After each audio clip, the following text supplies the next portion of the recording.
to Libya and the Kingdom of Morocco for the victims of the tornadoes and earthquakes, and we thank the countries that supported both countries, especially Egypt, as we witness an increase in the risk of climate change. I thank you. May the peace, mercy, and blessings of God be upon you. On behalf of the General Assembly, I wish to thank the President of the Presidential Leadership Council of the Republic of Yemen for the statement just made, and I request protocol to escort His Excellency. The Assembly will now hear an address by His Excellency Faustin Archange Touadera, Head of State of the Central African Republic. I request protocol to escort His Excellency.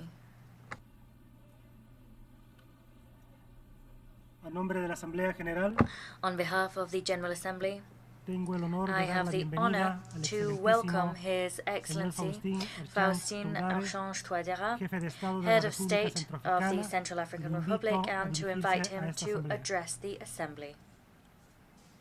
Monsieur le Président Mr. President de l'Assemblée générale, of Mesdames the et General Messieurs, Assembly, ladies and gentlemen, la 78e the session 78th de l'Assemblée session générale of the General Assembly de l'Organisation des of the Nations United Unies, Nations Organization à laquelle je is participe one I am attending au nom de mon on pays, la behalf of République my country, centrafricaine, the Central, à la recherche de to the solutions quest communes for aux common défis de solutions l'humanité. to the challenges faced by Monsieur le humankind. Président, Mr. President, avant d'apporter la Before contribution de mon pays au débat making my général, address by way of my je country's voudrais, contribution to the du haut general de cette debate, I tribune des wish Nations Unies, from this high symbole rostrum par of the United excellence Nations, de la solidarité symbol humaine, par excellence of human solidarity, exprimer I wish to la express solidarité the du peuple solidarity of centrafricain the CAR people au peuple frère du to the Maroc brotherly peoples et of de la Libye, Morocco and Libya, durement who have frappés been par des devastated catastrophes by naturelles natural disasters, ayant entraîné which des have milliers de pertes en vies produced humaines et des dégâts colossal matériels material inestimables damage quelques which is jours incalculable avant indeed, l'ouverture de and have notre also session. claimed thousands of lives. This occurred just a few days Comme je l'ai before the soutenu en opening of d'autres our occasions, session. As I have underscored les on conséquences other dramatiques de occasions, ces catastrophes the tragic naturelles consequences of these doivent natural interpeller disasters la must communauté draw the scientifique attention mondiale of the world sur scientific l'urgence community to the urgent need d'identifier to les régions pinpoint du the monde regions of the world which are particulièrement vulnérables particularly à des vulnerable événements to climatiques extreme extrêmes climate events, et de mettre à la and must disposition prompt des them États concernés to make available les to the states informations concerned nécessaires the necessary afin d'en information limiter les to dégâts. limit the damage caused by Par such ailleurs, events. Moreover, le monde entier the a entire suivi world avec une profonde consternation followed l'arrivée with great massive ces derniers jours dismay in recent des days milliers the de arrival migrants en africains masse of thousands of African l'île de migrants Lampedusa, to the en island of Italie. Lampedusa in Italy. Ces jeunes These young qui people représentent le présent represent et the l'avenir present de and notre the continent, future of our l'Afrique, continent of Africa. cherchent They désespérément are seeking à rejoindre les desperately pays du continent to européen reach the à la European recherche continent d'un in Eldorado. search of a promised land. Cette escalade de la This crise des migrants escalation of the migrant est crisis l'une des conséquences is one effroyables of the des pillages des terrifying ressources naturelles des consequences pays of the rendus pauvres looting of the par natural l'esclavage, resources la owned by the colonisation countries made et poor by l'impérialisme slavery, occidental, le colonialism terrorisme and et les Western conflits imperialism, armés as well internes, as terrorism souvent and ouverts internal sur armed fond conflicts. de These visées hégémoniques are often waged des in tensions furtherance of géopolitiques hegemonizing et agendas géostratégiques and entre les against a grandes backdrop puissances of mondiales. geopolitical and geostrategic tensions Tout en between regrettant ce major global phénomène déshumanisant, powers. Here je salue I do la mourn solidarité the et existence les efforts inouïs and déployés par les decry pays the d'accueil existence of this et dehumanizing l'Organisation phenomenon. internationale Nevertheless, pour les I migrants hail fournir solidarity and l'assistance à ces unprecedented jeunes efforts dont deployed by les vies host sont mises countries en and the danger IOM to par provide des assistance passeurs to et these young vendeurs people whose d'illusions very sans lives foi are ni loi. imperiled by smugglers Toutefois, and lawless mon dream pays estime que merchants. l'ONU doit However, aller my au-delà country de notre believes that engagement the commun UN must à go raviver la beyond our solidarité common mondiale commitment to en revitalize impliquant les global pays solidarity. africains It must dans la get recherche des African solutions countries on globales board in the search for aux crises global migratoires solutions to et aux défis migratory crises existentiels and to the qui s'opposent existential aux jeunes du challenges continent which africain. are facing the young people of the African continent. Monsieur le Président, Mr. President, alors que nos our pays countries continuent de faire face continue to au chaos face climatique, climate aux chaos, tensions to géopolitiques, weather et aux défis geopolitical financiers, tensions and face énergétiques financial et challenges, alimentaires sans as précédent, well as de unprecedented nouveaux energy défis and food mondiaux crises. se révèlent At the chaque same jour. time, new Aujourd'hui, challenges are en appearing Afrique comme ailleurs, day after day on the des global conflits, horizon. Today in symptômes Africa, des as tensions elsewhere, géopolitiques conflicts, géostratégiques symptoms of qui divisent les geopolitical grandes and puissances geostrategic sont ouverts. tensions that divide the major powers Au are Soudan, plain to see. un In conflit armé Sudan, an interne d'une internal rare armed cruauté conflict a rare éclaté en avril in its 2023, cruelty erupted alors même in que le April pays était sur la 2023. voie de And la that was at a time normalisation when the country avec un was processus de well dialogue on the way to prometteur entre normalization, toutes les with forces a vives de promising la process nation. of dialogue underway, bringing together La the République nation's key centrafricaine players.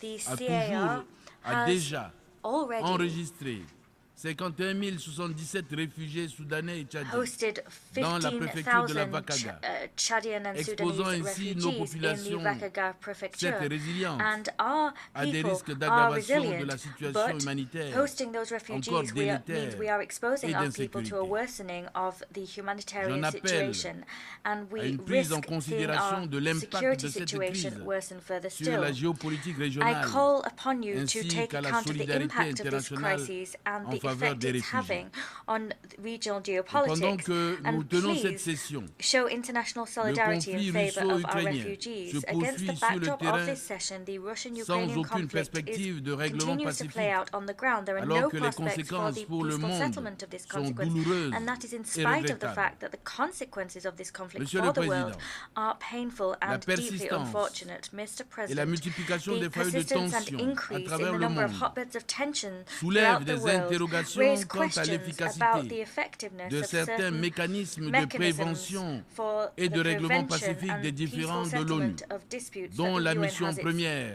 at its est de disposal. garantir la paix et la The sécurité UN's primary internationale. mission is to C'est guarantee pourquoi international peace and nous security. réaffirmons avec force la These position question africaine marks commune are why we sur la réforme du forcefully Conseil de reaffirm sécurité de l'ONU the Common African afin position d'augmenter regarding le nombre Security des membres Council permanents reform. et non That permanents position seeks to et increase the d'accorder number un of siège permanent permanent à and l'Afrique. non-permanent members Et on ce the ne sera Council que and to justice. grant a permanent seat to Africa, La République which is the centrafricaine only estime right and qu'il est just thing to urgent do. The CAR de believes that there réparer is an cette urgent injustice need historique to provide subie par redress l'Afrique for the historical au injustices regard des done to agendas Africa importants in view of tels que le important sommet du agendas on the futur en table 2024 and important summits et le such as the Summit of the 80e Future in anniversaire des Nations 2024 Unies en and the 2025 80th anniversary of qui the pourront United être des Nations in occasions 2025. Both of d'unir the les pays above membres could provide afin opportunities de for prendre member des states mesures to concrètes unite pour and la to take dite tangible réforme. measures to ultimately usher in the Monsieur le aforementioned Président, reform. la Mr. République President, centrafricaine s'interroge the CAR sur le is point de savoir pondering a comment question, accélérer and that is, la how réalisation can de we l'agenda expedite the fulfillment 2030 of en Agenda faveur de la paix, de 2030 la prospérité, to bring about du peace, progrès prosperity, et de la progress and durabilité pour sustainability tous. for all. Lorsque certains États, At a time when du haut de certain leur states, puissance politique, wielding économique et all of their militaire, political, economic agitent and en military permanence might, la diplomatie coercitive continue and ou instrumentalise consistently les institutions avail themselves financières of coercive internationales diplomacy aux or fins instrumentalize d'imposer des IFIs blocus in order économiques, to impose financiers et economic, commerciaux financial and trade contre les pays blockades rendus pauvres against those par countries that have l'esclavage, been la made poor colonisation by et slavery, l'impérialisme. En effet, colonialism and le imperialism. 29 juillet Indeed, 2023, on the 29th of July le peuple 2023, centrafricain the people a of the appris CAR learned avec to une their grande great désolation distress la of the reconduction de renewal of l'embargo the sur arms les armes, embargo.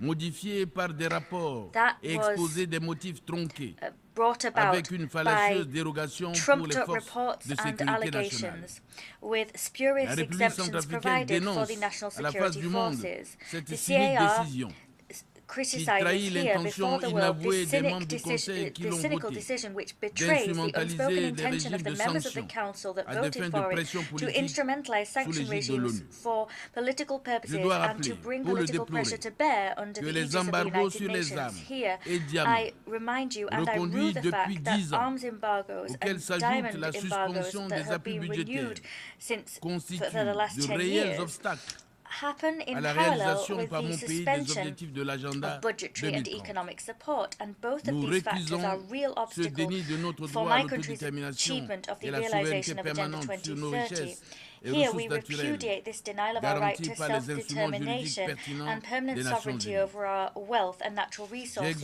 rights guaranteed by the relevant legal instruments of the United Nations. Please do away with these trumped-up mechanisms which thinly veil a desire to allow insecurity to reign and to continue a strangehold over our natural resources for the benefit of foreign powers. These mechanisms ultimately legitimize armed groups and give them the status of being a subject of international law. Mr. President, our planet is burning, our planet is drowning, the world is collapsing, the world is crying. Oui, chaque jour, les médias annoncent des catastrophes naturelles liées au dérèglement climatique qui s'apparentent à des signes annonciateurs de l'apocalypse. Paradoxalement, la confiance et la solidarité entre les nations, valeurs fondatrices des Nations Unies, se fracturent davantage, éloignant ainsi la communauté humaine de la réalisation des objectifs nobles de développement durable en faveur de la paix, de la prospérité, du progrès et de la durabilité pour tous, prévus dans le programme 2030. Pourtant, pour rétablir la confiance et raviver la solidarité face aux phénomènes climatiques dévastateurs, des engagements ont été pris par les pays développés, grands pollueurs, depuis l'accord de Paris, en passant par ceux de Glasgow et de Sharm el-Sheikh en Égypte. La COP27 en particulier a utilement fixé 4 grands objectifs que nous avons tous adoptés, à savoir l'atténuation, l'adaptation, le financement et une transition juste afin de faire face aux défis communs de l'humanité. Malheureusement, beaucoup de pays, dont la République africaine, victimes innocentes des conséquences dramatiques de la surexploitation de la planète par les pays développés, ne bénéficient pas des promesses de financement faites. Monsieur le Président, nous mesurons à sa juste valeur l'apport des partenaires, aussi bien bilatéraux que multilatéraux, dans leur élan de solidarité envers l'Afrique, notre continent, et les en remercie infiniment.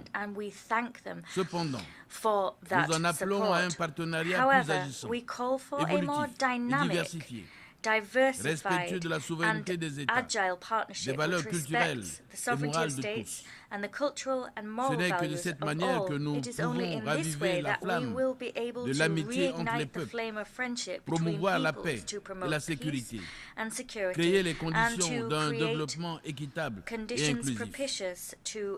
Mon pays continue de plaider pour un multilatéralisme inclusif, pour une croissance mutuellement accélérée, pour un ordre mondial équilibré et pour que les différends mondiaux soient relevés en mettant un accent particulier sur la paix et la sécurité internationale, le respect de la souveraineté de chaque État. Je voudrais saisir cette occasion pour dénoncer toutes les campagnes de désinformation et de dénigrement menées par certains médias occidentaux contre la République centrafricaine. Je réaffirme ici la détermination de mon pays à diversifier sa coopération internationale avec tous les pays qui le souhaitent, dans les seuls intérêts vitaux de son peuple, et à éviter d'être entraîné dans des compétitions the vital interests of our people and of avoiding competition between global powers. That's the cooperation I call for. Mr. President, on the 30th of July, we adopted the new constitution of the CAR. That was adopted by an overwhelming majority of 95.3% of the population. There was a turnout of over 57%. And with that vote, the people of the CAR reaffirmed its commitment to the purposes and principles set forth in the United Nations Charter. They reaffirmed their inalienable right to the respect of their sovereignty, to self-determination, to the stability of institutions, to peace, to security, to national unity, and to development. Pour accélérer la réalisation du programme fulfillment of Agenda 2030 and its sustainable development goals to bring about peace, prosperity, progress and sustainability for all, the government continues to implement the political agreement for peace and reconciliation. And we continue also to implement the Luanda Joint Roadmap. We are striving to strengthen the commitment of all stakeholders to these processes.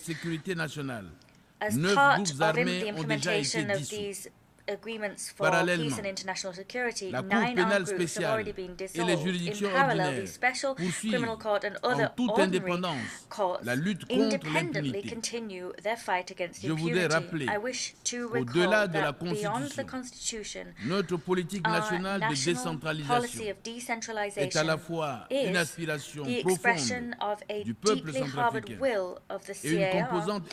It is also an essential component of the peace agreement and of the Luanda Joint Roadmap. I wish to point to all of the efforts already undertaken by the National Electoral Authority with the support of international technical assistance. These efforts have allowed us to reassess the timeline for elections. Now, local elections are scheduled to take place in October 2024.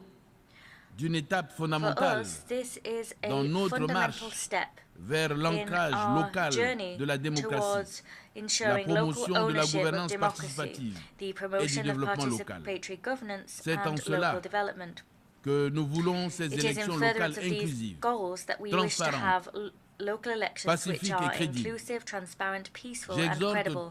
I urge all of our partners to support the government to ensure the electoral process that has got off to such a good start successfully concludes. I wish us every success in our work and I thank you for your kind attention.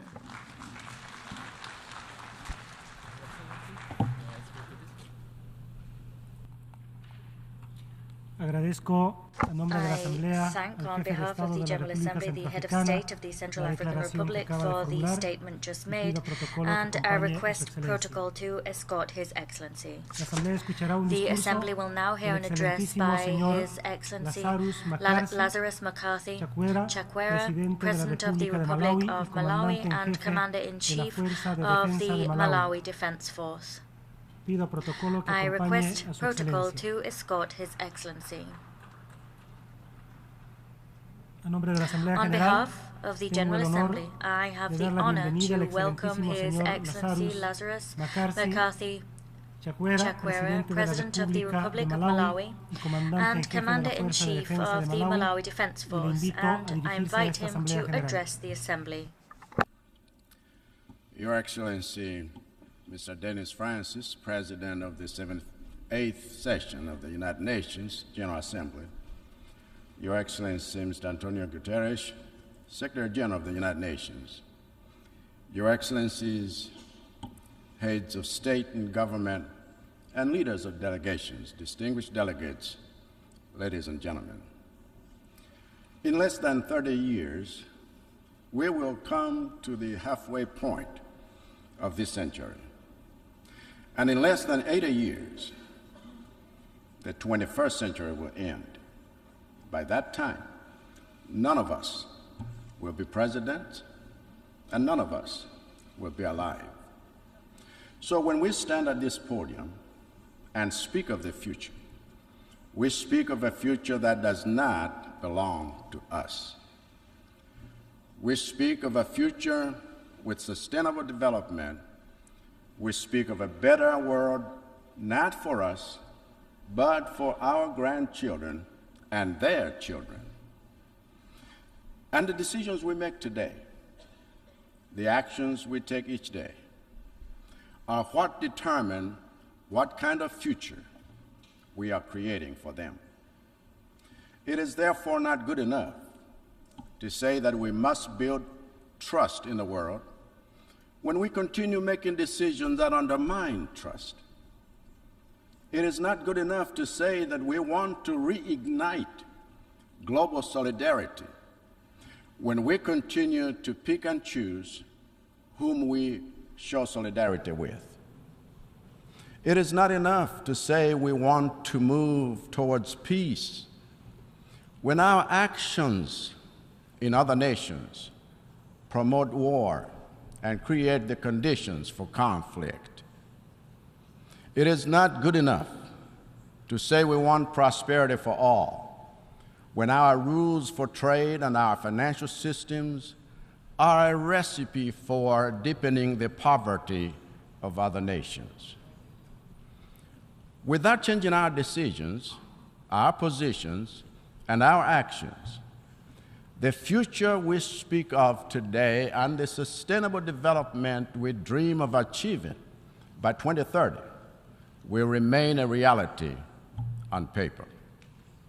And when it comes to urgent action, we must focus our attention, our energies, and our resources on the areas where we are falling behind. We must prioritize those places in the world that are most at risk of not achieving sustainability in any of the 17 SDGs. In the case of Malawi, the most pressing priorities are plain to see. As a nation, we took the SDGs and aligned our national aspirations to reflect them. So even though we have our sights set on the Malawi 2063 vision, we also created an implementation plan for the first 10 years that coincides with the decade of action on SDGs in the context of Agenda 2030.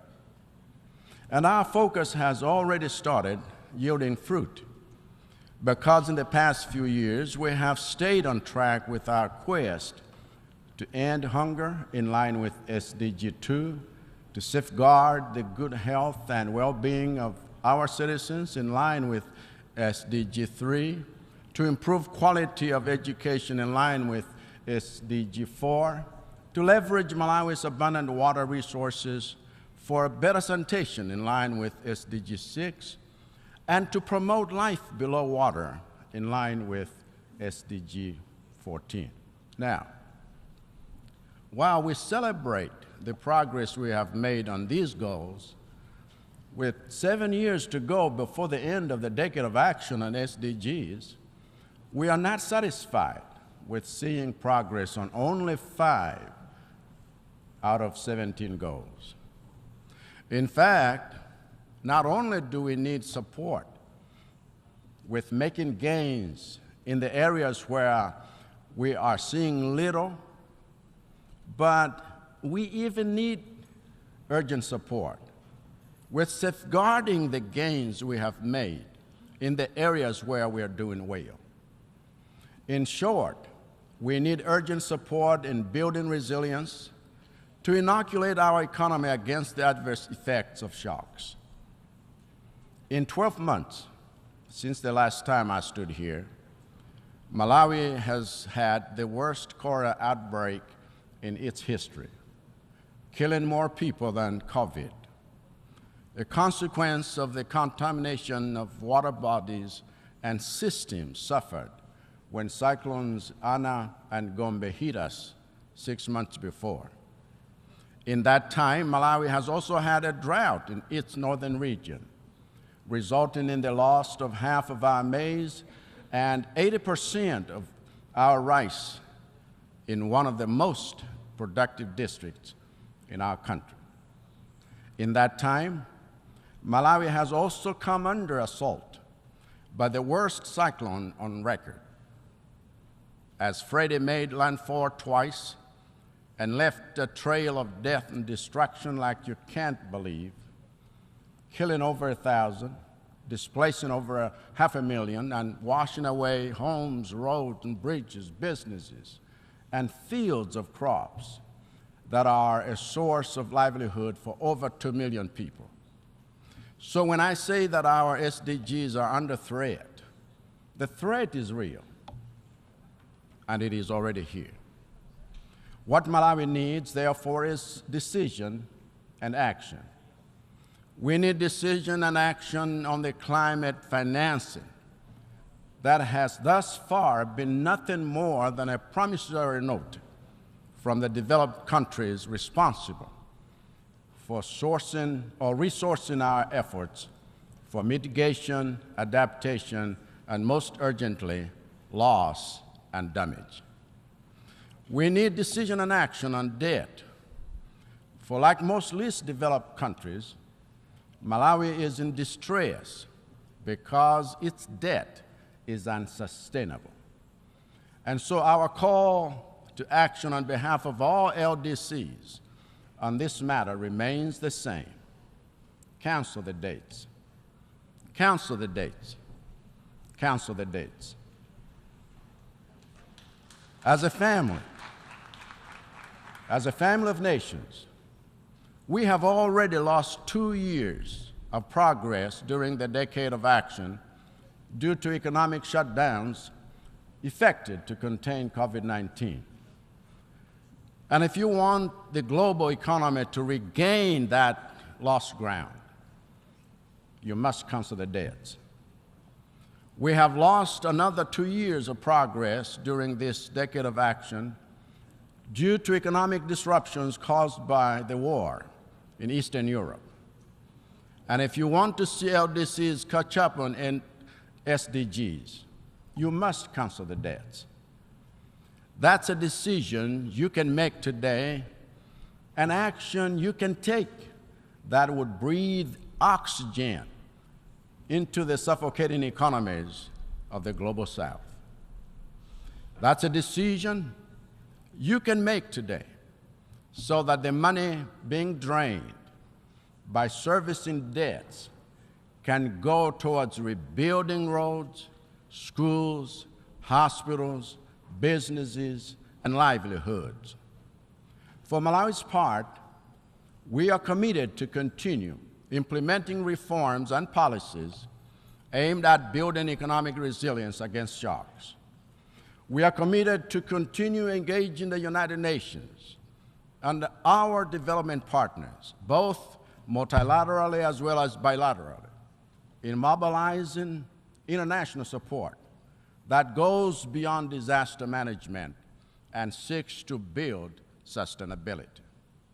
We are committed to continue banging on the doors of financial institutions that remain too slow and too unresponsive and too rigid to address the existing financing gaps in the programs we have for achieving SDGs. We are committed to the principle of the UN Charter and to a rules-based international system, so long as we have the power to change the rules that have worked against us and held us back in terms of our development for decades. This is why Malawi strongly advocates for radical reform in the United Nations Security Council itself, whose very structure undermines the values of democracy, inclusivity, accountability, and trust.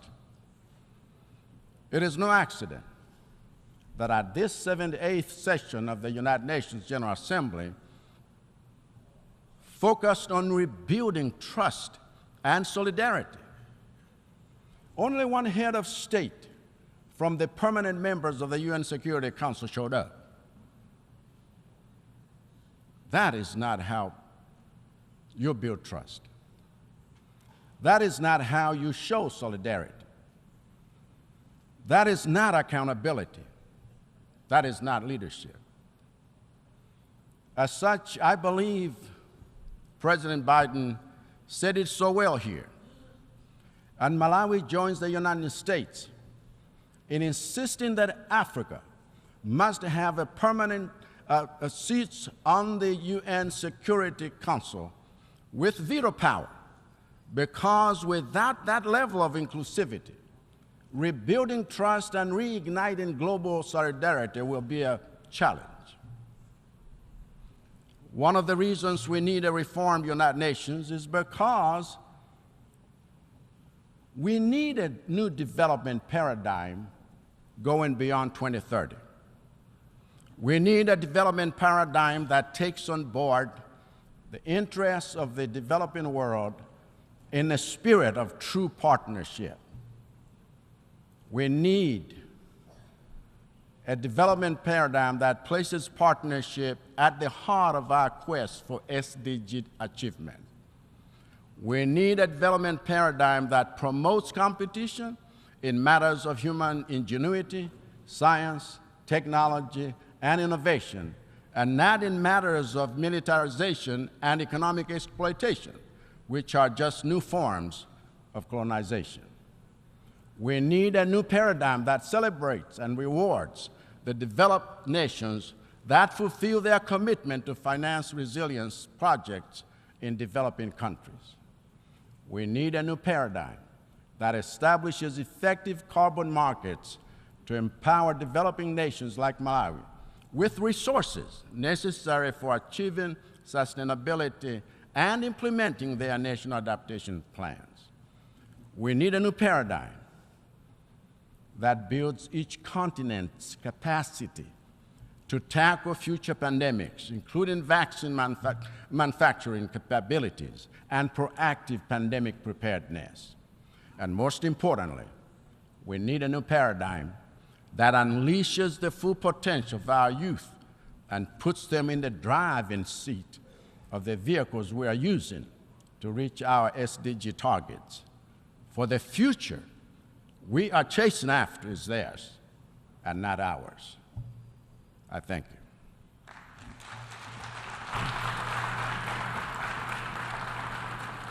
On behalf of the Assembly, I wish to thank the President of the Republic of Malawi and Commander-in-Chief of the Malawi Defense Force for the statement just made, and I request protocol to escort His Excellency.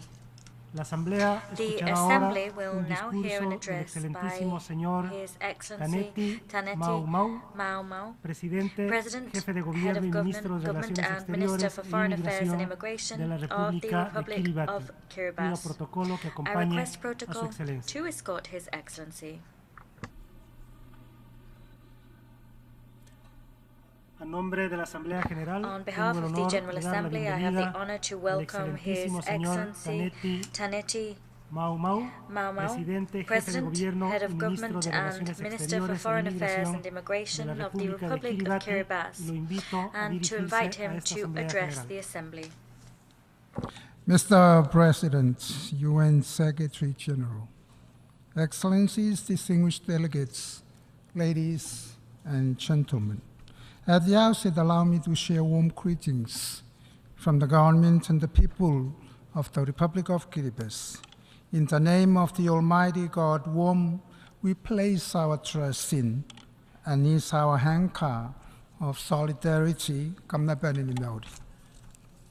Mr. President, I join previous speakers in congratulating you on your election, and I wish you every success as you guide these important deliberations.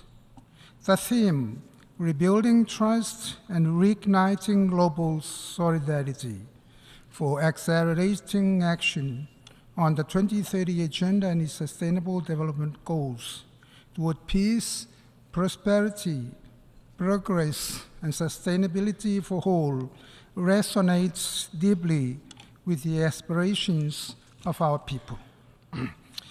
In our fast-changing world, predicated by multiple challenges, part of the theme to rebuilding trust and reigniting global solidarity is very timely and crucial. As we all know, trust is the cornerstone of any relationship, that when strained, it creates uncertainties, mistrust, and instability. Geopolitical tensions, economic disparities, and the unforeseen challenges brought about by events like pandemics, climate change crisis, and disasters have tested the resolve of national governments, their peoples, and their partners. The call to rebuild trust, therefore, highlights the need for countries to establish faith in multilateral cooperation and diplomacy. It highlights the importance of transparent communication, mutual understanding, and engaging with each other to forge strategic partnerships for our common goal and development.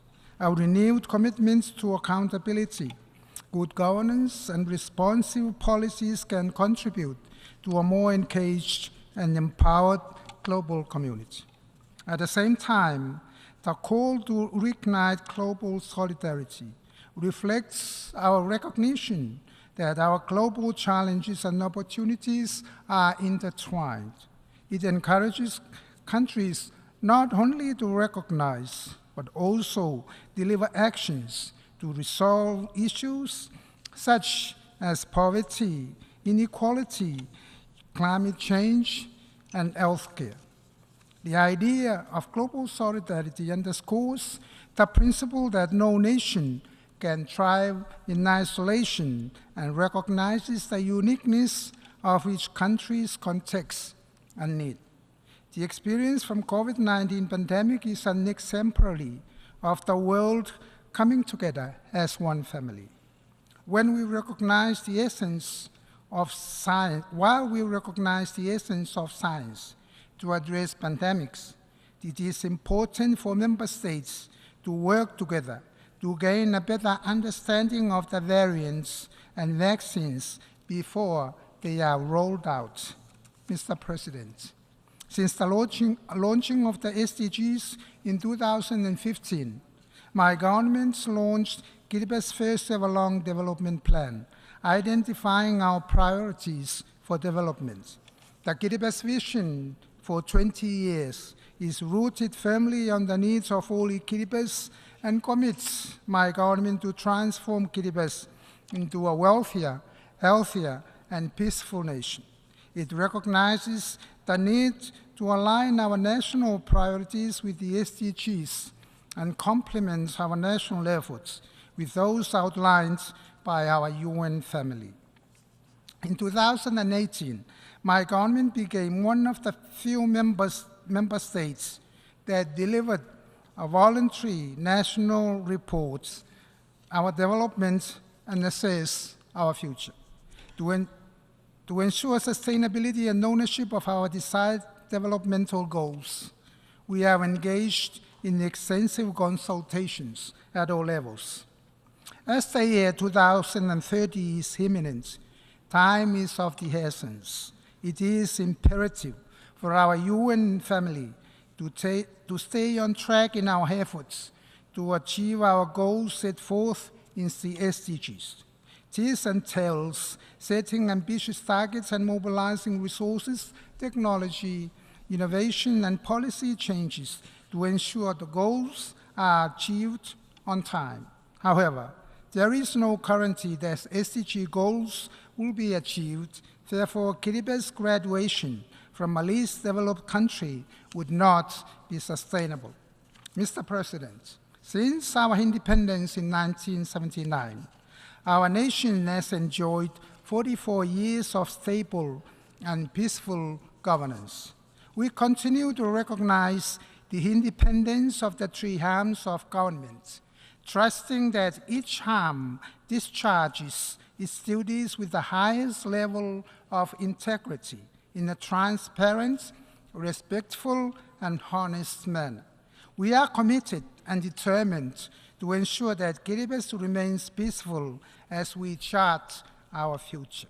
But peace can be precarious, as determining factors are often beyond our control. We have the human resources, yet lack the capacity or necessary skills to develop our country. Equally important is the commitment to maximize benefit to our people, uplift our communities, and maintain our cultural values for peace. During this year's National Day celebrations, after so many years, Guinea-Bissau, for the first time in history, successfully united all faith-based organizations to gather again as one family under one roof to worship God. All Christians all Christian denominations, including the Baha'i faith and Islam followers in Guinea-Bissau, rejoiced in songs of praise and in richness of prayers. During this worship, it was heartening to be in the atmosphere where one can truly feel the grace, peace, and love of God. Also, recognizing the greater humility of being an Guinea-Bissau is far more effective in sustaining peace rather than the differences in faith. We invite the rest of the world to follow this example. As part of our commitment to global peace, my government is working closely with the UN to engage our police in the UN peacekeeping missions and with the support of various partners.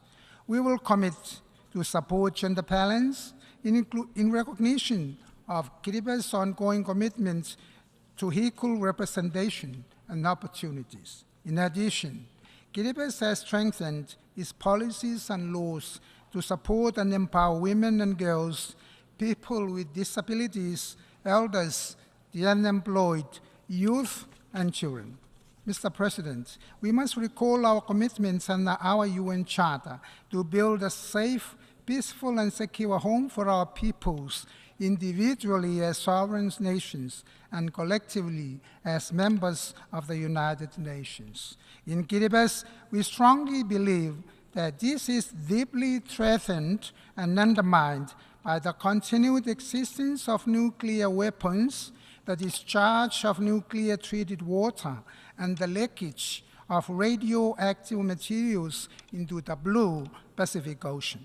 The existence of nuclear weapons also diminishes trust in our UN family members on their commitments to peace and stability if they continue to manufacture and possess nuclear weapons.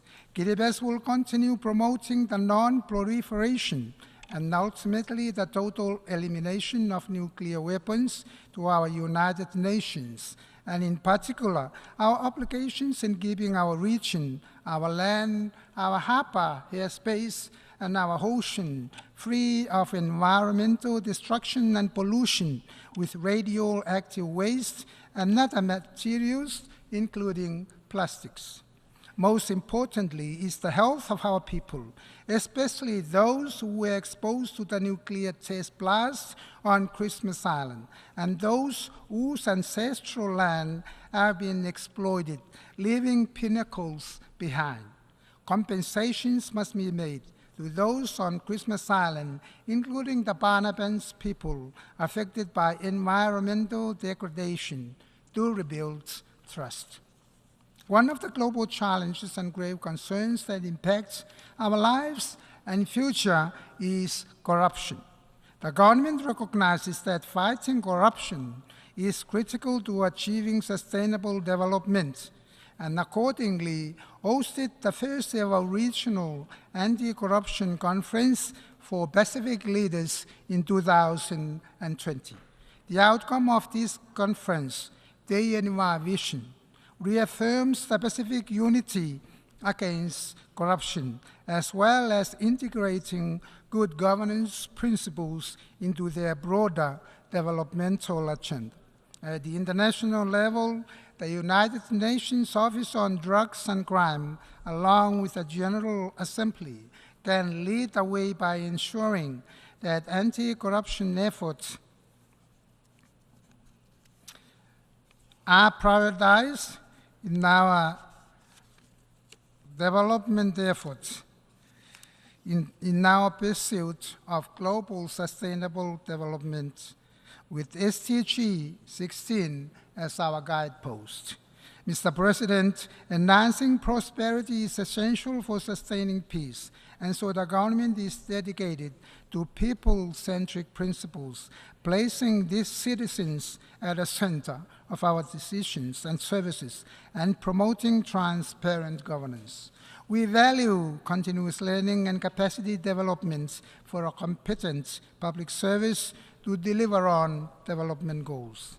Building capacity and transfer of knowledge to enhance the capacity of our people is sustainable. This allows our people to take ownership of our own national processes and procedures, thus guiding our development. We acknowledge the support of our development partners, which needs to be well coordinated and harmonized to ensure fair and equal distribution and allocation of limited resources amongst competing needs. We are committed to expanding access to overseas labor market, providing decent working conditions and adhering to international labor standards. In education, we invest in our young generation and educators, support accessible, well-resourced schools for quality learning environments, and ensure equal access to high-quality education at all levels to nurture our people and advance our nation forward.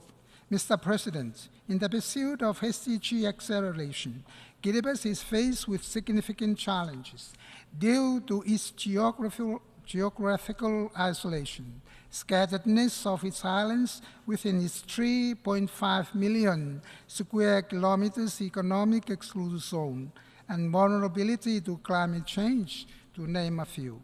Encountered with these significant challenges, delivery of essential services such as education, health, security, including the implementation of activities related to achieving SDGs in Guinea-Bissau, is very costly.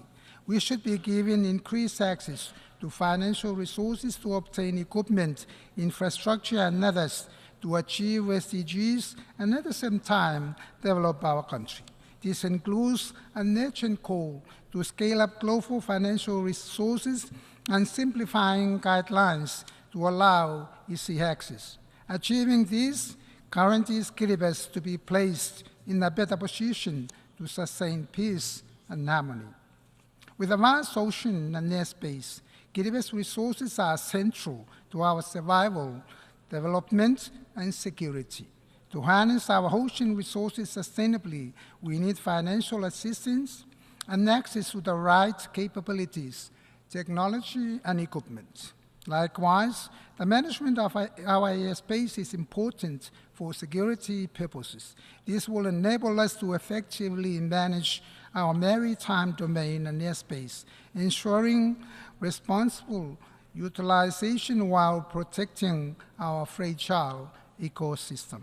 At the front of climate change, Guinea-Bissau is experiencing intensifying severe drought, with coastal inundation affecting homes, public infrastructure, food, and water security. The projected cost for adaptation has significantly increased. Therefore, developed countries are urged to put more funds beyond the global pledge agreed to in Paris. This would also finance the loss and damage and facilitate investment in early warning systems and forecast. With that said, this would help our people adapt to the changing environmental conditions and to build resilience in our communities. Mr. President, sustainability has become the new governance imperative, which needs to be clearly understood. As leaders of today, it is vital to know exactly what we want to sustain, at what scale, and be wary of its implications. This will require us to be more diligent, patient, and not working with sheer determination, so sustainability of resources, efforts, and time is optimally maximized for the betterment of all. Before I conclude, Mr. President, I would like, on behalf of my countrymen and the people of Guinea-Bissau, join previous speakers and excellencies in offering our condolences to the government and the people of Morocco and Libya for such a tragedy that they have faced. May God bless them. In conclusion, let's embrace our traditional blessings of the Maori, the Roi, which literally means health, peace, and prosperity upon us all. Thank you. On behalf of the Assembly, I wish to thank the President, Head of Government and Minister for Foreign Affairs and Immigration of the Republic of Kiribati for the statement just made. I request protocol to escort His Excellency. The Assembly, the General Assembly, will now hear an address by His Excellency Emmerson Dambudzo Mnangagwa, President of the Republic of Zimbabwe. I request protocol to escort His Excellency. On behalf of the General Assembly, I have the honor to welcome His Excellency Emmerson Dambudzo Mnangagwa, President of the Republic of Zimbabwe, and to invite him to address the Assembly. Your Excellency, Mr. Dennis Francis, President of the 78th Session of the United Nations General Assembly, Your Excellency, Mr. Antonio Guterres, Secretary General of the United Nations, Your Majesties, Excellencies, Heads of State and Government, distinguished delegates, I wish to congratulate you, Mr. President, on your election as the President of the 78th Session of the United Nations General Assembly. We are confident that under your stewardship, we will make progress on the important global agenda before us. Please be assured of Zimbabwe's support throughout your tenure. I also pay special tribute to your predecessor, Mr. Korosi, for leading the 77th session of the General Assembly. We value the role he played to promote science in our overarching goal to improve the lives and livelihoods of all. Mr. President, it is imperative that we recommit to the Charter of the United Nations, multilateralism, solidarity, justice, and the peaceful settlement of disputes for sustainable development and a shared future. This calls on us all to respect the sovereign equality of nations, big or small, poor or rich. By working together, we can harness our expertise and learn from one another to strengthen international institutions for the accelerated attainment of Agenda 2030. The impact of conflicts, terrorism, climate change-induced natural disasters, biodiversity loss, and the rising prevalence of disease and pandemics, especially in the developing world, deserve our urgent attention. Regrettably, progress towards the achievement of the Sustainable Development Goals has been uneven, while global solidarity has been tested and a self-interest superseding cooperation. We have a duty to reignite our commitment to the principles of the 2030 Agenda and rekindle the spirit of multilateralism. To accelerate our action on the SDGs, we must scale up investments in people and communities by ensuring access to quality education, health care, clean water, and sanitation for all. The creation of economic opportunities, decent jobs, and entrepreneurship, especially among women and youth, must remain a priority. Excellencies, Zimbabwe continues to entrench democracy, constitutionalism, good governance, and the rule of law following the recently held 2023 harmonized general elections. I am pleased to highlight that our country enjoyed peace before, during, and after our free, fair, transparent, and credible elections. Zimbabwe has been under the illegal unilateral economic sanctions for 23 years, imposed by some Western countries.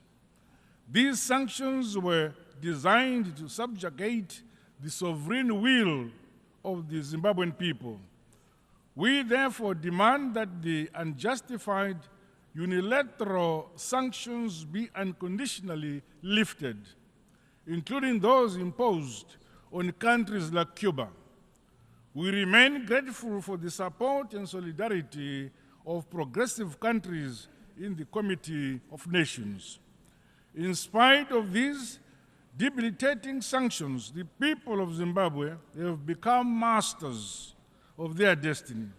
This is anchored on a philosophy that, as a people, we have the duty and responsibility of developing our country using our own domestic resources. Partners and investors are welcome, but guided by our own vision and national priority areas. We are recording unprecedented development and economic success milestones. For the last 3 years, our country has been the fastest growing economy in our Southern Africa region. Further, Zimbabwe is prioritizing the eradication of poverty and improving the quality of life of our people, particularly those in rural areas. The empowerment and the capacitation of communal and small-scale farmers has seen us realize food and nutrition security at both household and national level. With effect from this year, our country will become a net exporter of wheat. Zimbabwe has not been spared from the negative impact of climate change. Hence, my government continues to make the requisite investment in infrastructure to mitigate and build resilience towards climate change adaptation. Dams are being built across the country. In addition, we have begun an ambitious and yet achievable program to sink solar-powered balls in each of our country's 35,000 rural villages and schools. Alongside each of these water points are commercial nutritional gardens for the empowerment of our women and youth. Through the use of our own resources, we have constructed an unprecedented number of schools, clinics, and provided other social amenities throughout our communities. Mr. President, today's realities across all regions bring to the fore the importance of global solidarity. No nation, no matter how powerful, can stand alone to realize sustainable and inclusive development. The high-level meetings on universal health coverage, tuberculosis and pandemic prevention, preparedness and response are welcome opportunities to reflect on the importance of maintaining essential services during pandemics and health emergencies. The realization of affordable and quality health delivery, as outlined under SDG 3, is a key deliverable for my administration. Science, technology, and innovation are essential ingredients to leapfrog the modernization and industrialization of developing countries. To this end, Zimbabwe continues to reap the benefits of a comprehensive and transformative heritage-based higher education curriculum. The innovation hubs and industrial parks established within institutions of higher education have refocused young people in our tertiary institutions towards developing and producing goods and services. Allow me to reaffirm that Zimbabwe is actually open for business. Mr. President, building resilience and tackling the adverse impact of climate change should be an urgent priority for us all. In the case of Zimbabwe and the Southern Africa region, floods and droughts have affected the livelihoods of many while hindering progress on national development. May I express my deepest condolences and sympathies to the government and peoples of the Kingdom of Morocco and the State of Libya on the recent loss of lives as a result of the devastating impact of climate change.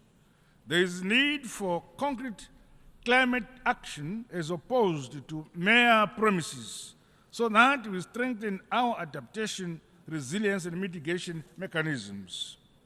We must transition to a low-carbon and resilient global economy by increasing investments in renewable energy, sustainable agriculture, and a green infrastructure. Commitments made under the United Nations Framework Convention on Climate Change and the Paris Agreement must be honored to deliver climate justice. It is our hope that progress will be made to operationalize the loss and damage fund. Zimbabwe is implementing a climate change policy and response strategy, while disaster management and the early warning systems continue to be strengthened. Mr. President, the need to reform global financial institutions is of essence to unlock funding for developing countries.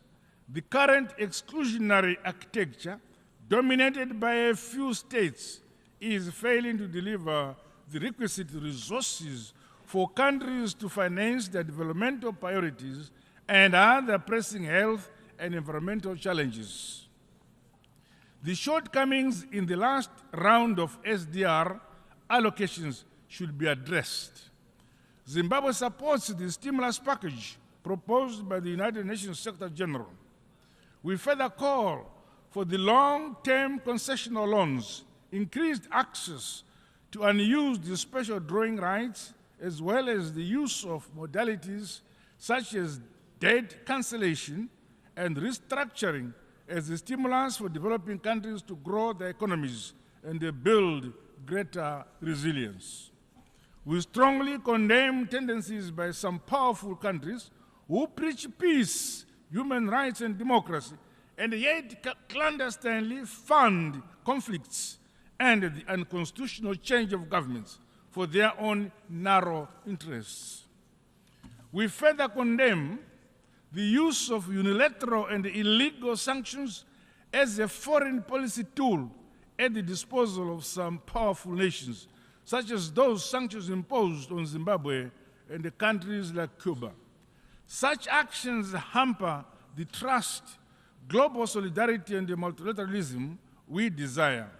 It is important that we channel our collective efforts towards building peace and driving forward our development agenda for shared prosperity. There is much more that unites us than that which divides us. Similarly, the establishment of a fair and inclusive global security architecture has become urgent. The maintenance of peace and security should never be the preserve of a privileged few. Zimbabwe reaffirms calls by Africa for the reform of the United Nations Security Council in line with Ezulwini Consensus and the CITE Declaration. Mr. President, allow me to conclude by reaffirming Zimbabwe's commitment to the purposes and principles of the United Nations Charter as we implement our Global Agenda 2030. Collectively, let us restore human dignity, peace, security, and stability, while safeguarding our planet for the shared prosperity of present and future generations. Together, in unity and harmony, we are stronger. I thank you for listening. On behalf of the Assembly, I wish to thank the President of the Republic of Zimbabwe for the statement just made, José Ramos-Horta, President of the Democratic Republic of Timor-Leste. I request protocol to escort His Excellency. On behalf of the General Assembly, I have the honor to welcome His Excellency José Ramos-Horta, President of the Democratic Republic of Timor-Leste, and to invite him to address the Assembly.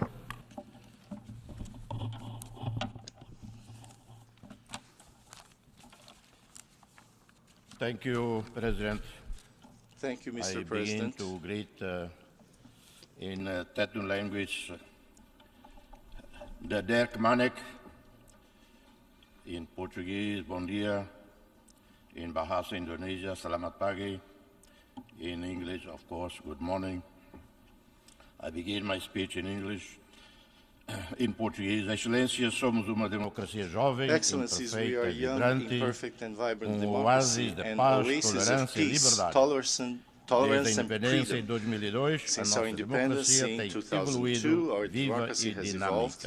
It is alive and dynamic. The Economist magazine's Democracy Index rates Timor-Leste as the most democratic country in Southeast Asia. The Reporters Without Borders organization, in their most recent World Press Freedom Index, places Timor-Leste in the 10th global position in freedom of the press. Somos uma sociedade multicultural, multireligiosa, multi-religious, multilingual, and multi-ethnic society. With humility, we continue to build a country that is open to the world, tolerant, free of hate and violence. A 98% majority of practicing Catholics live in harmony with our Protestant and Muslim brothers and sisters. Timor-Leste has no political violence, nor tensions or crimes based on ethnicity or religion. We have no domestic organized crime, nor armed robberies. Despite a significant reduction in poverty, multidimensional poverty remains high, around 45.8%, and even higher among children. To bring our population out of extreme poverty, food insecurity, neonatal mortality, rickets, and child malnutrition, and to provide care for children and their mothers are some of the challenges that we are determined to directly confront in the next 5 years. For this reason, child malnutrition and access to preschool education are two of our key priorities. In collaboration with UNICEF, our government plans to implement an intersectorial early childhood development policy in order to drive investments in a child's initial years and build a solid basis for social and human capital. We have a high and unacceptable incidence of domestic violence. However, UN Union has recognized that Timor-Leste is taking significant steps to implement legal frameworks and international policies, including CEDAW, the Convention on the Rights of Persons with Disabilities, and Security Council Resolution 1325, in order to promote gender equality and women's empowerment. We are an observer state at ASEAN, with the right to participate in all summits of heads of state and government, as well as meetings of ministers, high authorities, and technical staff. During the last 20 years since our independence, and in the 10 years since we formally applied for ASEAN membership, most economic and social indicators show significant progress, including in life expectancy, which was below 60 years in 2002 and is now risen to 70 years, reduced poverty and child mortality, 21 doctors in 2002, and now more than 1,200. In 2002, the capital had partial power coverage, while the rest of the country did not have such privilege. Currently, power is available in 96.1% of our territory. We are very grateful for the Asian leaders' unanimous decision to grant observer status response to Timor-Leste, a pathway to membership, and a broad support package to continue to build our staff and diplomats' skills. We do not depend on foreign aid, and we are eternally grateful to those who helped us when our needs were greatest. We finance our own national budget with the returns from a sovereign fund invested in U.S. Treasury bonds and in global financial markets, with an annual return in excess of 9%. Timor-Leste is an active member of the community of Portuguese-speaking countries and a co-founder of the international G7 Plus group, which was established in 2010 in Dili and is formed by 20 countries affected by conflicts. Pandemic, climate change, and war on Ukraine, and the resulting geopolitical fragmentation have disproportionately impacted the already fragile and conflict-affected countries. They have always felt the brunt of every global crisis. On the other hand, these countries are the least responsible for those crises. The incidents of extreme hunger, poverty, and the humanitarian crisis caused by wars, climate change, and geoeconomic fragmentation are increasingly concentrated in fragile and conflict-affected countries. Conflicts proliferate and economic and social conditions are worsening in countries around the world. But we seem to have forgotten the children of the tragedies of Myanmar, Afghanistan, Yemen, Syria, Palestine, the Democratic Republic of the Congo. The growing tensions among regional and global powers are eroding the potential of our collective security institutions at a time when we face existential challenges. We cannot accept the incomprehensible anachronisms such as the embargo imposed on the Cuban people, or the continuing impasse of the Western Sahara conflict, or the blatant disregard of UN resolutions on the two-state solution for Israel and Palestine. On and off, we hear about the need to reform the UN Security Council. Academics concoct an expanded Security Council, regurgitate ideas for a more representative body reflecting today's demographics, which is in itself an almost surreal task, bearing in mind that leaders up to the present have not ended nuclear arms race, remain the biggest arms merchants of death, led in the desecration of Mother Nature, failed to help the poorest out of poverty, have not shown wisdom in writing off the debt incurred by countries of the poorer South, burdens caused by loan sharks from Western commercial banks. Children living in conflict zones continue to come under attack on an alarming scale. Recent years have seen an exacerbation of children's vulnerability to grave violation.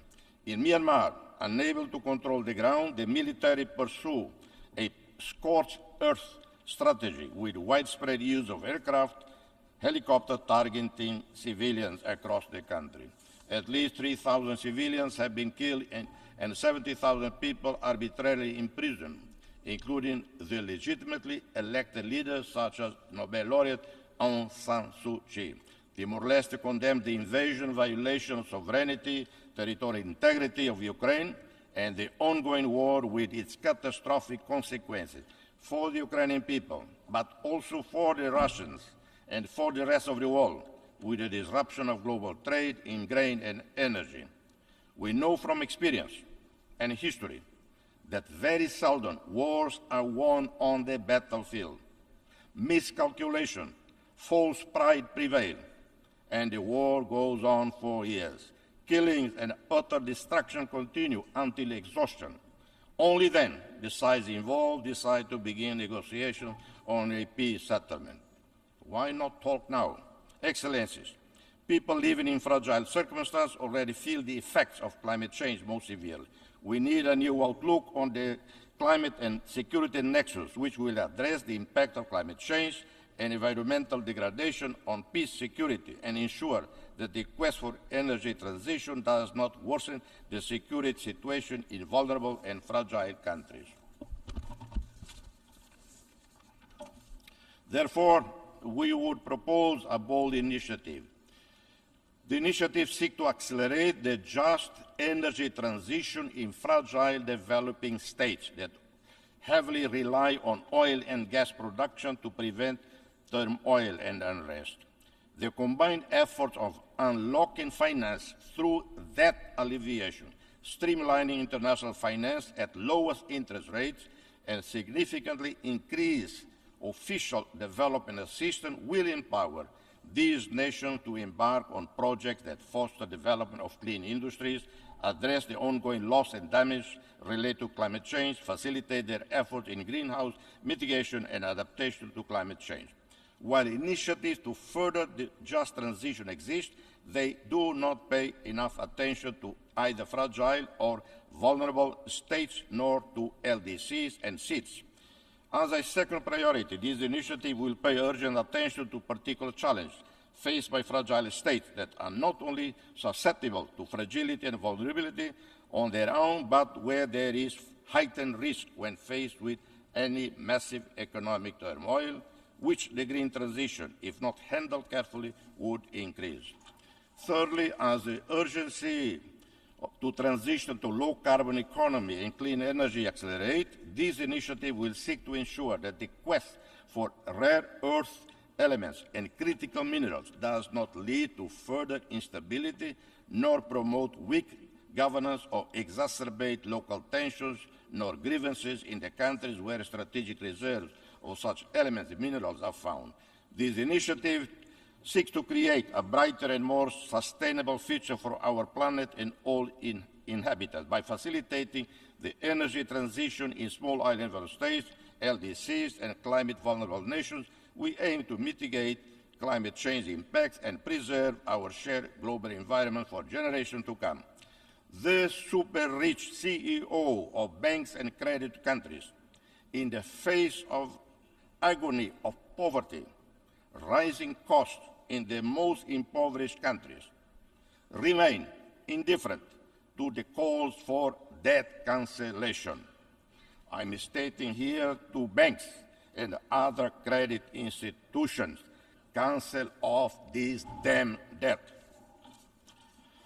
It would be a leap forward in international solidarity if all OECD countries were to allocate 1% of their national GDP to ODA. We would see positive effects on poverty rates, food security, access to basic health services, education, electricity, drinking water, sanitation, housing, or social security, with multiplier effects on the diversification of economies, especially in agriculture. We live in a world full of dualities, an increasing prosperous world whose wealth has increased by 30 trillion a year, according to Nobel Prize winner Kailash Satyarthi, but the leaderships of the G7 or G20 fail to reflect this in the fight against hunger, stunting, and other forms of multidimensional poverty. We need to adopt a universal child benefit, a new ODA target for a fair share for children, targeting particularly children in fragile, low-income countries.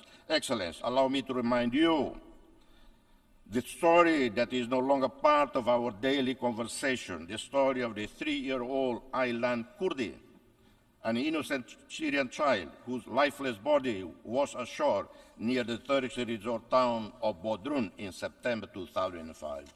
And how many of us pain at the sight of children dying every day of hunger and in the other ongoing wars. In centuries past, the Atlantic Ocean was the graveyard of African slaves, and those who survived the voyage built new countries with their sweat and blood. In this 21st century, the Mediterranean Sea is the new graveyard of thousands of Africans fleeing drought, extreme poverty, and conflicts. Excellencies, no one should fear the Chinese, Indian, European, American superpowers. Rather, we should welcome the positive reality of global countries that share with us diasporas, cultures, and interests in well-being or security that are deeply intertwined with our own. We can gain more from the free movement of people and goods than from building concrete walls. We all benefit from the impressive Indian transformation into a global economic success story. India has an admirable track record of decades of practical solidarity with other developing countries, even during the early stages of its own development. Equally, we want to see prosperity in Europe, in Japan, South Korea, Australia. But their continuing prosperity depends on peace and stability in the global South, depends on our markets, workforce, and providers of raw wealth, which they process and re-export. But this unequal relationship has to change, and will change only when we invest more in high-quality education and health for our children and youth, when we invest more in science and technology.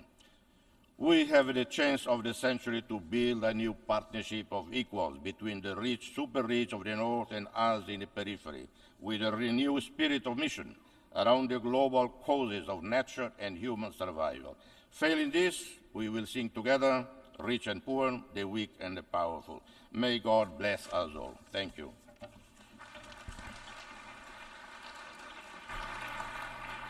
On behalf of the Assembly, I wish to thank the President of the Democratic Republic of Timor-Leste for the statement just made, and I request protocol to escort His Excellency.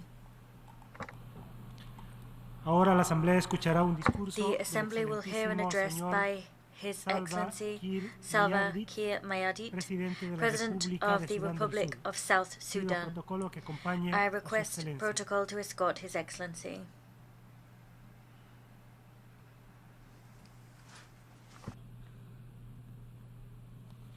On behalf of the General Assembly, I have the honor to welcome His Excellency Salva Kiir Mayardit, President of the Republic of South Sudan, and to invite him to address the Assembly.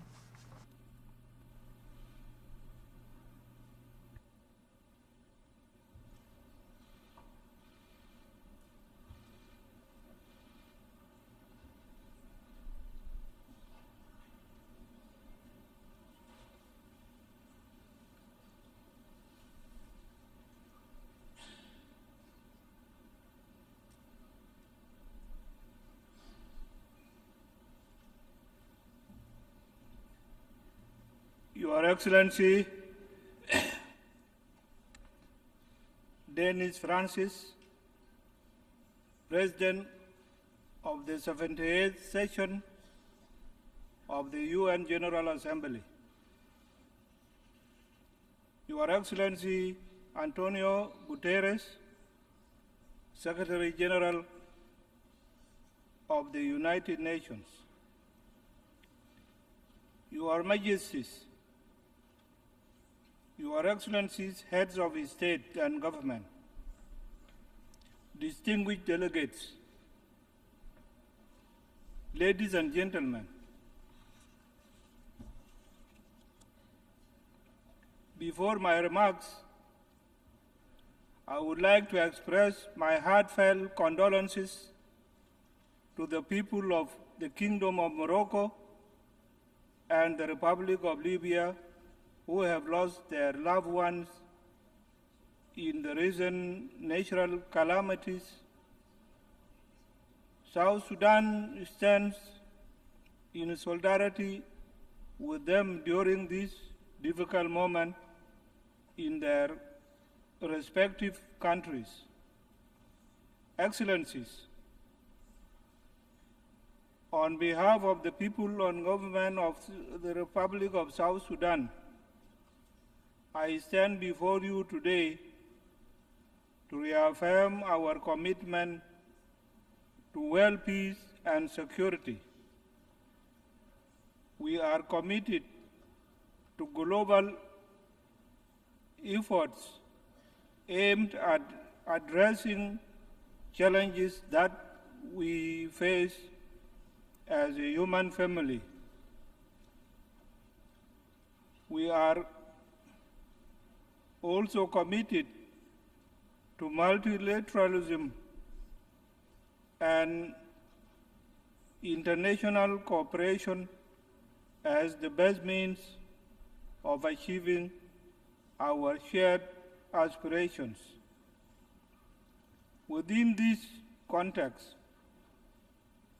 we are hopeful that Together we can rebuild trust among member states and reignite global solidarity on the basis of sovereign equality of all states as enshrined in the founding charter of this esteemed organization.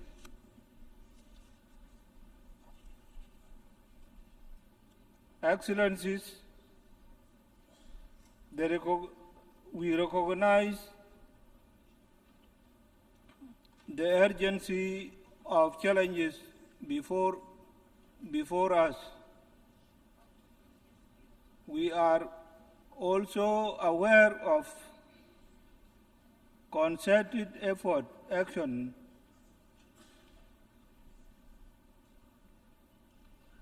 required to address these challenges in order to ensure a better future for the coming generations.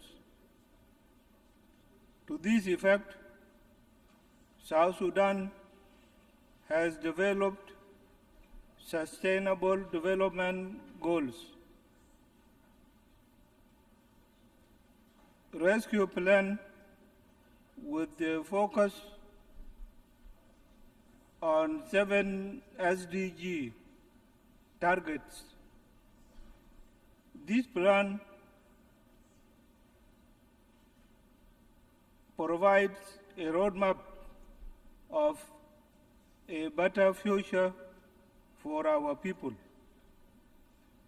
And given that education is the key that will allow us to achieve our SDGs rapidly, I am pleased to report that South Sudan has made some progress in its education sector since our independence in 2011.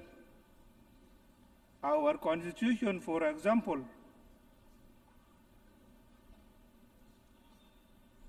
guarantees all children free access to education.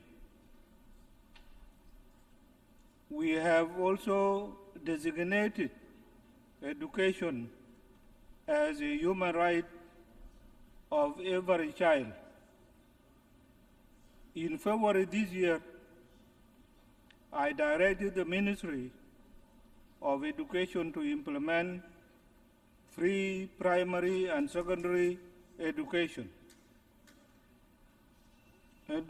policy across the country. This policy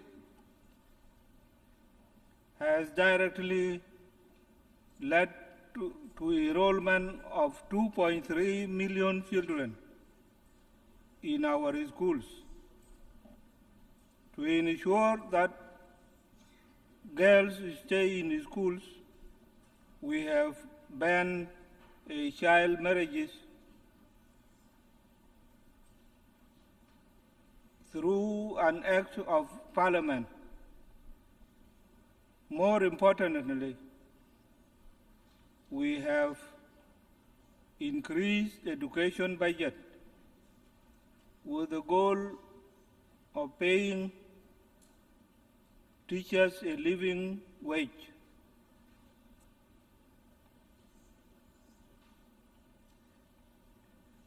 In the health sector,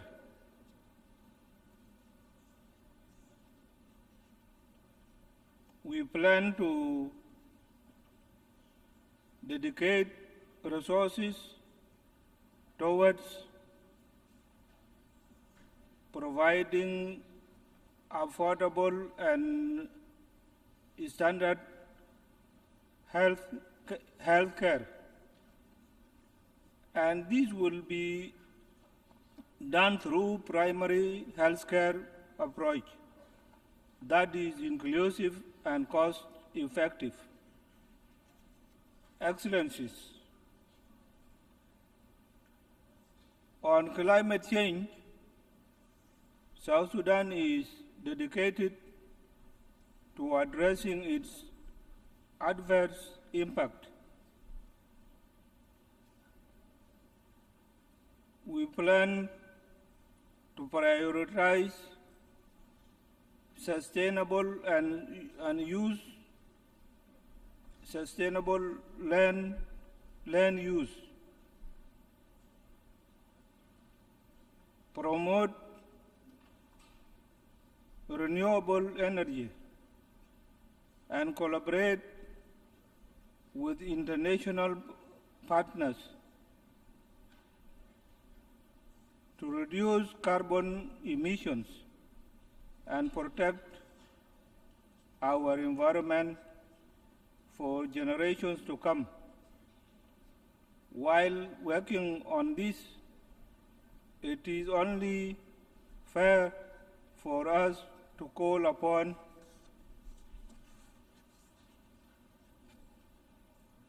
developed countries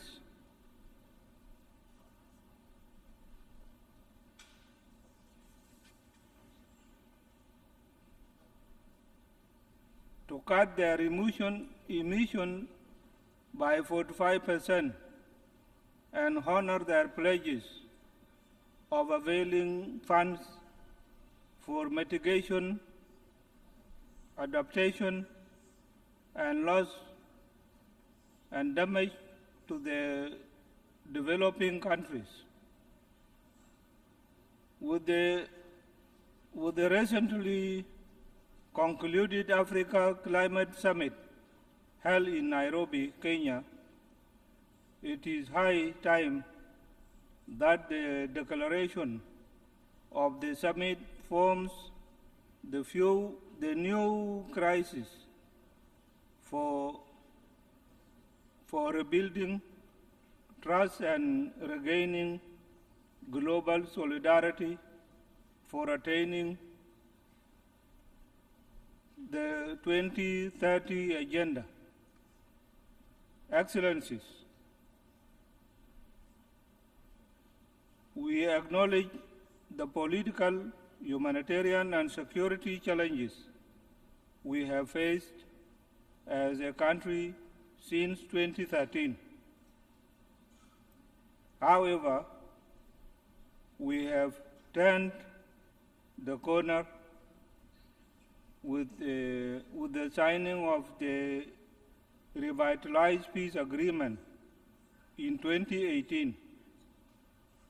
Now we are determined to build on the commitments of our revised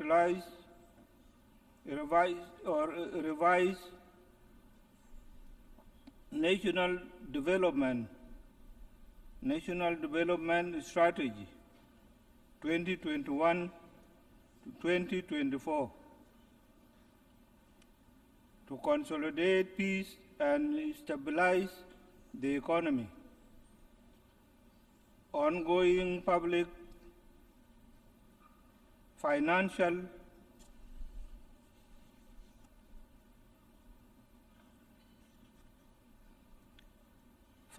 management reforms and recently concluded National Economic Conference from solid basis for sound management of public resources for the benefit of our citizens. What remains now is to fast-track the implementation of the remaining provisions in the agreement in order to conclude the transitional period peacefully through fair, transparent, and credible elections in 2024. We have also managed to engage in dialogue and consultation with the various stakeholders, including civil society, women, youth, traditional leaders, and opposition groups to ensure that our peace process is owned and driven by our own people. As we move in this direction, we call upon the United Nations to lift the arms embargo imposed on us to aid peace implementation and to secure the elections. The arms embargo has impeded the implementation of security arrangements because effective deployment of the unified forces,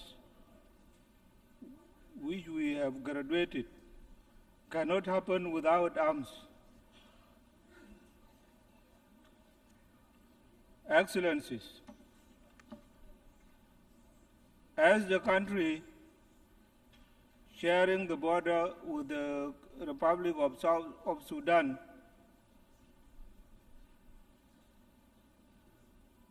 South Sudan has received thousands of Sudanese refugees and our returnees since the conflict broke out in the Sudan in April 2023. This influx has overwhelmed our border communities and created a humanitarian crisis. I'm appealing to the international community to avail resources to help refugees and displaced persons who crossed into South Sudan. While the world is dealing with multiple crises, we call for a provision of sustained support to these displaced persons as we work on how to restore peace and stability in Sudan. In closing, South Sudan stands before this esteemed assembly as a resolute partner in the collective pursuit of a better future for all. I extend our hand of friendship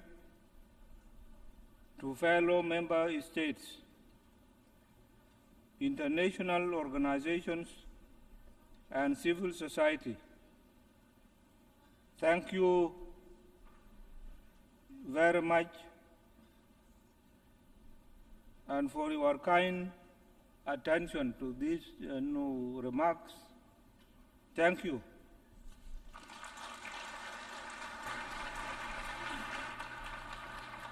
On behalf of the Assembly, I wish to thank the President of the Republic of South Sudan for the statement just made, and I request protocol to escort His Excellency. The Assembly will now hear an address by His Excellency Mamadi Doumbouya, President of the National Committee for the Reconciliation and Development, President of the Republic of Guinea, Head of State. I request protocol to escort His Excellency. On behalf of the General Assembly, I have the honor to welcome His Excellency Mamadi Doumbouya, President of the National Committee for Reconciliation and Development, President of the Republic of Guinea, Head of State, and I invite him to address the Assembly.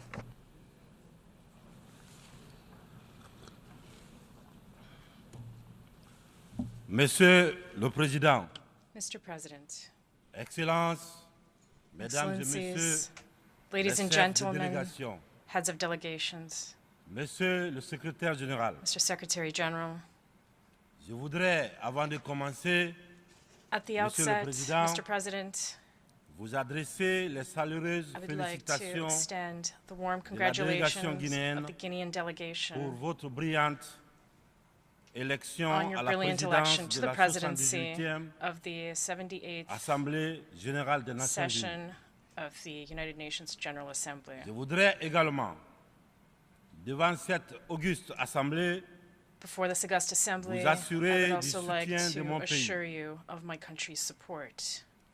Je souhaite par la même occasion rendre un I hommage take this opportunity mérité to also pay a à well-deserved votre tribute to your predecessor, Monsieur Sabakorosi Mr. de la Shabakorsi Hongrie, of Hungary. à Monsieur le Secrétaire Général, To Mr.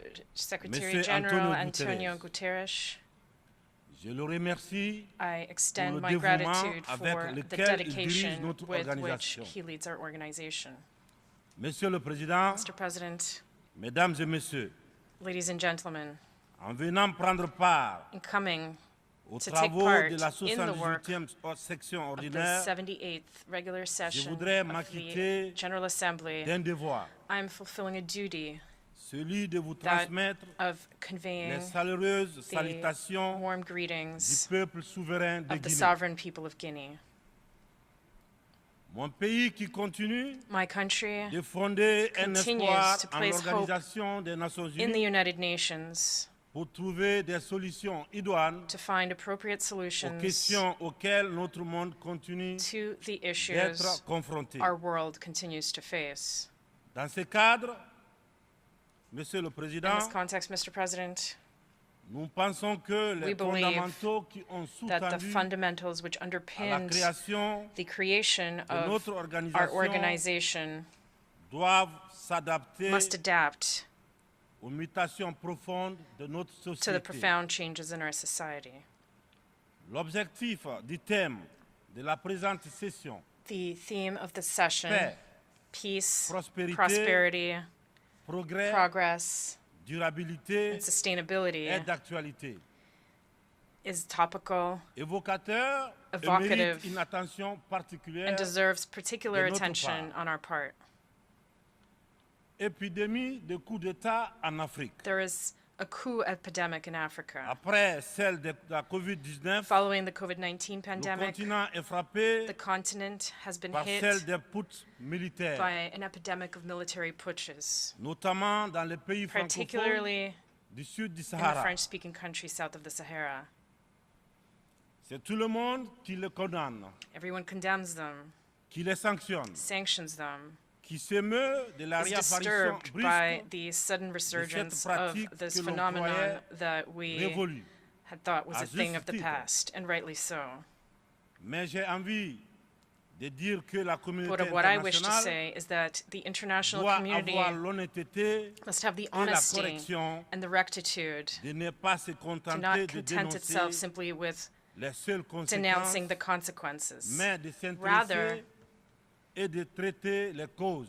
it must look to and address the Les coups causes. d'État, s'ils se sont Coups multipliés d'etat ces have dernières multiplied années en in Afrique, Africa in recent c'est years. bien parce qu'il y a des raisons Because très profondes. There are deep-rooted reasons for this. Et pour traiter le mal, And to remedy mesdames the et messieurs, problem, ladies and gentlemen, il faut s'intéresser aux we causes must racines. look at these root causes.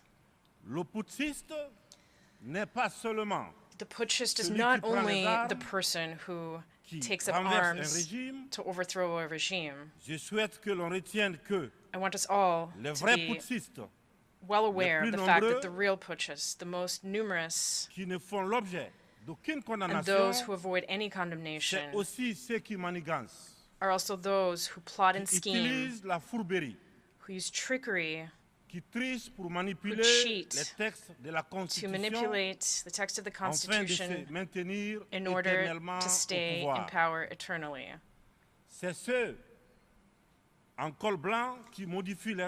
It is those in white-collar jobs who change the rules of the game as the game unfolds in order to keep the reins of power in their hands. These are the most numerous kinds of putches. Mr. President, ladies and gentlemen, I am one of those who one day decided to shoulder our responsibility to prevent our country from slipping into complete chaos, into an insurrection. No political forces at the time had the courage nor the means to put an end to the duplicity that we were experiencing, as they were all completely neutralized back then. The institutional correction for which my brothers in arms and I took responsibility on September 5th, 2021, was only a consequence of that chaotic situation which had ended up tearing apart the social fabric of my country and undermining our coexistence. This is not an exhaustive list, but we believe that the transitions underway in Africa are due to several factors, including broken promises, remaining in power to the detriment of collective well-being. Today, the African people are more awake than ever and more than ever determined to take their destiny into their own hands. The unequal distribution of wealth creates endless inequalities, famine, and abject poverty, which make the daily lives of our populations increasingly difficult. These inequalities are part of the causes for the events that endanger our peaceful coexistence above all. When the wealth of a country is in the hands of an elite, while newborns die in hospitals due to a lack of incubators, it is not surprising that in such conditions we are seeing transitions in order to respond to the profound aspirations of the people. Africa, ladies and gentlemen, is suffering from a governance model that has been imposed on it. A model that is certainly good and effective for the West, which developed it over the course of its history, but which is difficult to incorporate and adapt to our realities, our customs, and our environment. Alas, I have to say that the graft did not take.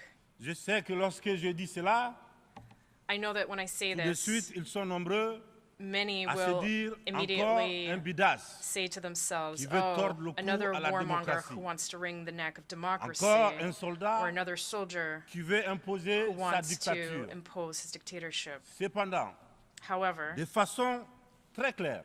want to say very clearly, without hypocrisy, without pretense, eye to eye, we are all aware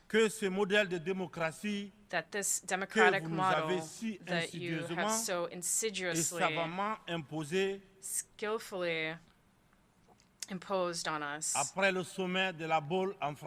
after the La Baule summit in France, something you've been imposing almost religiously. This model does not work.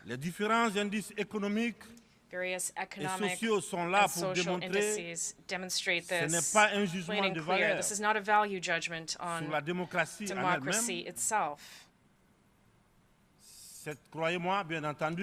C'est un constat. Believe me, this is just C'est un bilan. Taking Sur stock plusieurs of the décennies situation. d'expérimentation It's a balance sheet. Over several chaotique decades de of ce chaotic modèle experimentation dans notre environnement, with this une model période in où our il n'a été environment, we can question make this observation. This was a que des period outils full politiques, of nothing but political au gains. détriment, bien sûr, au détriment And de this, of course, has l'essentiel, been to the detriment of what is qui est essential, l'économie, namely the la economy transformation de nos matières premières sur place. and the local Permettez-moi processing de of our pousser natural resources. l'exercice de vérité un peu plus loin, Allow me to take this truth exercise a avec little ma further. courte mais intense expérience Through my à la short gestion but d'un very État, la intense Guinée, experience of managing a state, j'ai Guinea, mieux I mesuré have à quel come point to better understand the ces modèles extent a surtout to which contribué this model has, above à all, entretenir contributed to un maintaining système d'exploitation a system et of de pillage de nos exploitation ressources and par les plunder autres, of our resources by others, et une corruption très active and de nos élites, a rampant corruption of our elites. des leaders nationaux, à qui on a National souvent leaders accordé des certificats de who démocrates. have often been granted democratic labels Et en fonction de leur docilité based on their acquiescence ou de leur aptitude or à brader les their ressources capacity for et les selling biens de off leur the peuple, resources and the property of their people, ou encore de leur facilité or à céder aux perhaps their ease pseudo-recommandations in giving in to et the pseudo injonctions recommendations and des injunctions grandes puissances. of the great powers. Je dois d'ailleurs, dans ce sens, I must confesser que tout ce à confess in quoi this regard that everything je fais face dépasse l'imagination. that I am facing Ce sont les is mêmes beyond all imagination. qui confessent la démocratie, la These transparence, are the same people who qui profess dénoncent democracy, transparency, la mauvaise gouvernance et la corruption, who qui denounce dictent les règles, poor governance and C'est eux corruption, who dictate qui the en rules. It is très they discrètement who, behind the et scenes, sournoisement very discreetly and redoublent de underhandedly, pression pour are nous faire increasing pressure céder notre to make us patrimoine cede dans our des national contrats wealth lyonnais. through unconscionable leonine comprends contracts. I certains understand dirigeants, quelques-uns de mes certain prédécesseurs leaders and some of my predecessors qui, who, parce qu'ils avaient des fragilités because they possessed qu'ils certain étaient sous weaknesses, pression, because they were under ou pressure, parce qu'ils traînent des casseroles, or because they had skeletons in their surtout parce qu'ils closets, avaient or des agendas particularly politiques. because they had a political ont agenda, cédé à ce qu'on leur demandait. gave in to what was being Je asked les of them. comprends sans les I approuver. understand them, even if I do not approve. Certains m'ont même rappelé que si j'avais un In some agenda cases, I was politique, even reminded that if I had a je serais political moins à agenda, l'aise pour I mener would à be bien less comfortable les réformes auxquelles carrying out the mon gouvernement reforms that my et moi, government nous nous and sommes I attaqués. are tackling. Une chose est certaine, One thing is certain. nous n'avons qu'une seule préoccupation, We le have bien-être but du one peuple concern, and that is the et le vivre well-being ensemble. of the people and living together. C'est cela notre priorité. This is our priority. C'est pourquoi la This is transition why que je dirige the a choisi transition I de se lead consacrer avec has méthode chosen to focus en methodically fixant les objectifs clairs on clear dans un ordre objectives précis. in a precise order. Le social, The social, l'économie the economic, et le politique. and the political.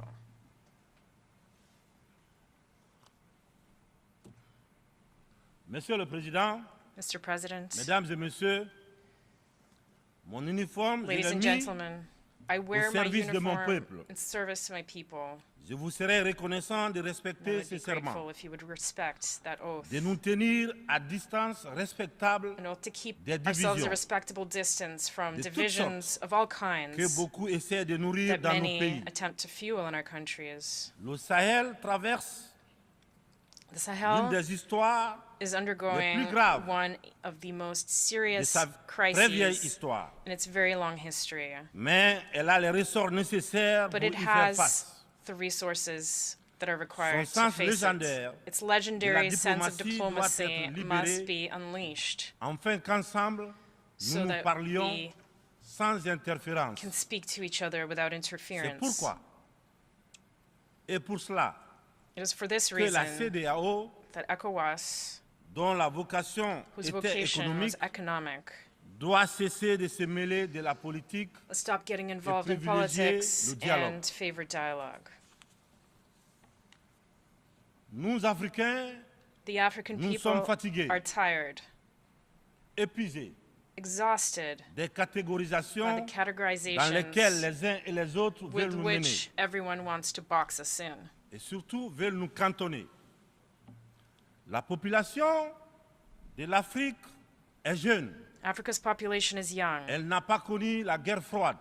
It did not experience the Cold Elle n'a pas War. connu la guerre It did not et les guerres experience idéologiques the ideological qui ont wars façonné le monde that have shaped pendant the les world 70 dernières années. over the last 70 years. C'est pourquoi That is why nous, Africains, we, nous trouvons Africans, insultants are les insulted cases, by the les boxes, classements the qui categories, nous which placent sous sometimes place influence us des under the Américains, influence of the Americans, tantôt sous sometimes under celle des Anglais, that of the tantôt British, des Français, sometimes the French, tantôt des Chinois, the Chinese, des Russes or the et même Russians, des Turcs. and even the Turks. Nous ne sommes ni pro, We are neither pro nor anti-Américain. anti-American. ni pro, We are neither ni pro anti-Chinois. nor anti-Chinese, ni pro, nor ni pro or anti-Français. anti-French, ni pro, nor pro ni or anti-russe, anti-Russian, ni pro, ni anti-turc. nor pro or Nous anti-Turkish. sommes tout simplement pro-africains. We are simply tout. pro-African. That is all.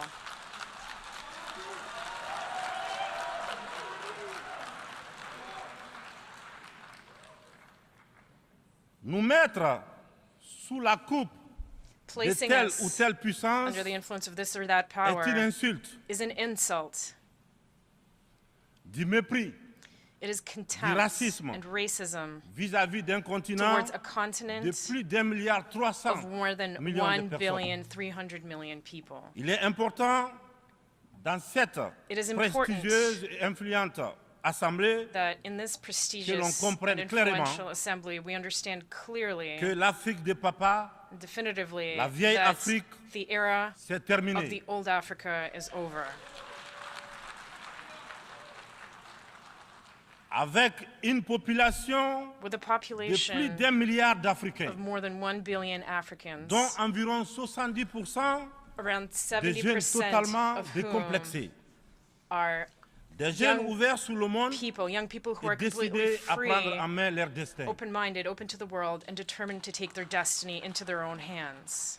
Il est venu le moment de The prendre time conscience que les has come structures, to realize that the les règles structures, issues de la the Seconde Guerre rules from the mondiale, post-war era, en l'absence de nos États, established in the absence of our n'existaient pas states, encore, which did not yet exist sont at the time, obsolètes. are obsolete. c'est la fin d'une époque déséquilibrée, This is the end injuste, of an où nous unbalanced, n'avons pas an droit unjust era au chapitre. where we had no say C'est in le the matter. moment de prendre en compte nos droits, It is de nous time donner notre to take our place. rights into account and Mais to let aussi us et take our surtout, proper place. But also, Le and above moment all, it is d'arrêter time de nous faire de la leçon, to stop lecturing de nous us prendre de haut, and to stop d'arrêter de nous traiter comme des enfants. treating us with condescension like children. Rassurez-vous, rassurez-vous, nous Rest sommes assured suffisamment grands pour savoir ce that qui we est are old bien enough et ce qui est bon pour nous. to know what is good for us. Nous sommes suffisamment matures pour We are définir nos mature enough priorités, to define our priorities, pour concevoir notre modèle to design qui our own correspond models à which are notre in line identité, with our identity, à la réalité de nos populations, the daily reality à ce que nous sommes of tout our countries and simplement. our populations, in line with what we Nous are, vous serions quite simply. fort reconnaissants We would be very grateful to de you nous faire confiance et de nous laisser mener notre barque if you trust comme us vous l'avez and permis let us dans run certaines our régions business as du monde. you have allowed in certain regions of the world, Vous l'avez permis en Asie, as you have Proche allowed et in Moyen-Orient, Asia, in the Near and the pour ne Middle citer que East, to cela. cite only a few. Cette infantilisation This est du plus mauvais infantilization effet that we have experienced pour une jeunesse africaine has had qui s'est émancipée. the worst effect on African youth who are now Dans ce contexte, emancipated. nous sommes tous interpellés. et appelé à In this procéder context, we are all à une meilleure challenged analyse and called upon de la to situation en vue carry d'initier out a better analysis of the poursuivre situation with a view to de initiating nouvelles and politiques au pursuing new bénéfice policies de tous. for the benefit of all. La communauté internationale The doit international regarder community l'Afrique must avec look les yeux to neufs. Africa with new eyes. Elle doit entreprendre avec elle It must now désormais une engage coopération franche in genuine cooperation dans with un esprit de Africa partenariat in a gagnant-gagnant. spirit of Je win-win vous remercie partnership. de votre attention. I thank you for your Merci. attention. Thank you.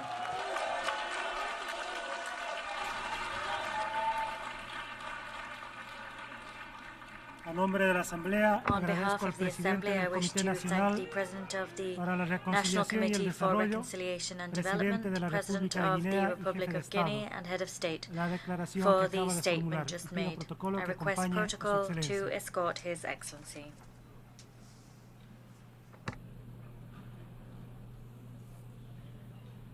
The Assembly will now hear an address by His Excellency Evariste Ndayishimiye, President of the Republic of Burundi.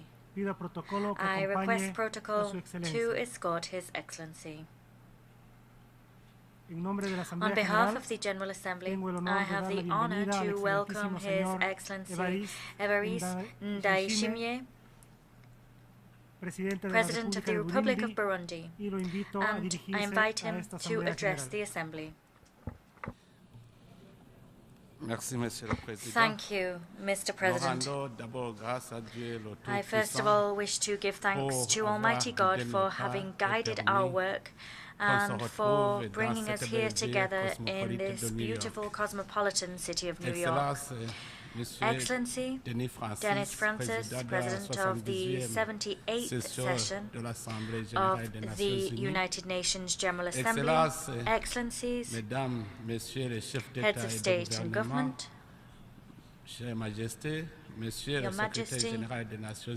Secretary General of the United Nations, distinguished delegates, ladies and gentlemen, all protocol observed. Allow me to express my sincere thanks to the host country of the United States of America and to its people, in particular to the authorities and people of the state of New York. I thank them all for the very warm welcome and exemplary hospitality that I and my accompanying delegation have been shown. At the outset, I wish to reiterate my most heartfelt condolences to the people of Morocco and Libya. Today, they are in mourning following natural disasters, the human and material damage of which is incalculable. May God bring comfort to those families at this time of great suffering. Allow me to convey my hearty congratulations to His Excellency Mr. Denis Francis, following his successful election to the presidency of the 78th session of the United Nations General Assembly. Mr. President, Burundi assures you of its full cooperation and extends to you every wish for success as you discharge your mandate. I'm also delighted to pay a well-deserved tribute to Mr. Shaba Koroshi, your predecessor, for his sterling work during his term. Mr. President, Excellencies, ladies and gentlemen, the time has come to piece back together a world of peace, a world which can foster progress. We must cultivate trust, mutual understanding, and solidarity. It is for that reason that we hail the choice of theme which guides our discussion today. That theme is rebuilding trust and reigniting global solidarity, accelerating the 2030 agenda and its sustainable development goals towards peace, prosperity, progress, and sustainability for all. Excellencies, ladies and gentlemen, we meet every year in this hall and in other equally important fora. However, the world nevertheless continues to face grave existential threats. As such, that world is unfortunately growing ever more unstable and vulnerable. Trust and solidarity are values which should characterize relations between our states. However, these values are rendered fragile because we have, so to speak, domesticated them and recreated them in our image to further our own interests. We must liberate these values so that they can be shared values. These values must recover their original meaning which was buried following colonialization and the expansion of other selfish ideologies, which sought to drag least developed countries ever deeper for the benefit of rich nations. In reality, colonization missed its chance because it could have created a solidarity by allowing the meeting of cultures and know-how, and by creating a mutually beneficial partnership instead of a partnership characterized by dependency. Trust and solidarity then lost every trace of their initial meaning, with the effects of neocolonialism. Neocolonialism marked by multifaceted forms of interference in the domestic affairs of developing states through the unjust remuneration given for commodities and through the heavy demands imposed by the Bretton Woods institutions. There is what was called official development aid a few years ago. It's now come to be termed a partnership for development. That's the term in common parlance today. In any case, terms for this concept abound, but they're all tinged with bad faith. Indeed, terms abound to veil this hypocrisy. At the same time, resources dispersed with a view to generating economic returns that could foster economic recovery are themselves shrinking. Today, Mr. President, it is important to move beyond the needs and interests of states. These often vary greatly and are often difficult to reconcile. International solidarity must guarantee that all countries are able to interact on a level playing field. International solidarity that we wish to see does not seek to homogenize. Rather, it seeks to stand as a bridge between differences and even between radically opposing viewpoints. It seeks to allow respectful and mutually beneficial relations to flower. Mr. President, ladies and gentlemen, trust and solidarity should be the cornerstone on which thriving international relations can develop, international relations free of inequality and conflict. This is, incidentally, the goal that Burundi is striving to achieve. First and foremost, at a national level, we're seeking to cultivate and strengthen this ideal within our people. As such, after years of instability, the process of truth and reconciliation launched in Burundi is today bearing a bounty of fruit because the people of Burundi are now energized in pursuit of a common ideal as they seek to achieve the Sustainable Development Goals. In this connection, we call upon friendly countries and partners to support the action of Burundi's government, and we heartily encourage foreign investment. However, the sad truth is that ODA, which should support the efforts of the government as it seeks to guarantee the well-being of its citizens, has little by little faded away to instead be channeled towards non-state actors which serve the geopolitical and economic interests of certain so-called donor states. These interests are unspoken and clandestine. Evidently, international solidarity should encourage developed nations to make tangible contributions to the socio-economic development of LDCs. A Kirundi proverb, means prosperity can only last if it is shared. That proverb reminds us that investing in the prosperity of a neighbor is to indisputably guarantee and shore up one's own sustainability and progress. This, Mr. President, reminds us of the urgent need to rethink and strengthen our global partnership that, in our view, involves ensuring debt relief, a substantial increase in resources devoted to the fight against poverty. It involves strengthening South-South cooperation, the sharing of technologies and innovation, and it involves broadening commercial agreements. Ladies and gentlemen, in spite of all of the challenges above, Burundi remains determined, and indeed we trust that this Assembly will work to rebuild trust in my country. We believe that it will champion a process by which international solidarity is revived. The government and people of Burundi have a genuine and staunch determination to maximize the dividends of peace and to protect our hard-won reconciliation. In view of that goal, our war horse is the promotion of good governance and the fight against all forms of injustice. Indeed, we are engaged in a tireless struggle to ensure the proper management of public affairs, and thanks to this determined struggle, Burundi has made significant progress in terms of democracy, good governance, and improving its business climate. Consequently, we have become a safe place for investment and a range of economic activities. Moreover, significant efforts are being made in productive sectors which create mass employment and which drive growth. Against this backdrop, my government is striving to particularly stimulate the agricultural sector. That sector employs vast swathes of Burundi's population.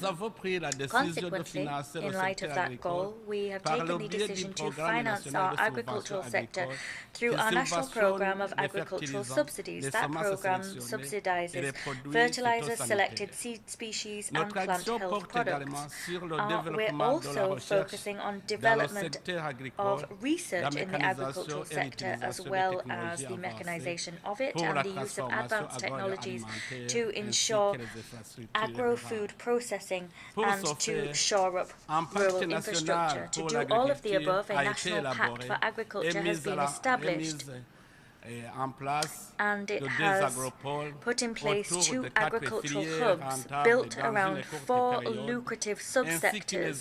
That was done very quickly, and we now also have a special agricultural industrial zone.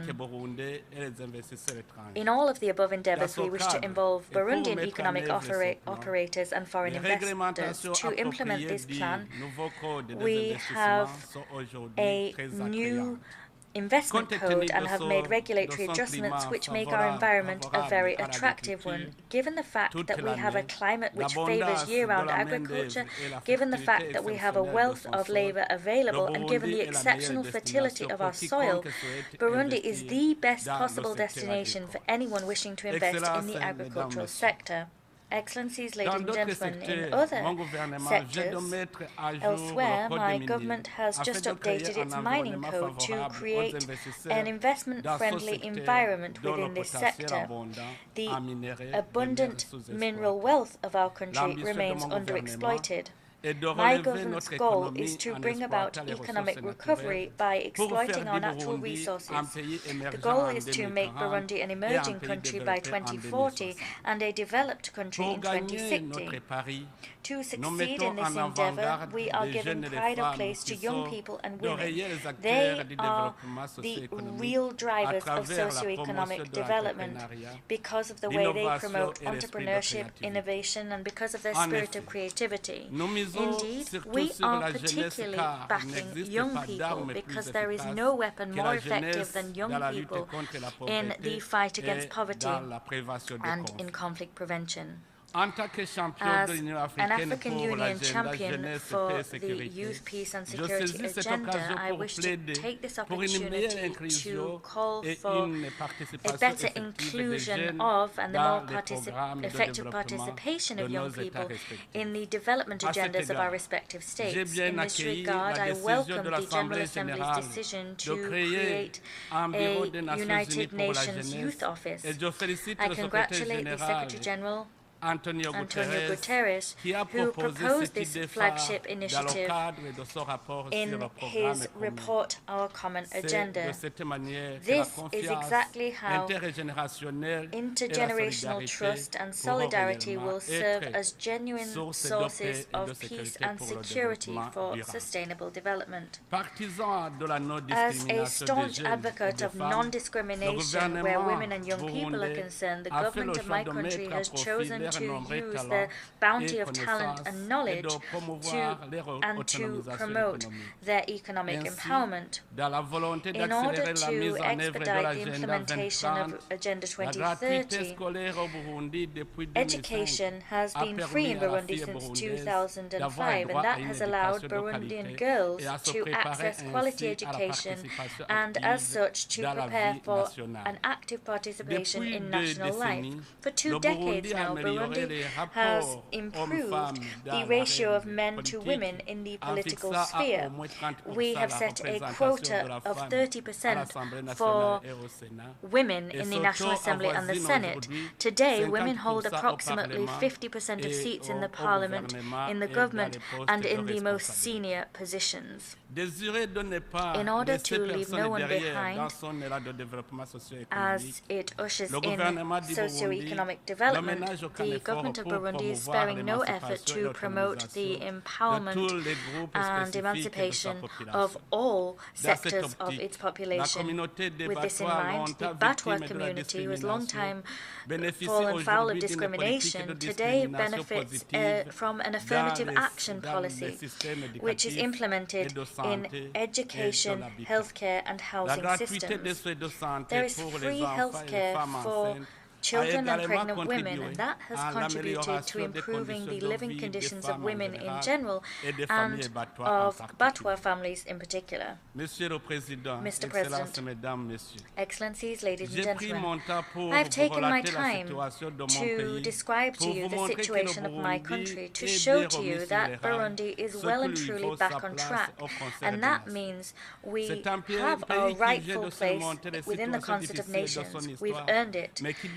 Mine is a country that has overcome difficult situations in its history, but we have all the assets we need to go very far indeed in terms of development. Today,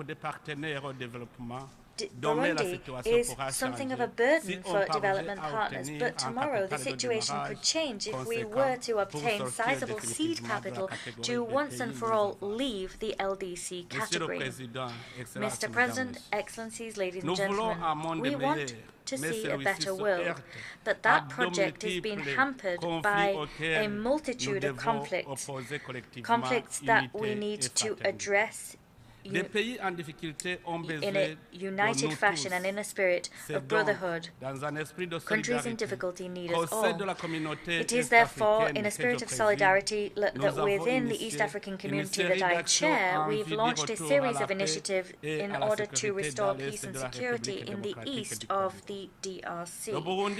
Burundi also participates in peacekeeping operations and in the fight against terrorism in the CAR and in Somalia. That is testament to the desire harbored by the Burundian people to contribute to the advent of a better world built on foundations of solidarity.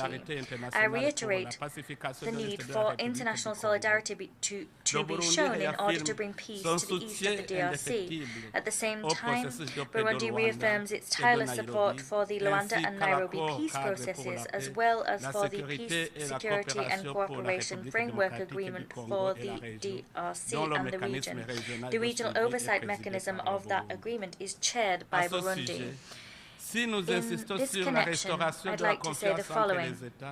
Whilst we do insist on the need to rebuild trust between states, we must together condemn certain spoilers who fan the flames of conflict and devote themselves to sowing destabilization in other states. Let us call a spade a spade. The political and security-related instability in countries of the South, particularly in Africa, is born of the desire of powers who wish to control the domestic policies of developing nations. Africa, in particular, has become the arena for geopolitical conflicts playing out between major powers, and we continue as such to fall behind in terms of economic development.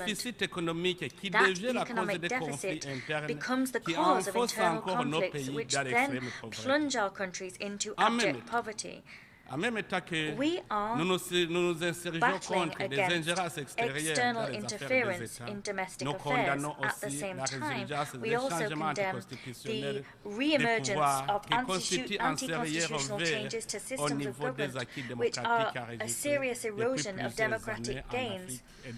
Dialogue, cooperation, joint work and negotiation. Mr. President, Excellencies, ladies and gentlemen, in general terms, security and stability throughout the world seem to be yielding to war, terrorism and violent extremism, as well as crime and violence in its myriad forms. In this regard, at a time when the African Transition Mission in Somalia, ATMIS, is preparing to withdraw in the coming months, once it has completed its successful mandate, I wish to here pay tribute to the professionalism and self-sacrifice of troops working for peace in Somalia, including the Burundian troops. I'd like to also take this opportunity to draw the international community's attention to the consequences of the hasty closure of this mission. That hasty closure risks providing an opportunity to terrorist groups to grow stronger and regroup. Mr. President, turning now to the climate crisis, I welcome the commitments already entered into by states during various international climate negotiations, commitments to reduce greenhouse gas emissions and to finance the protection of the environment, climate resilience, and the green transition of the least polluting nations.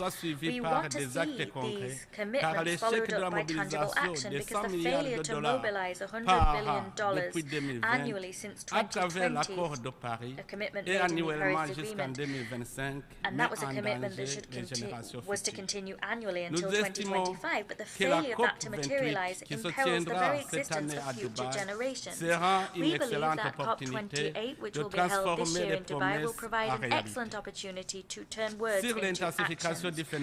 Turning now to the increase in migratory flows, we are all aware that the extent of these migratory flows are threats to peace and security. Indeed, this movement is of concern to rich countries, is the consequence of poverty, because these migrants are seeking a better life, and as such they leave poor areas to earn a living in more affluent nations. The reducing migration involves inevitably adopting appropriate cooperation-based measures which allow young people better opportunities to find opportunities for decent work, employment, independent employment, or entrepreneurship.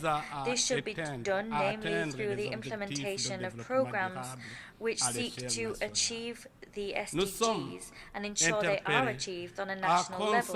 We are now called upon to focus our efforts on establishing a global partnership which fights poverty in all its forms. However, as we await a lasting solution to poverty, countries of transit and destination must understand our situation and provide dignified and humane assistance to migrants, and must guarantee them their fundamental rights. The respect of human rights is a matter on which we all agree. These rights must be universal and indivisible for all. My country is always against discrimination, as well as against the instrumentalization of human rights and the double standards used in their application.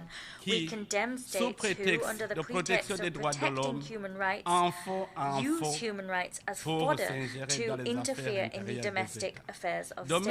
Moreover, we stand against politically motivated resolutions which target specific states, and we are against the implementation of mechanisms which strangle the states targeted and stifle them without any constructive dialogue taking place. Excellency, ladies and gentlemen, allow me, before I conclude, to reaffirm our commitment to the democratization of the multilateral system. This includes the reform of the United Nations Security Council as well as of the international financial system to make both more representative, just and inclusive, and able to more effectively address the challenges emerging in the world today.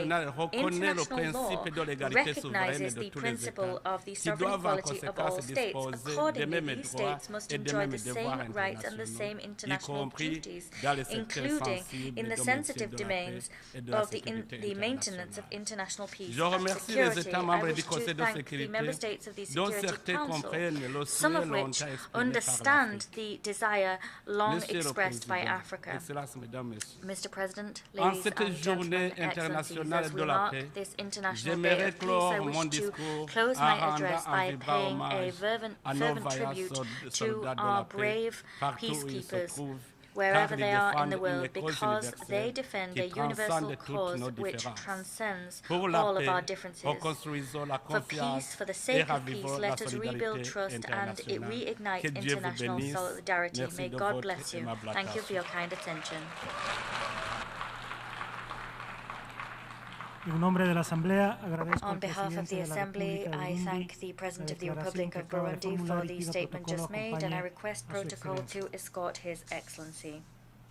The Assembly will now hear an address by His Excellency Alexander Vučić, President of the Republic of Serbia. I request protocol to escort His Excellency. On behalf of the General Assembly, I have the honor to welcome His Excellency Alexander Vučić, President of the Republic of Serbia, and I invite him to address the Assembly.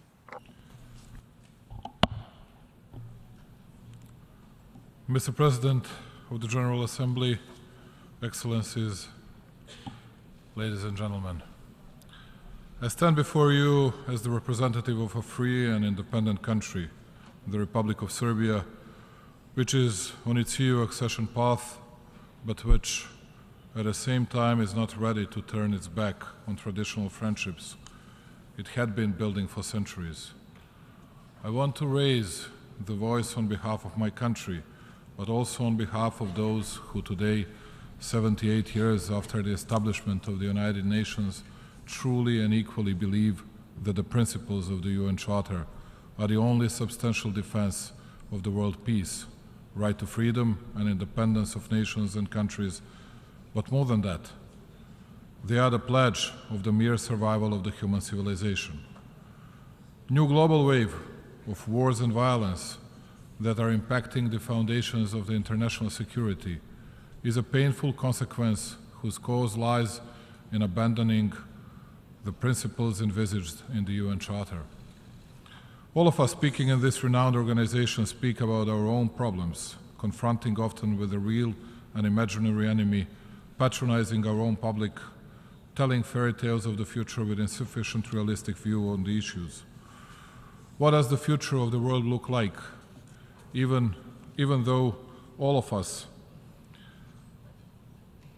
listened the words of the Secretary General, not many were actually heard. And almost not a single word's news conveyed his words of warning.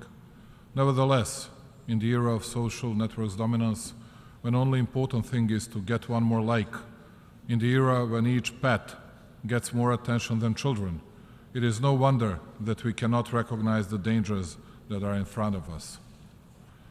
As the president of one not-so-big country, I cannot and I have no right to speak about relations between great powers.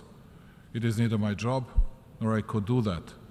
But I can and I will speak about how inobservance of the international public law can bring horrible consequences. The attempt of cutting my country into pieces that had formally started in 2008 by the unilateral declaration of independence of so-called Kosovo has not ended yet.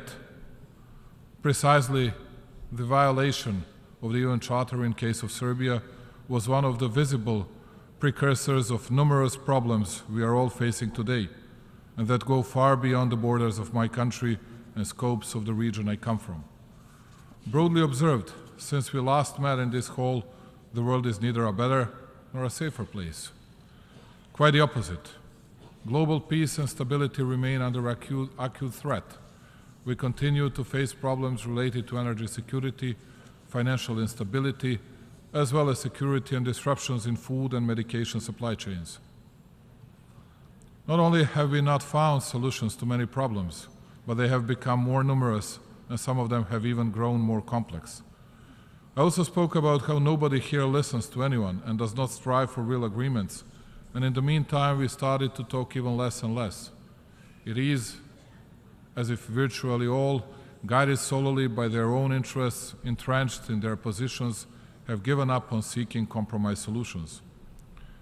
Ladies and gentlemen, while for 3 days in a row we pledge from this place to respect of principles and rules of the UN Charter, precisely violation of the respective is rooted in most of the problems. In international relations and implementation of dual standards is an open invitation for all those who strive to achieve their interests through war and violence by violating norms of international law, but also basic human moralities.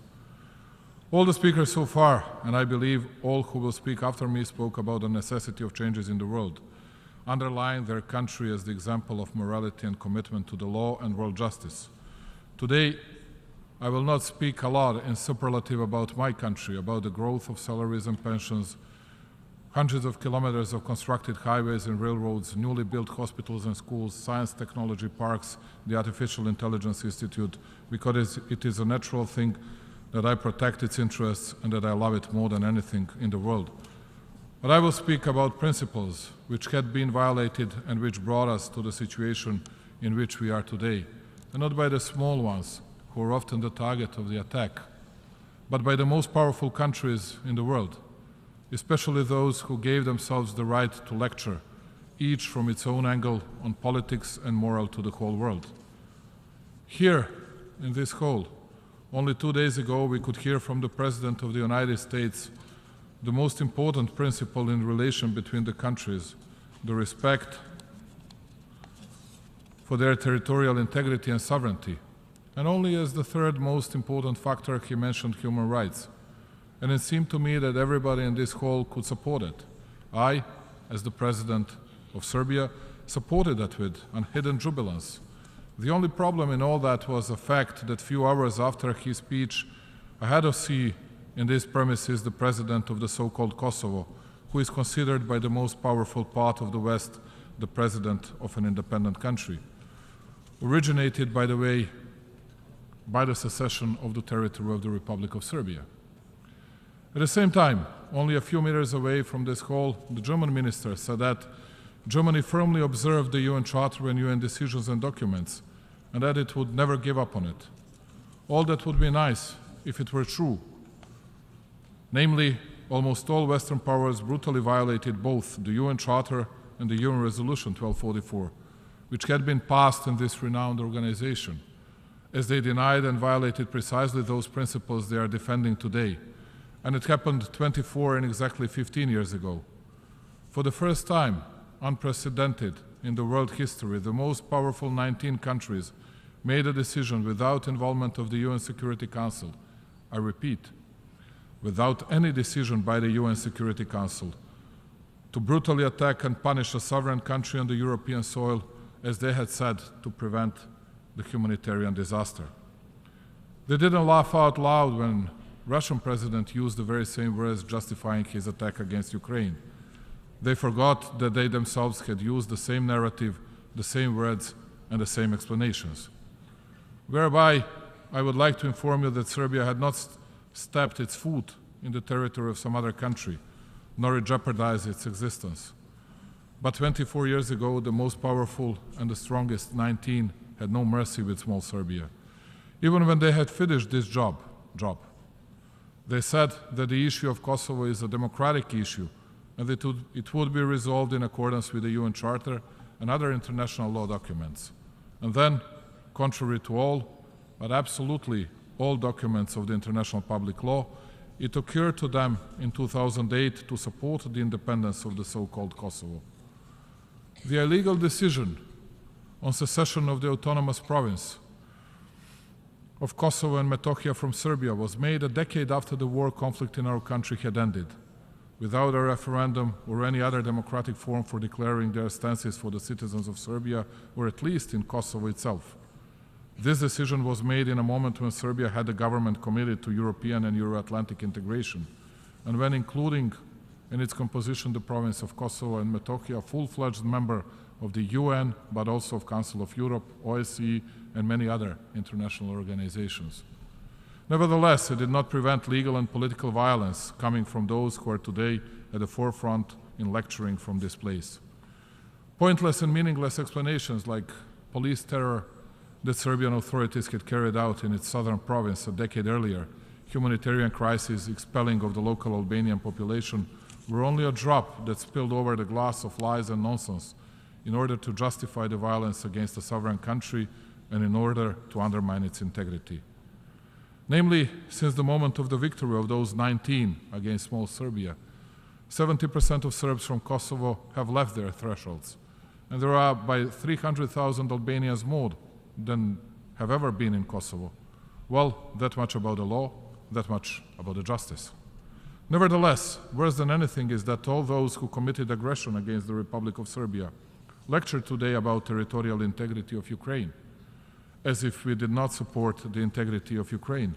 And we do support it, and we will keep supporting it, because we do not change our politics, we do not change our principles, regardless of centuries-long traditional friendship with the Russian Federation. To us, every violence is the same. Every violation of the UN Charter is the same, regardless of the strength of the power that exerts it or inevitably similar excuses makes for its illegal and immoral behavior. But when we ask them about the territorial integrity of the Republic of Serbia and about what they had done to my country, the answer is the one that all of you representatives of smaller countries in the world heard on countless of occasions. Do not go back in the past. Look towards the future, because it is the only way for your country to make progress. When it comes to the territorial integrity of Ukraine and Serbia and any other country, all of us are entitled to speak about from this podium at least a bit more than they are. I'm the president of Serbia in my second presidential term. On countless of occasions, I was under different political pressures, and I'm a political veteran. And what I will tell you today is the most important for me. Principles do not change from one circumstance to another. Principles do not apply only on the strong ones. They apply to all. If that's not the case, then there are no longer principles. And that is why I believe that in the modern world, there will either be principles and the same rules will apply to all, or as the world, we will end up in the deepest divisions in our history, in the most difficult conflicts and in problems we will not manage to cope with. Another important thing, peace has become a forbidden word, because all of them have their favorites and their culprits. And the only value that remained to great powers are precisely the principles, but the false ones. As long as they are fine with them, they will call upon them. First time, as it was in the case of Serbia, they disagreed with the principles. Law and rules, law, justice and principles suffered. Today in Kosovo, southern province of the Republic of Serbia, the blunt violence is taking place, exerted against the Serbs by the separatist authorities of Albin Kurti. Only last week, after who knows which failed round of the dialogue in Brussels, Pristina Prime Minister Albin Kurti, after rejecting the European proposal for de-escalation, addressed the public in front of one of the main buildings of the European Union and in front of the millions of viewers of the media that were present conveyed to not so many reaming Serbs in Kosovo that Serbs will, I quote, suffer and pay for the mistake they made. Is there any possible worse mocking humanity, international order based on the rules and international community than these words? Unfortunately, it is possible. Only one day later, as we sit in this hall, a new contingency of Serbs is being taken to Kurtis prisons, apprehended according to fabricated accusations as a part of his terror campaign. So much worse are the actions continuously done by that extremist regime in the past 20 months, and which in practice, together with repeated accelerated displacement of the remaining Serbs, are turning into a crawling ethnic cleansing in the heart of Europe. You can conclude by yourself how far that regime's cynicism goes from the following sentence. Since the European Union and the US State Secretary Antony Blinken issued a statement in early June condemning unilateral action of the so-called government of Kosovo, ethnically motivated attacks against Serbs in our southern province raised by 50%, while at the same period Pristina authorities made even 22 new escalatory moves. Serbian boys Stefan Stojanovic and Miloš Stojanovic, who are 11 and 21 years old, were wounded on the Christmas Eve by the members of the so-called Kosovo security forces, in whose equipping take part some of the attendees in this hall, knowing quite well that it is deeply illegal and that the mere existence of the KSF is contrary to the UN Security Council Resolution 1244. 7 innocent civilians were shot by the representatives of the so-called Kosovo institutions. Disruption of supplying of hospitals, election voting bans only for Serbs, entire economic blockade for Serbian goods, attacks against churches, graveyards, schools are a part of the sad daily life of my people in this part of our territory, parted by the violent secession contrary to the UN Charter. And you wouldn't believe it, even though Belgrade and other cities in my country were bombed, leaving the bloody track from several thousand dead civilians and soldiers in scenes that pretty much resemble those that we unfortunately see today in different parts of the world, when an obvious terror, which they themselves say reminds of what happened to Albanians, happens against Serbs, there is no humanitarian disaster, there is no call for action, there is nothing. They are only words, they are only worried now, shrugging their shoulders, but if they have to make any decisions, it will always be, as they put, at the fault of both sides. And in such a world, I believe that one small Serbia, by raising its voice and fighting for universal values of principles and inviolability of internationally recognized borders, territorial integrity, sovereignty, and political independence, gives the example of the fight for the right, the one that was abolished here, even in this building, and protects the principles the world should be made of, with its not such a big strength, but with its paramount decisiveness and courage. We did not change the principles for the purpose of daily politics and our own needs. And just like we preserve the integrity of Serbia, we defend the integrity of each UN member state. It is only a bit sad that all the big ones who are not interested in the law and justice call upon different principles in different circumstances, the principles they find the most suitable at that particular moment. When one follows such politics, when there is no morality in the world politics, then it is clear that we are about to enter the era of big divisions and big conflicts. And not only political and economic, but military ones as well. And precisely in this difficult situation, the UN is the last substantial platform that brings us all together, regardless of all our differences and divisions. I believe that the commitment to peace and development, the desire to resolve disputes through dialogue, to find common ways to end human suffering and to ensure a more prosperous and stable future are precisely what unites us. That is why we extend full support to all important reform processes of the UN organization itself, including the initiatives of the UN Secretary General. For preservation of global peace, and so that we all do not disappear in a Darwinist conflict led by great powers, it is necessary to join our forces, just like 78 years ago in common fight for international order based on the UN Charter. Ladies and gentlemen, respecting the UN Charter is not a choice, it is an obligation. After all, like I have already said by mentioning some names, this is what we had the opportunity to hear during the previous presentations of most of my colleagues while talking, among other issues, about a topic that is still dominant in all forums, the conflict in Ukraine.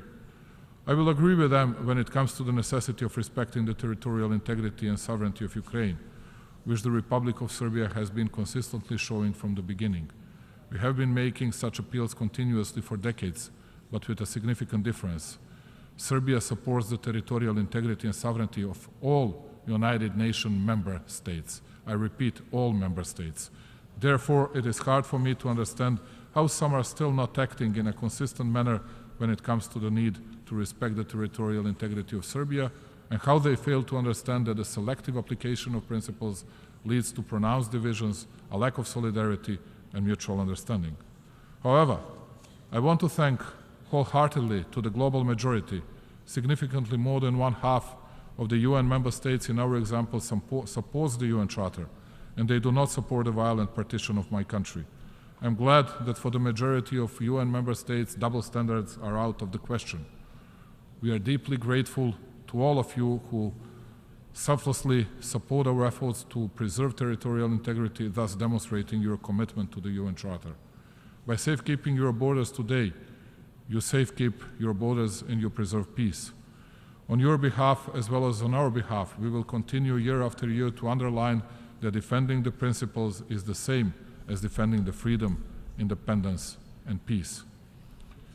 It often seems to us that the discussion with Prishtina's government is more like a monologue than the dialogue, because it is hard to explain why after more than 10 years after the signing of the Brussels Agreement, a taken obligation, the community of Serb majority municipalities has not been formed. The Republic of Serbia, its government, and all the institutions are working in their full capacity on preservation of the dialogue with the Pristina under the EU auspices. It is our task. The dialogue is possible only in case that all of us, including also the European facilitators, adhere firmly to what had been agreed. Misbalance by which Serbia has to make concessions all the time is not leading towards the solution, quite the contrary. It often seems to us that the discussion with Prishtina's government is more like a monologue than the dialogue, because it is hard to explain why, after 10 years, after the signing of the Brussels Agreement and taken obligations, that community of Serb majority municipalities has not been formed. Like I have already said at the beginning of my speech, Serbia is on its European path, ready to change, reform itself, and to make progress. Today, Serbia has very good cooperation with the United States of America in almost all areas, and we believe that our relations will only be better in the future. At the same time, Serbia will cherish its big and traditional friendships in all continents, while being proud of its good relations with all the nations and countries in Africa, Asia, and Latin America. We do not divide people by the color of their skin or their religious affiliation. That is why our relations with the People's Republic of China, Republic of Korea, Japan, many Arab and other Muslim countries are at the highest historical level. We don't cut our important and historical ties with Russian Federation as well. Believing that the dialogue is the only way for finding the compromise solution, Serbia remains committed to this process in the aim of providing peaceful coexistence of Serbs and Albanians. Peace and stability of the region have no alternative. It is with that belief that we approach to all discussions facilitated by the EU.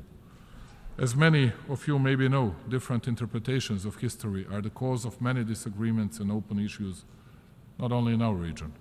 I believe in future, and I believe that by using joint efforts, we still have the capacity and ability to try to overcome differences and focus on what connects us, care for well-being of our nations. We want to build bridges, not walls. We need to look towards the future. We need to move forward, to use every chance for economic growth, connectivity, and exchange of ideas. Today we have common toll collection from Belgrade almost to the Adriatic Sea, and soon we'll have it to the Aegean Sea. We open borders in the Balkans, we open labor market and enable free flow of people, goods, and capital. Precisely this was the guiding star and initiator of the Open Balkan Initiative, which has given concrete results so far and strengthened regional ownership of the processes of the economic connectivity of the region. The Open Balkan improved also the political atmosphere. We have such approach to all our neighbors, and our key interest is to preserve stability in the region and turn towards as intensive cooperation as possible in all areas. These processes are certainly an inseparable part of our strivings to become a full-fledged member of the European Union, which is at some time one of the key priorities of our foreign policy. Precisely, this was the guiding star and initiative of the Open Balkan Initiative, and it gave us concrete results. And we have such approach because priority certainly does not exclude our commitment for cooperation, development, and deepening of relations with traditional friends from all parts of the world, from the region in particular, where we remain reliable and responsible partner. We will strive to strengthen existing and build new friendships, both bilaterally and through participation in initiatives and fora of different regions all over the world. The latest confirmation that the geographic distance should not be a barrier for cooperation is recent accession of the Republic of Serbia to the Treaty of Amity and Cooperation in Southeast Asia TAC. Additionally, we are proud for being given a unique opportunity that the spirit of friendship I speak about is to be felt in Belgrade, which will host the specialized exhibition Expo 2027. We are grateful to all those who supported us and had faith in us. Thank you, dear friends. Ladies and gentlemen, after long negotiations with a lot of optimism, the 2030 Agenda Plan of Action for People, Planet and Prosperity was adopted in this room, by which we pledged that no one will be left behind. Halfway to the set deadline for meeting the goals of the agenda, there is still a glimpse of hope that we will be able to fulfill given promise. Although there are many reasons for concern, even beside the progress that was made in certain areas, unfortunately we are still facing the basic existential problems like poverty, hunger, and inequality. Serbia puts maximum efforts in order to secure a stable and safe future, initiating at the same time policies based on sustainable development goals. Among some of the results so far are the following: developing instruments for involving principles that no one is left behind into our legislative and strategic documents, as well as participation in global initiatives and their implementation at national levels in areas of sustainable food systems, transformation of education systems, and urban development. We have lived to see the fourth industrial revolution and new technologies as a development opportunity that we must not miss, and that is why we continue with investment into infrastructure, economic reforms, and creation of better business environment. Digitalization and education are among our key priorities. The necessity of finding new sources of growth has also been recognized. That is why our future activities are focused on innovation, research and development, and creative industry. Serbia is the first country in the Southeast Europe region that joined the Global Partnership on Artificial Intelligence and adopted development strategy in this area back in 2019. Bio4 campus is being built. It is a unique multidisciplinary complex for research and development in natural science, which should become one of the key bioeconomic hubs in Europe. We firmly believe that knowledge and science play one of the key roles in accelerating activities towards implementation of the 2030 Agenda. Therefore, I am proud that at the proposal of the Republic of Serbia and like-minded countries, the UNGA adopted a resolution declaring the period from 2024 to 2033 the International Decade of Science for Sustainable Development. We do all this for future generations. I believe that involvement of the young ones into the implementation of the 2030 Agenda is an important prerequisite for its success, because beyond any doubt, the young ones are the most important development engine of every society. Excellencies, I believe that we are all aware that there is no development without peace. Just like Nelson Mandela said, peace is the greatest weapon for development that any person can have. We must believe in that and work together on it. Conditio sine qua non is, first and foremost, conversation, to listen and to try to hear and understand each other. There is no alternative to peace. Finally, I want to take this opportunity to invite the representatives of all UN member states to take part in World Exhibition Expo 2027 in Belgrade, Serbia's capital, a cosmopolitan metropolis with 2 million inhabitants, is your home, and we extend the welcoming hand for participation in the freest and most diverse international exhibition so far. Come to Belgrade to celebrate the humanity together. Now I know that I spoke much longer than I was asked to do, but have to say that I gave the same right to me as those big powers gave it to themselves. Thank you very much for listening to me.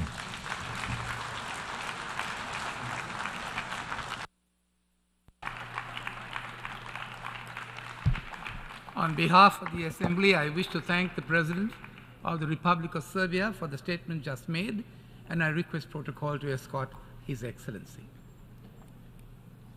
The Assembly will hear an address by His Excellency Charles Angelo Saverin, the President of the Commonwealth of Dominica. I request protocol to escort His Excellency.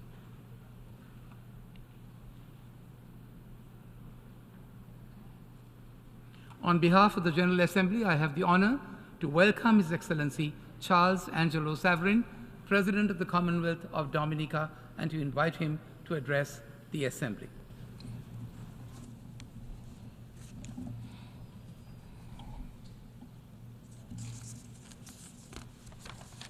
Mr. President, Your Excellencies, heads of state and heads of government, distinguished delegates, ladies and gentlemen, I bring you warm greetings from the citizens of the Commonwealth of Dominica.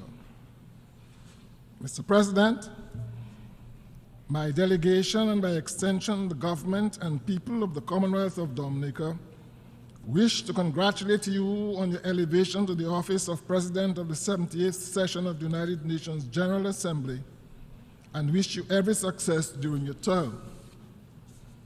As Dominica currently holds the chairmanship of the Caribbean Community, CARICOM, I also extend to you the support of CARICOM during your tenure. Your appointment is testament to the fact that small island developing states' contribution to the multilateral system is of crucial importance, particularly with the innumerable challenges confronting such states globally. Having served as ambassador of the Republic of Trinidad and Tobago for several years, your experience and knowledge on many of the current issues impacting member states should serve you well in leading the Assembly over the next year.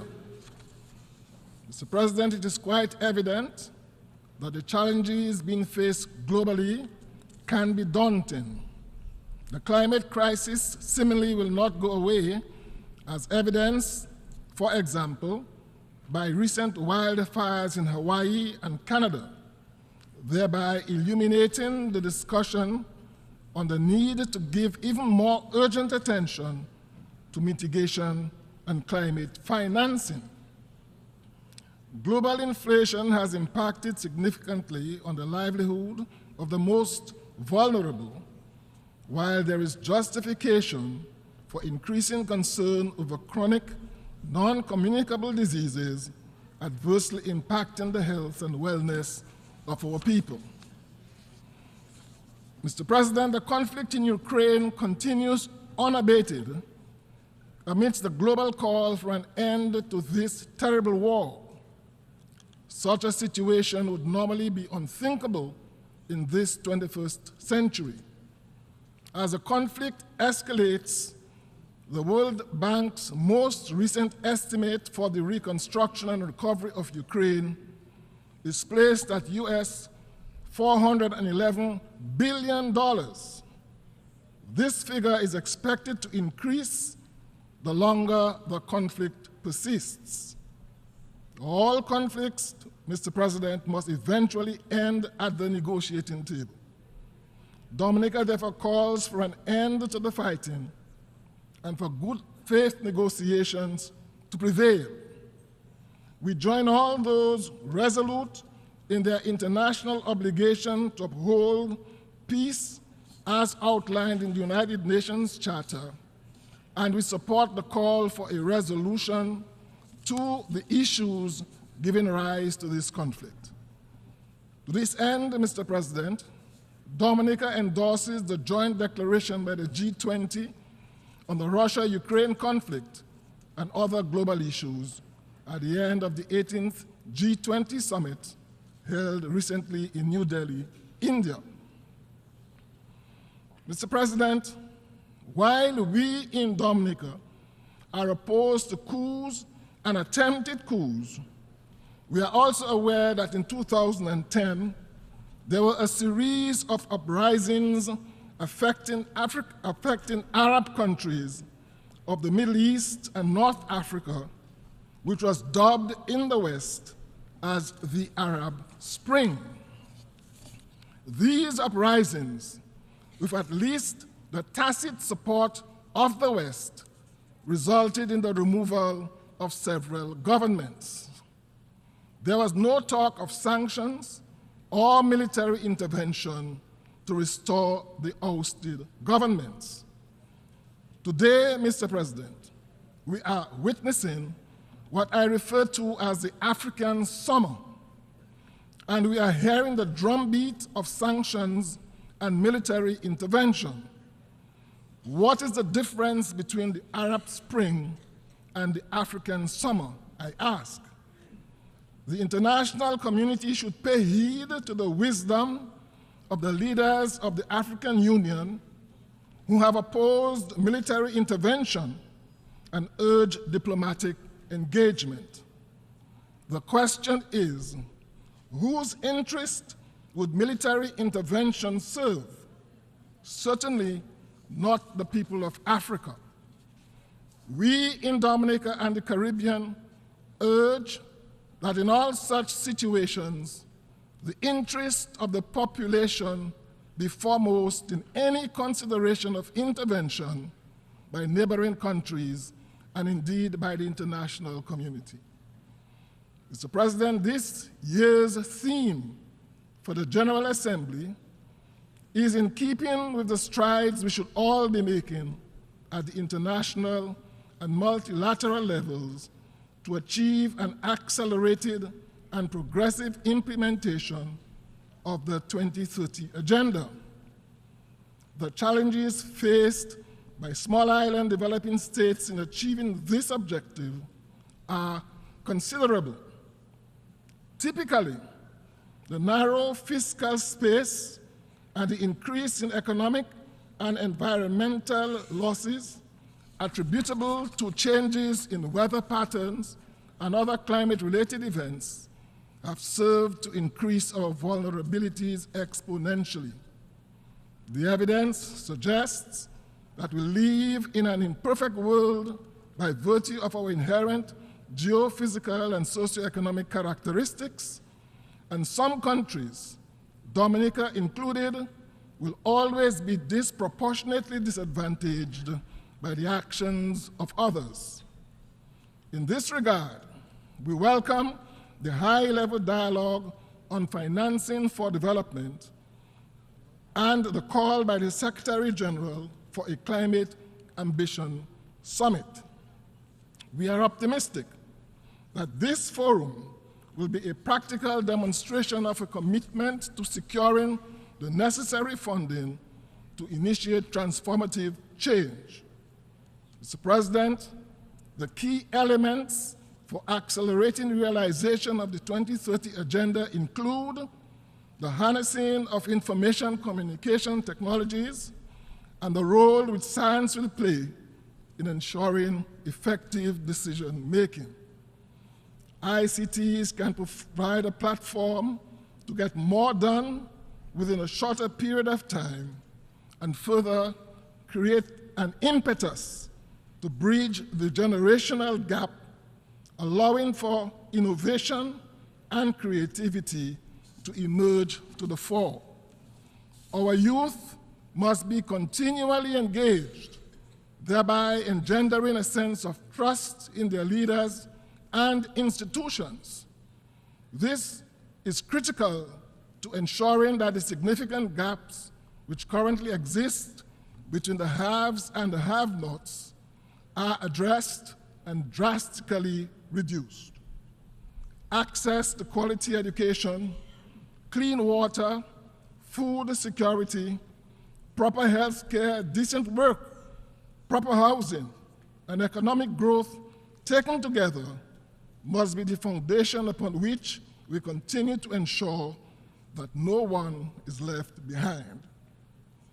The immiserating of our more vulnerable societies by unfair trade practices must be replaced by trade practices which reasonably benefit primary producers and support and/or encourage downstream processing and manufacturing, while international resources must be targeted at the most vulnerable and indigent among us.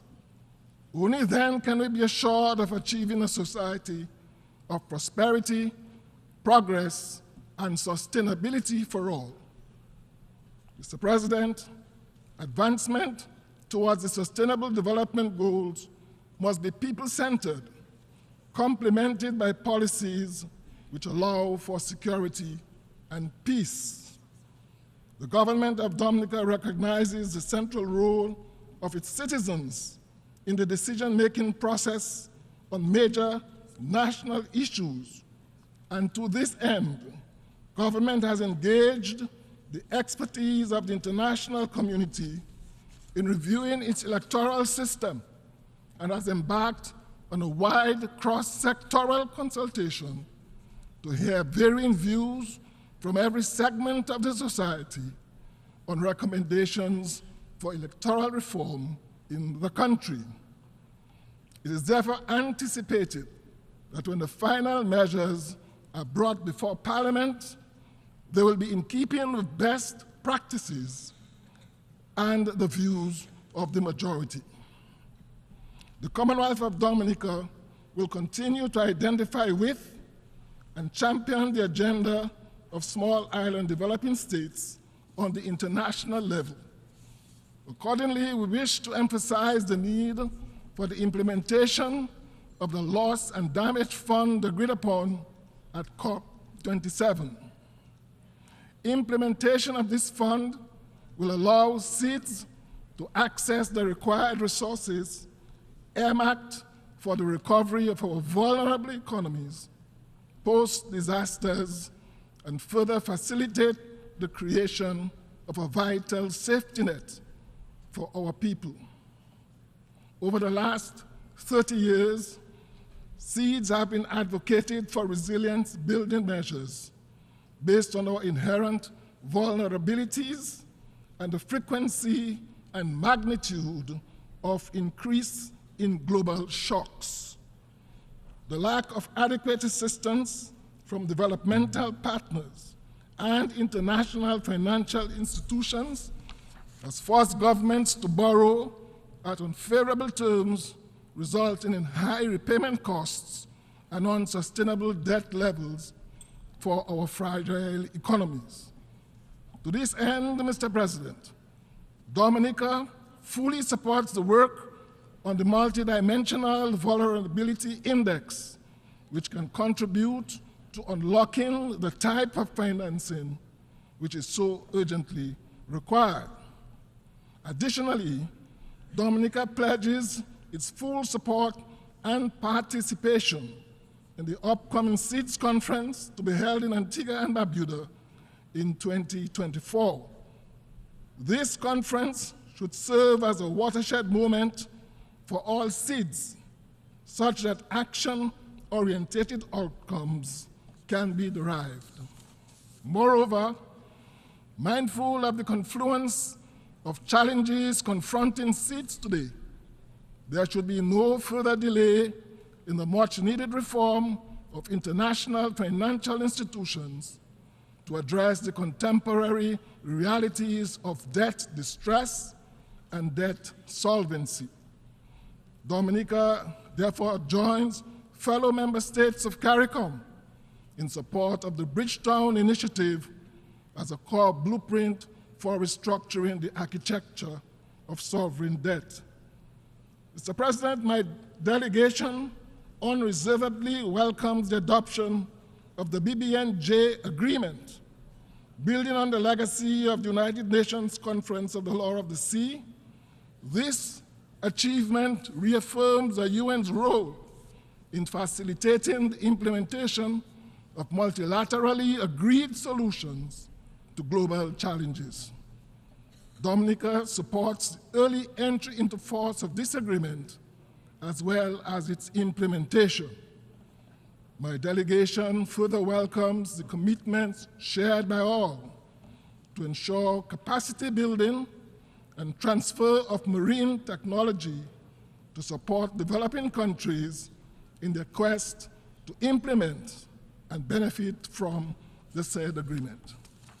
The prevailing situation in our fellow CARICOM member state of Haiti is a dire one which deserves urgent international intervention. Haiti faces deep-rooted crises on multiple fronts, much of it arising from its post-independence relations with the international community, poor governance over the years, and the lingering effects of the catastrophic devastation visited on that country by a 7.0 magnitude earthquake in January of 2010. To date, Mr. President, while there may have been preliminary figures, I am not aware that any comprehensive assessment detailing the extent of the destruction of the 2010 earthquake, nor a World Bank estimate of the cost of reconstruction, as has been done with the situation in Ukraine. The fact remains that since 2010, Haiti has been hit by several earthquakes, hurricanes, floods, pandemics, and socio-political instability. If ever there was a cause deserving the full attention of the international community, that cause is Haiti. The Commonwealth of Dominica aligns itself with processes outlined by the Organization of American States to support the people of Haiti in August of 2022, as well as decisions taken by the CARICOM community at its 45th regular meeting of heads of government in July of this year to lend active support to the government and people of Haiti in the effort to arrive at a Haitian-led solution to the ongoing crisis. While both these institutions have offered commendable and necessary recommendations, even collectively, these will not be sufficient to normalize the current situation in Haiti. We have accepted that the crises in Haiti are not limited to food shortage and security. The IPC report lays bare the severity of Haiti's food crisis, noting, and I quote, that nearly half of the population of 11 million is grappling with high levels of acute food insecurity. Additionally, the humanitarian situation is being further aggravated by a national security problem, including the illicit flow of arms and ammunition and gang-related violence. The Commonwealth of Dominica is of the view that a strategy which addresses the root causes of instability in Haiti will be embraced by the people of Haiti. We also underscore that such an approach cannot be pursued without the unwavering support of the international community. My delegation therefore calls on the Security Council to move decisively to offer support to Haiti in key priority areas, including security, governance, education, health, water and electricity, sustainable livelihoods, and long-term development planning and advocacy. Mr. President, Dominica continues to stand with the overwhelming majority of the international community in calling for the removal of the 60-year-old economic blockade imposed on the Republic of Cuba by the United States. In November of 2022, this body voted overwhelmingly 185-2, condemning the embargo. Even Ukraine, Mr. President, could not bring itself to support the United States in this outdated and unjust measure and abstained from voting. This body must continue to condemn this egregious violation until it is lifted, as it has severely impacted the lives and livelihoods of the ordinary Cuban citizens for the last 6 decades. Additionally, the inclusion of that country on the United States State Department unilateral list of state sponsors of terrorism are all unjustified measures. Further, Mr. President, my delegation supports the lifting of sanctions on the people of the Bolivarian Republic of Venezuela. This hegemonic situation constitutes a violation of the human rights of the Venezuelan people. We therefore stand in solidarity with the government and people of the Bolivarian Republic of Venezuela and look forward to a complete lifting of all such sanctions, thus allowing the realization of the great potential for the rapid socio-economic development of this great nation. Finally, Mr. President, as one of the more vulnerable small island states, which was devastated in 2015 by Tropical Storm Erika, resulting in significant loss of life and loss of over 90% of our GDP, and being again struck by Hurricane Maria in 2017, resulting in the loss of 226% of our GDP, we empathize with the government and people of the Kingdom of Morocco, who was struck by a 6.8 magnitude earthquake on September the 8th, resulting in over 3,000 deaths and twice as many injuries and the complete devastation of several communities. Similarly, Mr. President, Dominica empathizes with the government and people of Libya, who experienced flooding of biblical proportions, resulting in the loss of more than 20,000 lives, with thousands of citizens still unaccounted for, according to UN reports, and incalculable devastation in terms of infrastructure and built heritage. We welcome the responses of neighboring countries and the international community to these catastrophes in both of these North African countries, and urge even greater response in line with the magnitude of these natural disasters. Mr. President, I end by calling all member states of this United Nations to recommit ourselves to this organization as an instrument of our joint obligation to the global community. And I wish you, Mr. President, and all delegates to this 78th session every success during these deliberations. I thank you. On behalf of the Assembly, I wish to thank the President of the Commonwealth of Dominica for the statement just made, and I request protocol to escort His Excellency. Distinguished delegates and Excellencies, may I have the singular honor of presenting to you my President. The Assembly will hear an address by His Excellency Ranil Wickremesinghe, President of the Democratic Socialist Republic of Sri Lanka, as Head of State. I request protocol to escort His Excellency.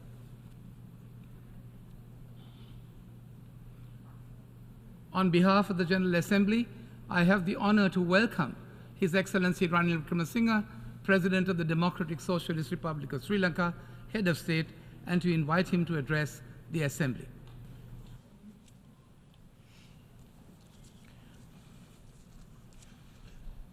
The Chairman of the General Assembly, His Excellency Dennis Francis, President of the General Assembly, Excellencies, ladies and gentlemen, I congratulate His Excellency Dennis Francis of Trinidad and Tobago on his election as the President of the 78th session of the United Nations General Assembly.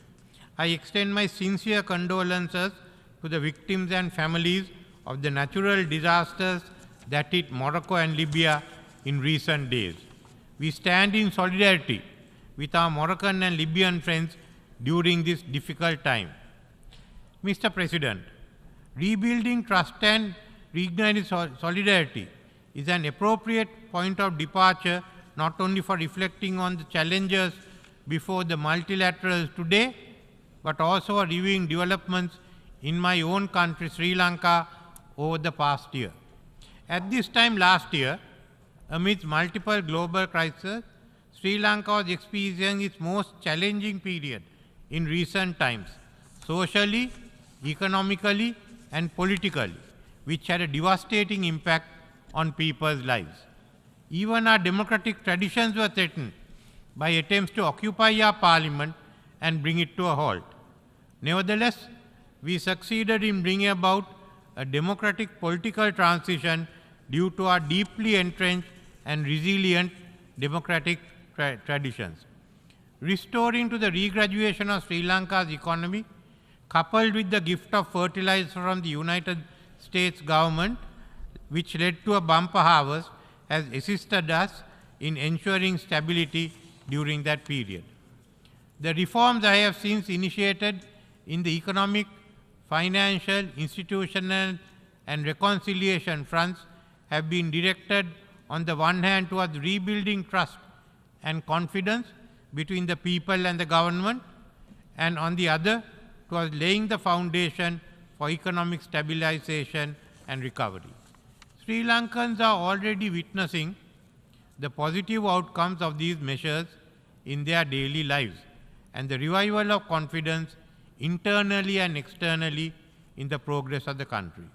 It is my intention to lead the country towards sustainable and stable recovery and growth, which will benefit all segments of Sri Lankan society in all parts of the country, ensuring a future of peace, prosperity, and reconciliation for the present and future generations of women and men. In reaching this goal, we will be accompanied by the support, trust, and solidarity of our own people and of the international community. Mr. President, as we turn the corner towards the 80th anniversary of the UN and prepare for the Summit of the Future in 2024, we see the fragmented geopolitical landscape of a multipolar world where new centers of global power have emerged. Accompanying this systemic change are on one hand great expectations of development and human progress, with millions of people rising out of poverty to prosperity.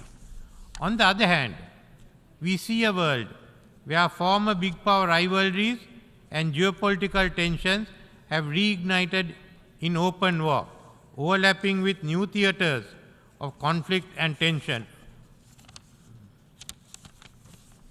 on land and in the oceans. Security alliances have expanded, and recent arrangements have been formed to deal with strategic threats, perceptions in old and new theaters of conflict. North-South divisions are widening with the digital divide, the financial and debt crisis, and the energy transition. Contrary to the promise of 2030, today we are seeing levels of poverty and hunger not witnessed in decades. Neutral, non-aligned countries of the global south, such as Sri Lanka, are once again constrained in between new global power configurations,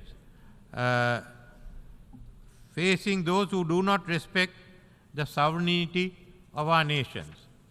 In numerous recent declarations in the UN and beyond, including at the G20 in Delhi, the BRICS in Pretoria, and G7 in Hiroshima, we have agreed that our challenges are interconnected across borders and all other divides. We must grasp the opportunity to unite in order to build an inclusive future. It is an appropriate reflection of this current global predicament that the theme for this year's general debate is rebuilding trust and reuniting global solidarity. Mr. President, this year, in parallel with the UNGA, we have participated in 3 interrelated summits dealing with the accelerating the SDGs, financing for development, and climate ambition, where we agreed that international solidarity and collective action is needed to address these simultaneously. Cross-border financial impact of the crisis, such as climate change and the pandemic, are impeding the ability of smaller indebted countries such as mine to make progress on the SDGs and climate adaptation and mitigation. Conflicts and tensions among big powers are complicating the policy environment for the rest by adding uncertainty to economic and macro financial stability, disrupting supply chains, causing inflation, as well as food and energy security.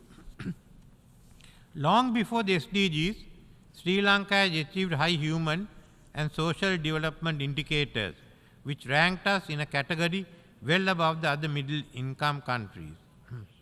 Neither has Sri Lanka shirked its responsibility to the planet.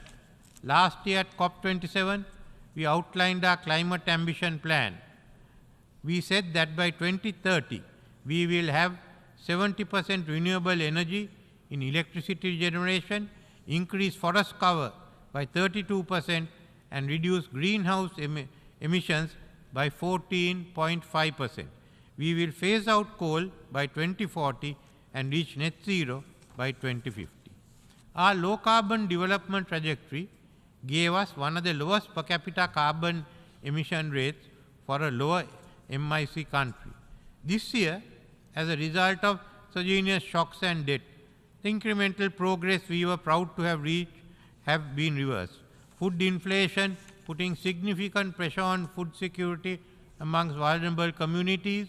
At the same time, children's education and nutrition have suffered due to the pandemic and economic crisis. In parallel, last month, Sri Lanka, we were grappling with the driest weather spell seen in recent years, followed by torrential rainfalls. Adverse climatic outcome in a spilling over onto our tight fiscal space just as we begin to stabilize from last year's economic crisis.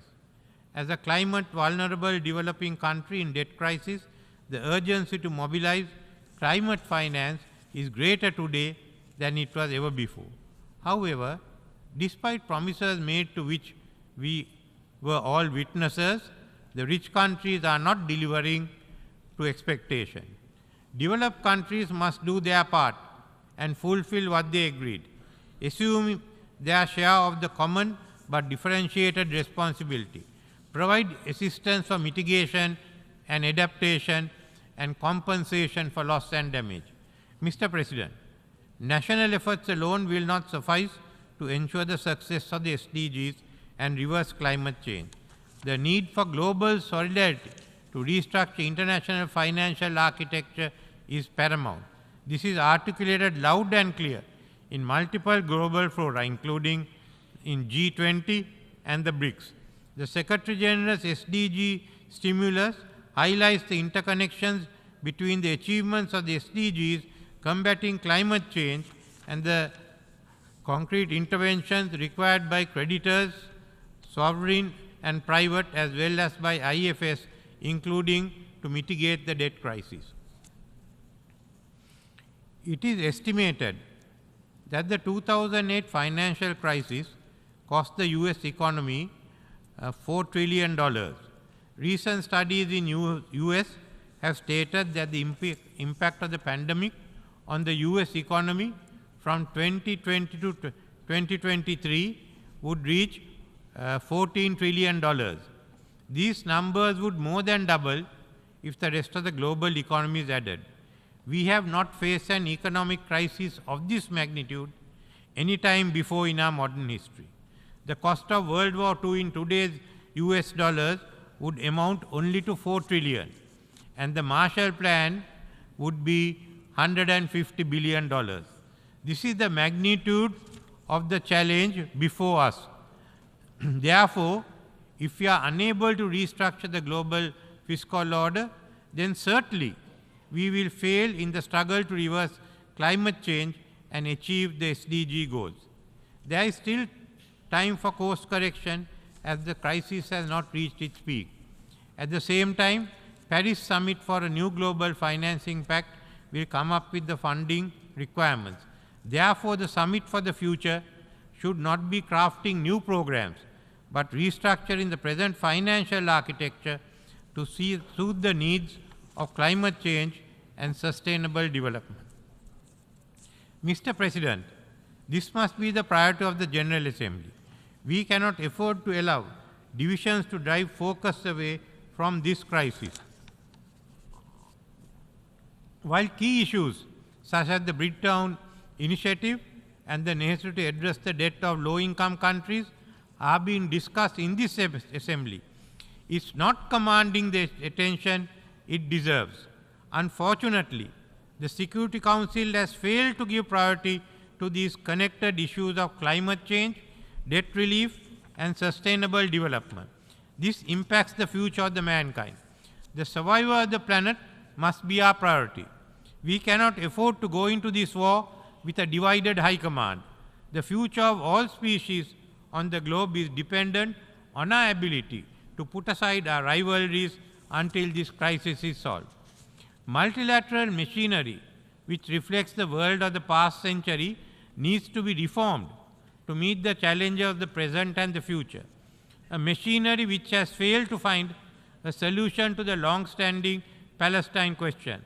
The composition of the Security Council must be expanded to be representative of current global diversity and decision-making. In parallel, the role of the UN General Assembly must be strengthened. We are asking that the permanent members engage in a credible dialogue which will lead to a unified approach to combat these threats ahead of the next sessions. I would like to repeat again, we are asking that the permanent members engage in a credible dialogue which will lead to a unified approach to combat these threats ahead of the next sessions. Mr. President, while we seek solidarity and financing to alleviate poverty and climate challenges, global military expenditure has risen today to a record level, reaching $2.24 trillion. This reflects the strategic trust deficit among the powerful key arms control framework which were instrumental in maintaining system stability in the past, which have collapsed. And nuclear conflict is once again under open discussion, potentially and apocalyptically triggered by autonomous controls. We urge restraint in the increase of military expenditure which leads to escalation of conflict. Developing countries have been the voice of sanity and reason in this regard for decades. In keeping with Sri Lanka's long-standing position, supportive of disarmament of the weapons of mass destruction and nuclear weapons, this year Sri Lanka ratified the Comprehensive Test Ban Treaty. Yesterday, we acceded to the Treaty on Prohibition of Nuclear Weapons. The war in Ukraine has far-reaching and severe financial and humanitarian repercussions on food, hunger and debt in all parts of the world, including Sri Lanka. It is recalled that the UN Charter vests on powerful states in the Security Council the responsibility to maintain international peace and security and to de-escalate rather than ignite conflict. We need to halt the momentum where this and other big power tensions are spilling over into established areas of international rules-based cooperation forged over decades of multilateral negotiation, ranging from international trade to ocean governance.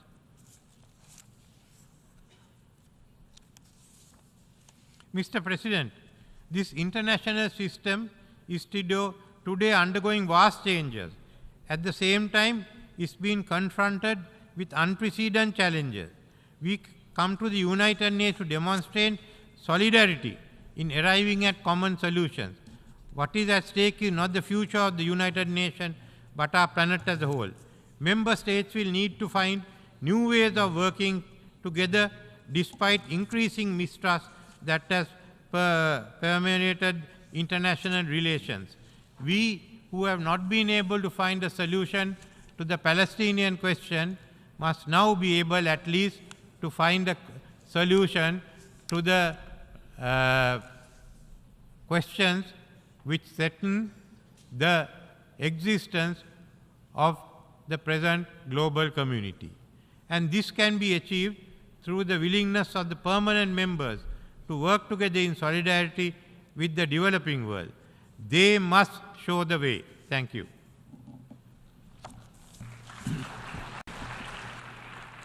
On behalf of the Assembly, I wish to thank the President of the Democratic Socialist Republic of Sri Lanka, Head of State, for the statement just made, and I request protocol to escort His Excellency. The Assembly will now hear an address by His Excellency Denis Sassou Nguesso, the President of the Republic of Congo. I request protocol to escort His Excellency.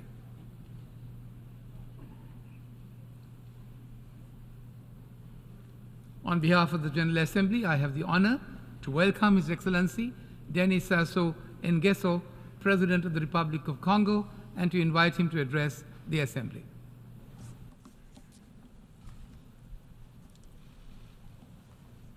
Monsieur le Président de l'Assemblée générale, Excellences, Mesdames et Messieurs les chefs d'État et de gouvernement, je voudrais moi aussi exprimer ma compassion fraternelle et ma solidarité avec les peuples du Maroc et de Libye, fortement endeuillés ces jours-ci par des catastrophes naturelles aux conséquences indicibles.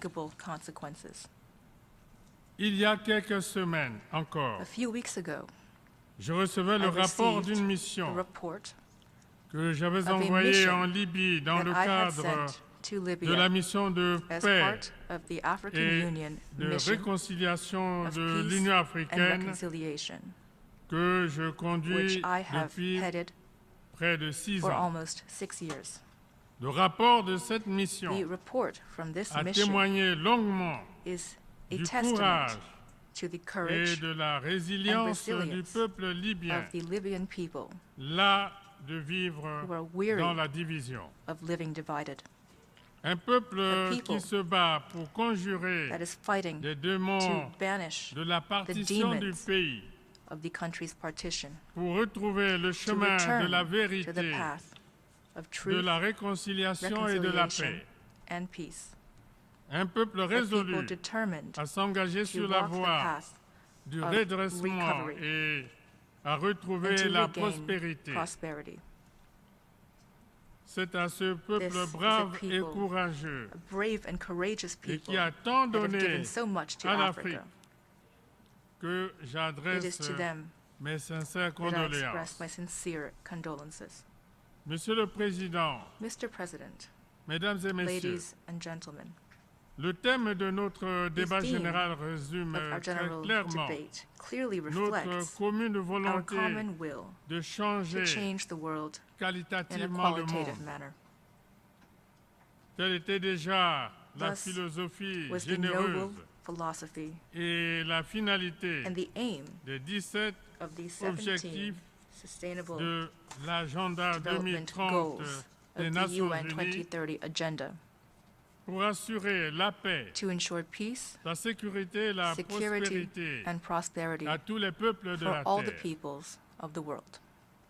Qu'il s'agisse d'éliminer la pauvreté et la faim dans le monde grâce à une économie globale plus juste et plus équitable, grâce à une agriculture plus performante et durable, ou qu'il s'agisse de garantir la bonne santé au plus grand nombre et une éducation de qualité aux plus défavorisés, il n'y a là que des priorités absolues.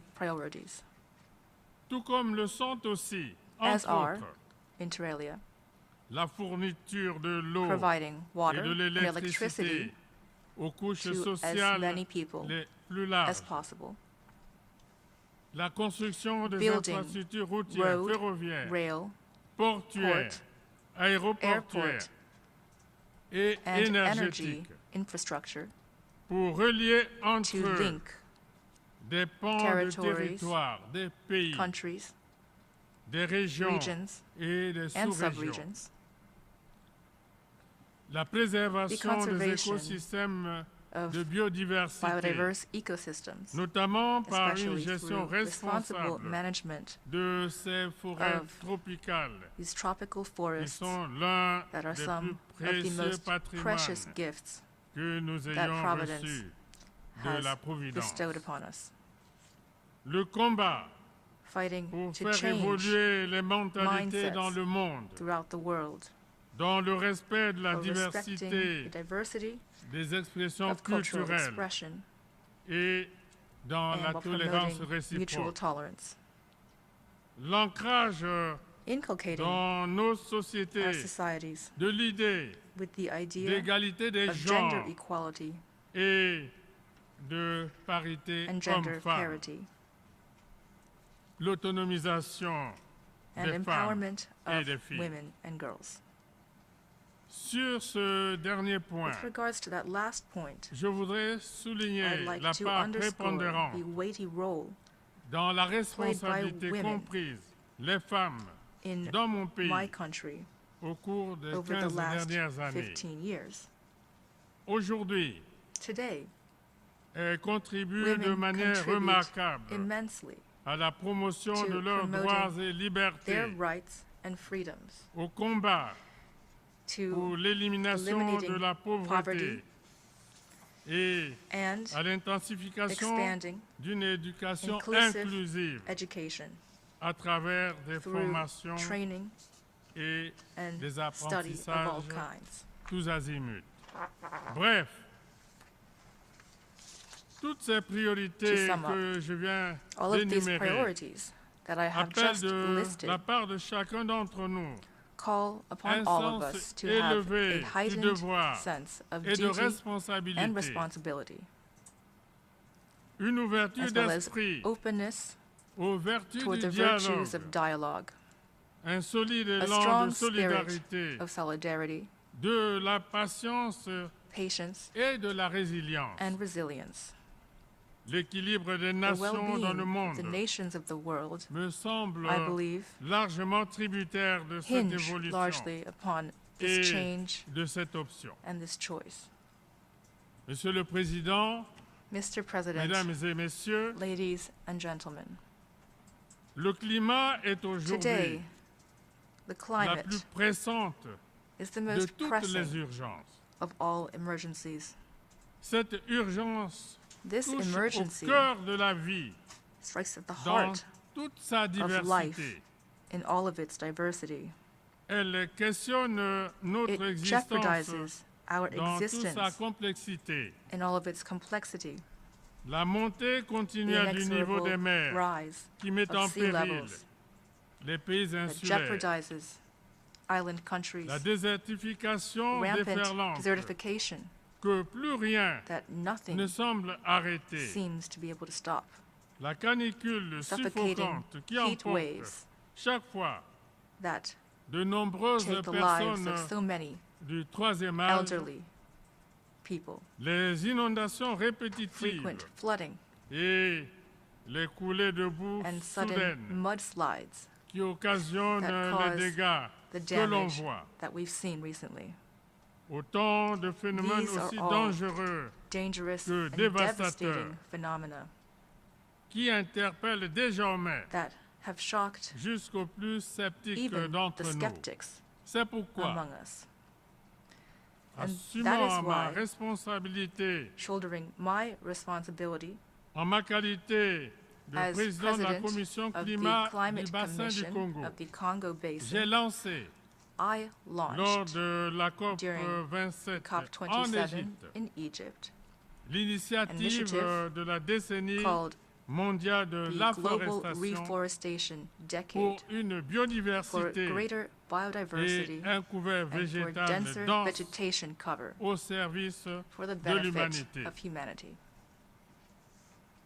Dans le même élan, In the same spirit, mon pays, my country, la République du the Congo, Republic of s'est Congo, engagé à abriter has committed en to octobre hosting prochain in October un sommet des 3 bassins des écosystèmes de biodiversité et des forêts tropicales, Congo, namely Amazonie, the Congo, Bornéo, Mekong et Asie du Sud-Est, Borneo, Mekong, comme as well as réponse Southeast collective Asia, et concertée as a collective and de concerted ces 3 response poumons verts of de la these planète 3 green lungs à l'insécurité of our climatique planet to désormais climate insecurity, si menaçante. which threatens all of us.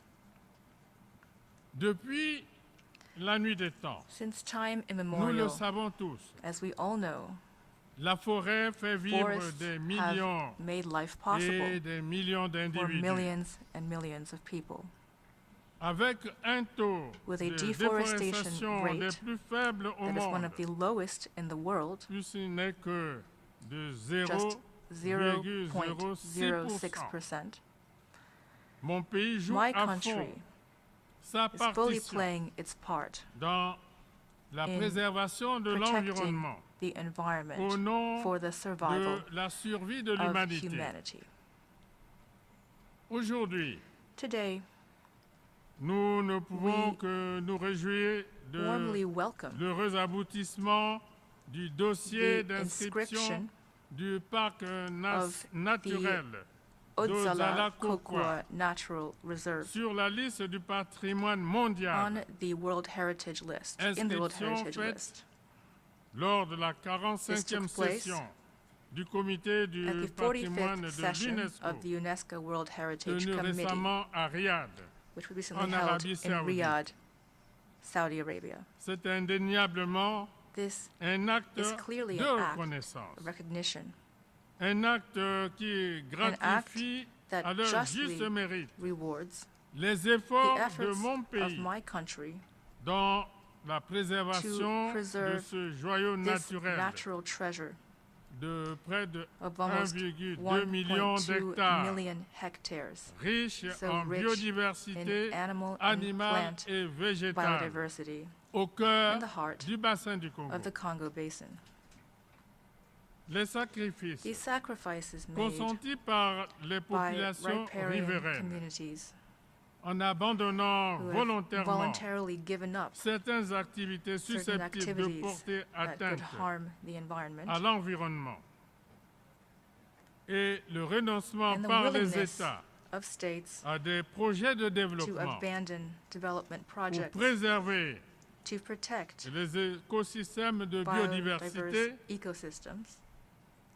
devrait également These should appeler also de la part be de la communauté compensated internationale financially by the international des community, compensations a financières compensation qui ne seraient pas that is in no du way tout de la charité. charity. Monsieur le Président, Mr. Mesdames et President, Messieurs, ladies and gentlemen, en Afrique, in Africa, dans le with regard registre to du développement agricultural agricole, development, nous savons we know qu'il nous faut that we protéger must les protect terres arables arable land des incidences néfastes du the développement du harmful changement effects climatique. of climate change. Sans cette précaution, Otherwise, les prévisions en matière de production production estimates deviendraient totalement would aléatoires vary widely, et plus rien and planning ne saurait être would become maîtrisé. impossible. La responsabilité Our des responsibility dirigeants que nous sommes as leaders est écrasante à ce sujet. is clear as En day. effet, avec une With a population population qui pourrait avoisiner of les nearly 2 milliards 2 d'habitants billion en 2050, in 2050 l'Afrique doit Africa dès à présent must now make opérer a qualitative un bond qualitatif pour disposer demain to ensure that in the future d'une nourriture it suffisante has et de qualité sufficient and high quality food et conjurer and à can tout thus jamais banish forever le spectre de la famine the specter et de of famine l'exode de ces and populations. population flight. L'Afrique Africa a is urgemment in dire besoin need d'une agriculture of moderne, modern agriculture soutenue notamment par des dispositifs supported performants by modern d'irrigation et de mécanisation. And mechanization systems. Une agriculture qui doit lui permettre de réduire de manière significative to greatly reduce ses importations alimentaires, aujourd'hui encore which are still trop too high. élevées.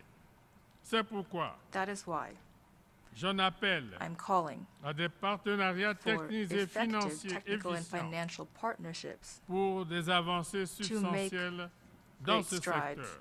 In this sector. L'Afrique Africa n'a nullement has besoin no de ces partenariats sous-tendus based par on des aides publiques au développement aid politiquement orientées that is politically et oriented, synonyme d'aumône organisée. Tantamount to organized charity.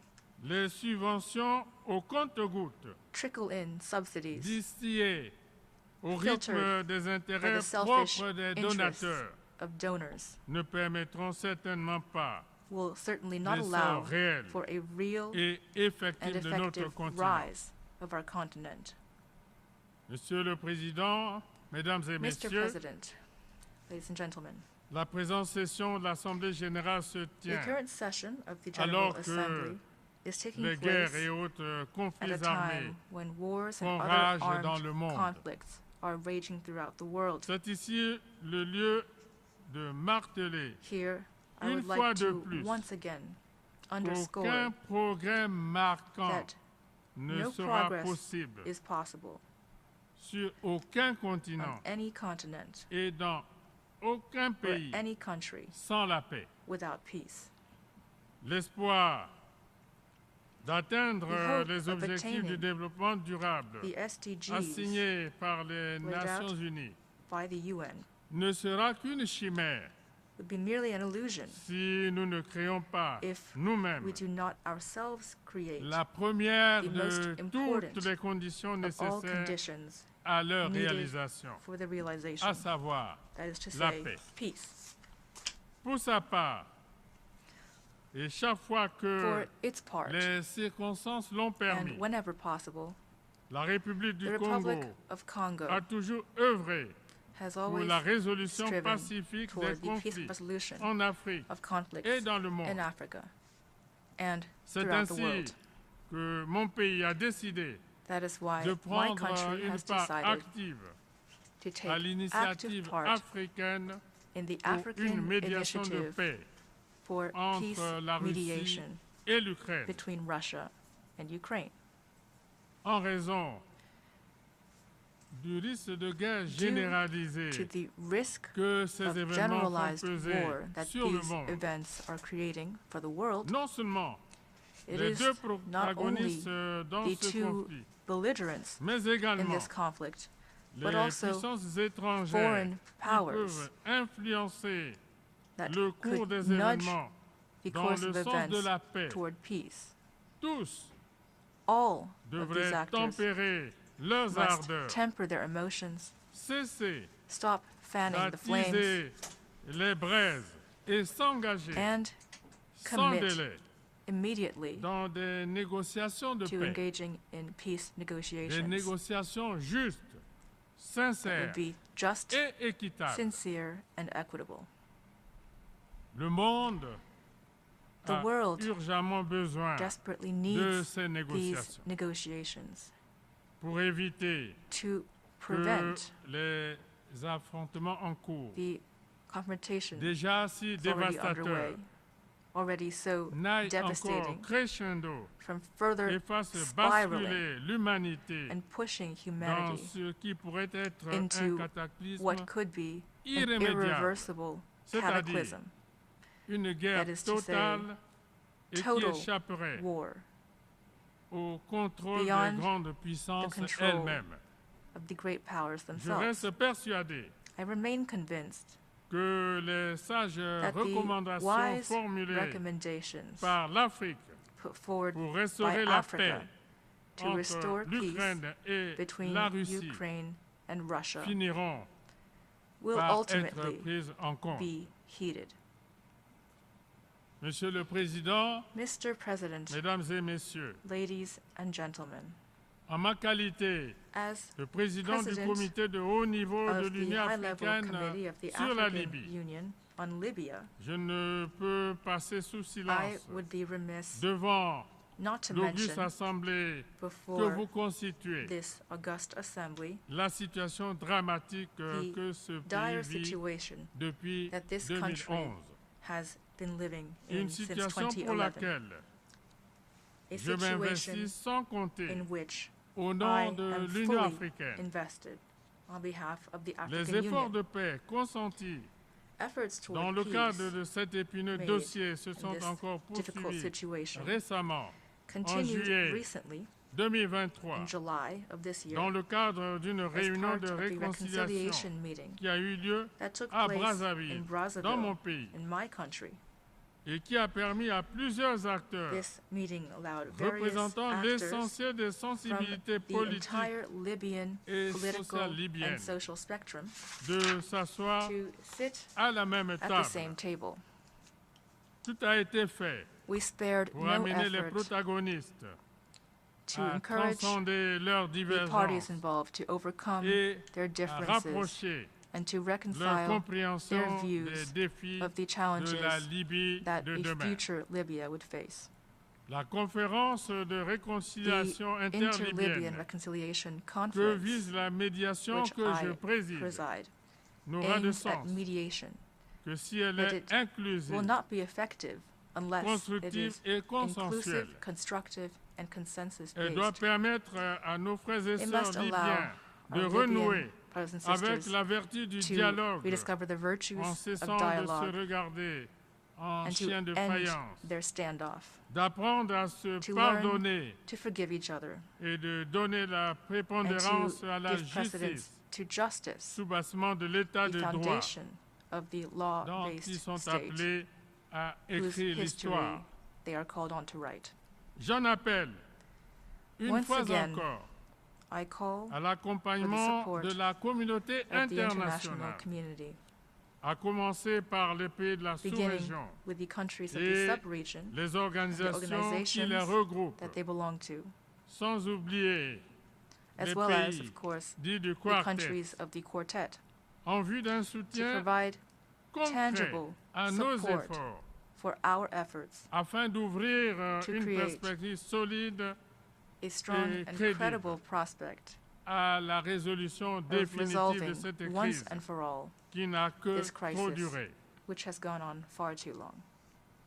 Monsieur le Président, Mesdames et Messieurs, face à l'unilatéralisme qui ronge dangereusement les fondations du bel édifice que tant de générations se sont employées à bâtir depuis 1945.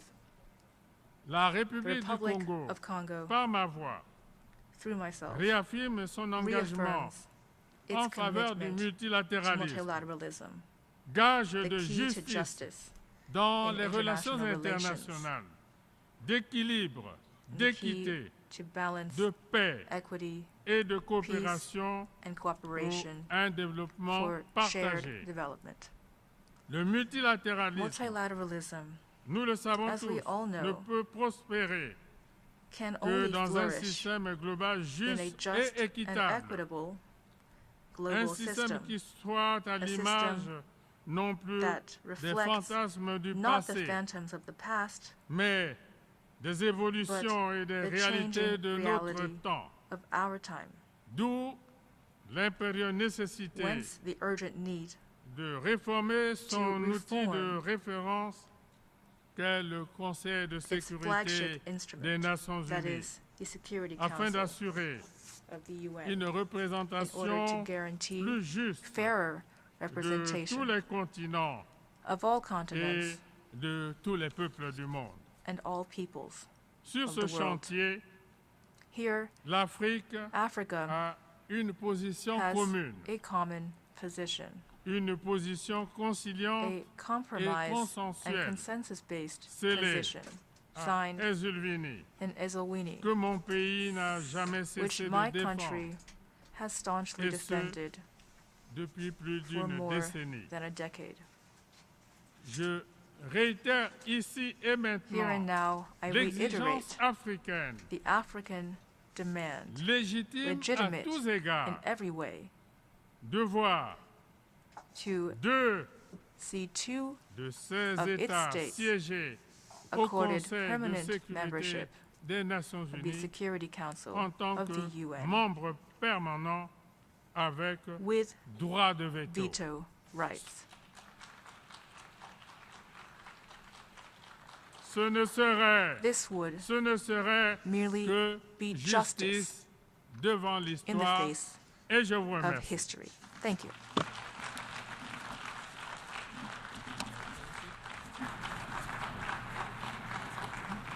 On behalf of the Assembly, I wish to thank the President of the Republic of Congo for the statement just made, and I request protocol to escort His Excellency. The Assembly will hear an address by His Excellency William Samoei Ruto, President of the Republic of Kenya and Commander-in-Chief of the Defense Forces. I request protocol to escort His Excellency. On behalf of the General Assembly, I have the honor to welcome His Excellency William Samoei Ruto, President of the Republic of Kenya and Commander-in-Chief of the Defense Forces, and to invite him to address the Assembly. Thank you very much. The world over today, hundreds of millions of people are besieged by anxiety about their present and future security, dignity, and prospects of well-being. Many are victims and witnesses of present assaults of many, and many more are afraid of future violations of their most fundamental expectations. In his opening address, our Secretary General provided a graphic snapshot of the condition of the world and humanity, a situation that calls into question the state of multilateralism in terms of its founding aspirations as well as its present agenda. The poverty, fear, suffering, and humanitarian distress haunting the victims of conflict, drought, famine, flooding, wildfires, cyclones, deadly disease outbreaks, and other disasters are the outcomes of sustained violation of the most essential principles and the systemic neglect of humanity's dearest values, which lie at the very foundation of the UN Charter. The failure of peace and security systems, inadequate development, and limited climate action amidst technological advancement and enormous wealth has left us in a state of paralysis, enduring one of the darkest periods of human existence. We may all agree, without any fear of contradiction, that the world is headed in a most undesirable direction. It is moments like this that the affirmative spirit of multilateralism, international collective action, and global solidarity is most needed and should be attained. This is not the occasion for any member of the United Nations to escape when they should be rising to the challenge of the moment. Resorting to pursuit of narrow, insular, antisocial agendas within exclusive clubs constituted to maintain the status quo that undermines and cannibalizes the United Nations systems at the expense of progress in humanity's collective journey to the future of our aspirations is totally unacceptable. The existence of this inimical clique of geopolitical formations defies the fundamental values and principles of the UN system, and its operations have led to alienation, mistrust, insecurity, and exclusion of and among peoples, nations, regions, and continents. Moments like now place the nature and purpose of multilateralism under sharp scrutiny for history's honest examination and judgment. If any confirmation was ever needed that the United Nations Security Council is dysfunctional, undemocratic, non-inclusive, unrepresentative, and therefore incapable of delivering meaningful progress in our world as presently constituted, the rampant impunity of its actors on global scene settles that matter. The environment of pervasive mistrust between the global north versus the global south, developed versus developing, rich versus poor, polluters versus victims, and net emitters versus net victims, which complicate and frustrates multilateralism, is the inevitable result of promises not kept, commitments not actualized, resolutions not honored, and principles not observed.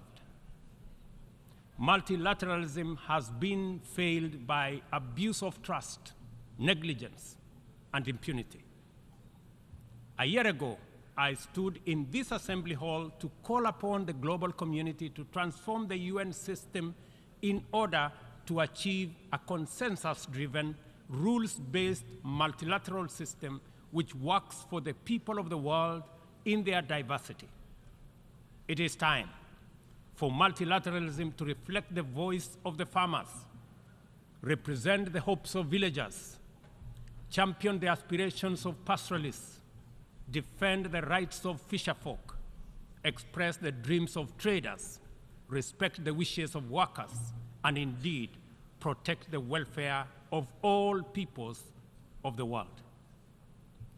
In the face of the most urgent crisis of our time, it is now clear that the international community has fallen seriously behind in meeting its targets in both climate action and the implementation of the Sustainable Development Goals, as well as their underlying enabler, peace and security. We as Africa have come to the world not to ask for arms, charity, or handouts, but to work with the rest of the global community to give every human being in this world a decent chance of security and prosperity by taking necessary actions, mobilizing adequate resources for investment, confronting security challenges, and resolving conflict as we all make our contribution to global prosperity. Kenya is proud of the contribution it continues to make in its tireless endeavor to support peacemaking, conflict prevention, peacekeeping, peace building, and other interventions undertaken across different regions. All across Africa, there is progress in efforts to resolve conflict and restore peace and stability, while at the same time, we are witnessing setbacks to democratic consolidation in the form of unconstitutional changes to governments. Kenya remains committed, determined, and indefatigable in its contribution to unity, peace, security, stability, and prosperity. Often, we have made encouraging progress. For example, on 5th December 2022, the Juba Peace Agreement ushering in a 2-year transition was signed by the parties to the conflict in Sudan. A day after, the Inter-Congolese Dialogue on EAC-led process and concluded its 3rd session in Nairobi. The following day, the government of Somalia and Somaliland agreed to resume reconciliation. We are also proud of the progress made in stabilizing Eastern DRC as a result of the EAC regional force, setting the DRC on the path to sustainable peace and stability. In Ethiopia, the guns have gone silent following the Pretoria and Nairobi agreements, while in South Sudan, the parties have committed to explore ways to resume and conclude the stalled peace process and to hold elections. Our proactive commitment to peace, which is not limited to our continent, inspired us to dispatch the African Peace Delegation consisting of 6 African heads of state to Moscow and Kiev with a 10-point peace plan, beginning with efforts to initiate a mediation process to resolve the conflict between Russia and Ukraine. Although the delegation encountered significant challenges in their mission, we remain very proud that they showed up. The hunger for peace and security in Africa is evident, and this bodes well for the prospects of attaining the Africa Union's Agenda 2063 and global peace. Kenya stands in solidarity with all humanity, without regard to region, border, or hemisphere. This is why and how we see the people of the Republic of Haiti, who are suffering immensely from the bitter legacy of slavery, colonialism, sabotage, and neglect. As a nation which was forced to wage a painful struggle for our own independence and sovereignty, Kenya empathizes very deeply with the humiliation of our proud people in Haiti and the price they have had to pay for their hunger for liberty and the sorrow they have endured for their thirst for freedom. Haiti is the ultimate test of international solidarity and collective action. The international community has failed this test so far and thus let down a people very, very badly. Haiti deserves better from the world. The cry of our brothers and sisters who were the first people to win their struggle for freedom from colonial tyranny has reached our ears and touched our hearts. Doing nothing in the face of the historic isolation, neglect, and betrayal of the people of Haiti is out of question. Inaction is no longer an option. As we mobilize to show up for Ukraine and countries that have experienced the devastating impact of climate shocks, including Libya, Morocco, and Hawaii, we must not leave Haiti behind. We must commit to show up in the spirit of solidarity to support a people regain their political and socio-economic footing by reinforcing the underlying enabler that is security. Kenya is ready to play its part in full and join with a coalition of other nations of goodwill, and there are many, as a great friend and true sibling of Haiti. We urge the United Nations to urgently deliver an appropriate framework to facilitate the deployment of multinational security support as part of a holistic response to Haiti's challenges. We call on the Security Council to contribute positively by approving a resolution under Chapter 7 that tailors the security support mission to the specific needs of Haiti and its people. This should be part of a comprehensive strategy that includes delivering humanitarian aid, supporting livelihoods, instituting reforms, and fostering a political process guided and owned by Haitians, all in the aim of enabling free and fair elections within a reasonable time frame. We are encouraged by many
paradigm shift in our pursuit for development and climate action.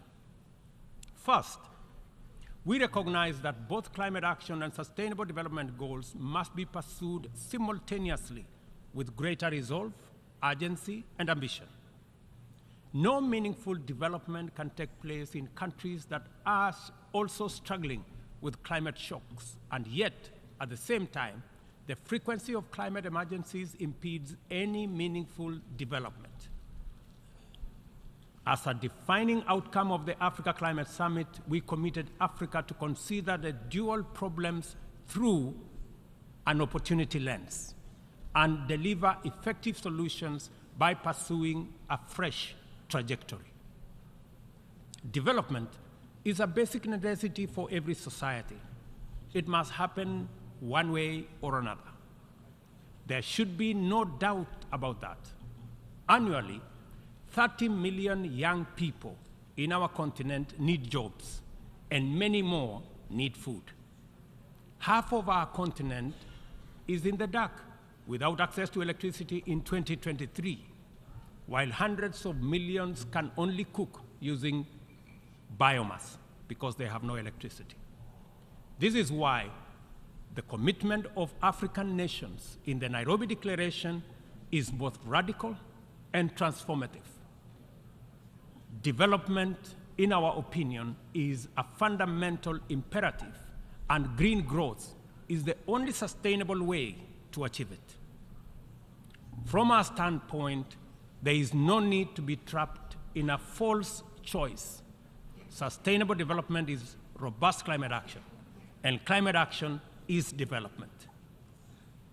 Africa's potential is defined by abundant and diverse resources, ranging from a youthful, highly skilled, and motivated young population, immense renewable energy potential, and mineral resources, including critical minerals, and extensive natural capital endowment, including 60% of the world's unutilized arable land. Capital and technology can find no better returns anywhere than the tremendous investment opportunity in Africa's potential. Such investment would drive green growth, creating jobs and wealth, while decarbonizing global production and consumption. Further, the investments would also connect over 600 people to clean electricity, provide clean cooking to about 1 billion people, finance green manufacturing, including e-mobility, transform African agriculture and food systems, including the manufacture of green fertilizer, process vast tonnage of steel, aluminum, and lithium required by new green industries, and enable our young people find the livelihoods they desire at home, and reverse the tide of migration in the opposite direction.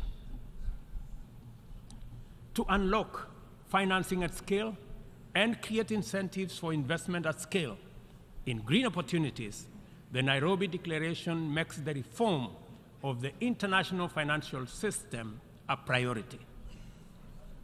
No meaningful climate action or development can take place in conditions of financial distress. According to IMF data, as of last month, 10 low-income countries were already in debt distress, and 52 are at high or moderate risk of falling into debt distress.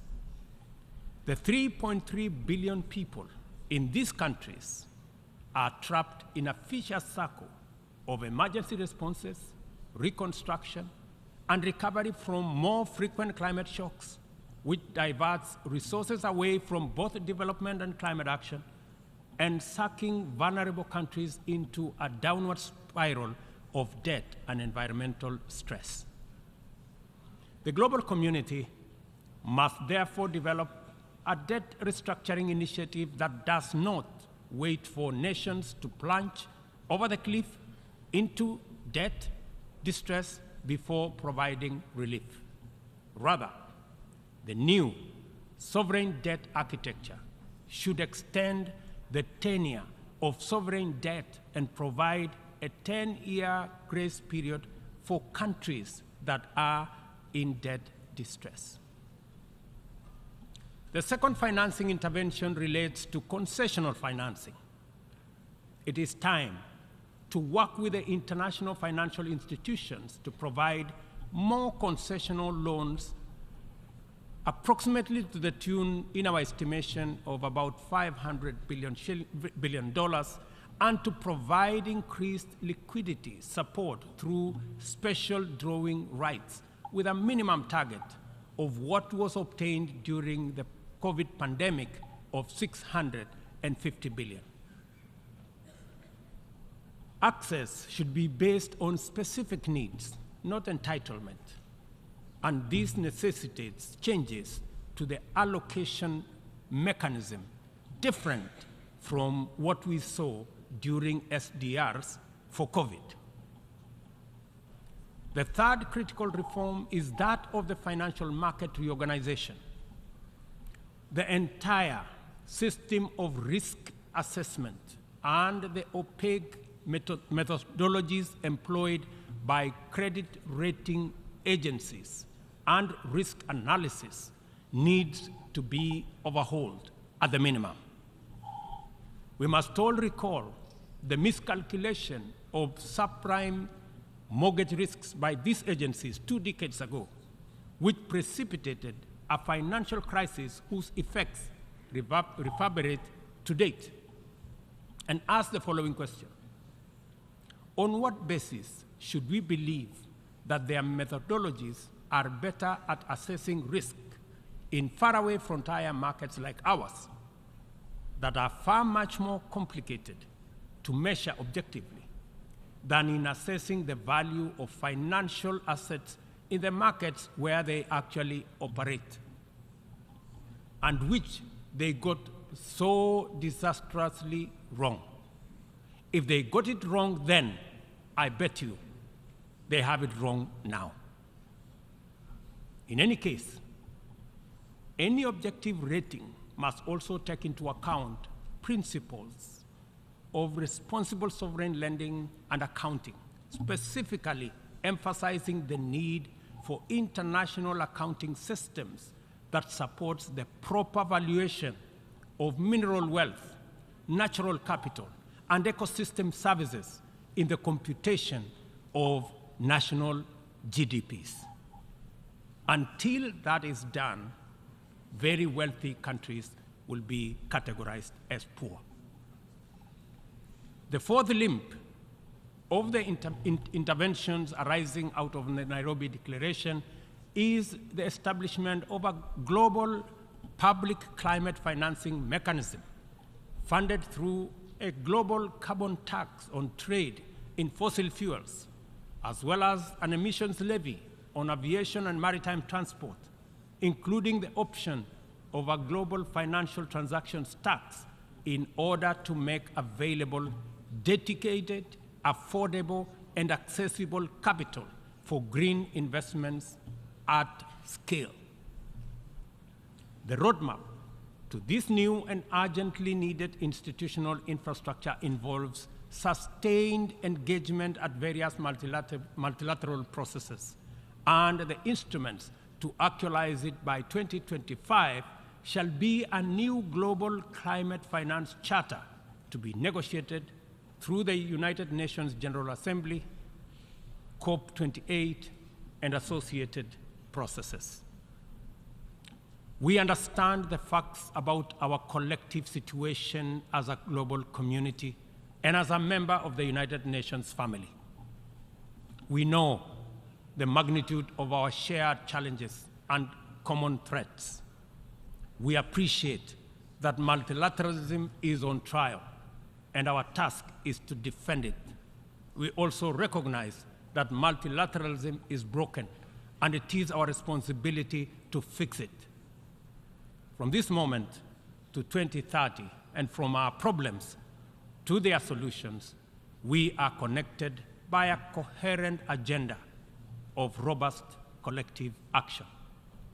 We must therefore muster the courage and will to stand together in solidarity and act to right past wrongs, solve present problems, and secure our collective future, to protect and empower all people and support our friends in need, to restore broken trust, raise hopes high, and keep faith strong, and finally, to pursue, achieve, and sustain positive change in order to make billions of cherished dreams come true.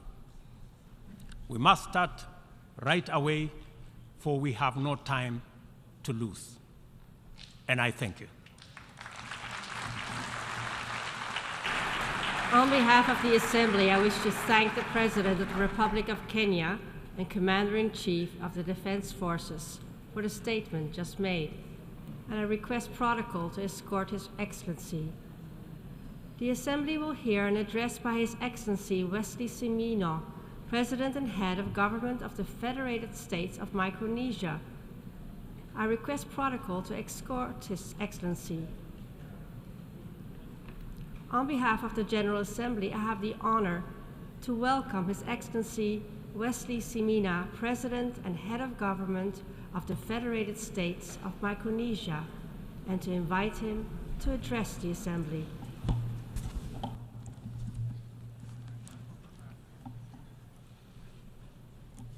President, Secretary General, Excellencies, I bring warm greetings from the people of the Federated States of Micronesia to this august institution. At the outset, I congratulate you, Mr. President, on your election as the President of the 78th session of the UN General Assembly. I assure you of mine and my delegation's full support, and I have every confidence that you will be successful in leading the General Assembly to a successful conclusion. I would also like to express our appreciation to your distinguished predecessor for his service to the General Assembly, and to the UN Secretary General for his bold and visionary leadership in steering the United Nations during these challenging times. Mr. President, we have just come out of the COVID-19 pandemic, yet our collective challenges have not diminished, but rather we have faced a number of intersecting crises, from the adverse impact of climate change to the decline in the health of our ocean, from sustainable development to peace and security. I will briefly elaborate on them from the perspective of a Pacific small island development state. 2015, the same year in which this body adopted the 2030 Agenda for Sustainable Development, the international community also adopted the landmark Paris Agreement on climate change. Though far from perfect, the Paris Agreement represents a key tool to combat the climate crisis. The adoption of the Paris Agreement marked a high point of multilateralism, similar to this body's adoption of the 2030 Agenda. Unfortunately, the international community has not done nearly enough to get us on track to limiting the global average temperature increase to 1.5 degrees Celsius. One need only scan the news on any random day to see the evidence of the climate crisis in devastating effects around the world today. Loss and damage caused by the climate crisis is accumulating every day in Micronesia, and it will continue to worsen at a faster pace as tipping points are reached. As the Secretary General recently stated, we are now in an era of global boiling. We need a fast-acting mandatory approach, which should be modeled on the Montreal Protocol on Substance and that deplete the ozone layer, the best environmental agreement ratified by every UN member state. We should use this workhorse treaty, the little engine that could, as a model for a new agreement to cut methane, the blowtorch, pushing the planet from global warming to global boiling.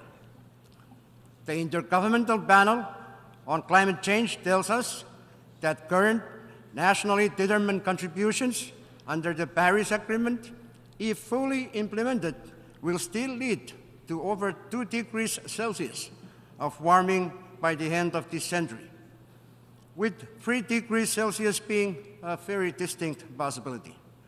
This is an existential threat for my country and many other small island developing states.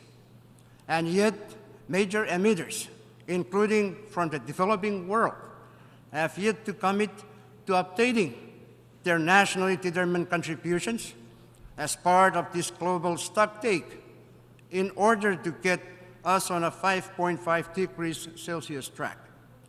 This week, I joined my fellow leaders in the High Ambition Coalition on Climate Change in issuing a statement with a strong call for action.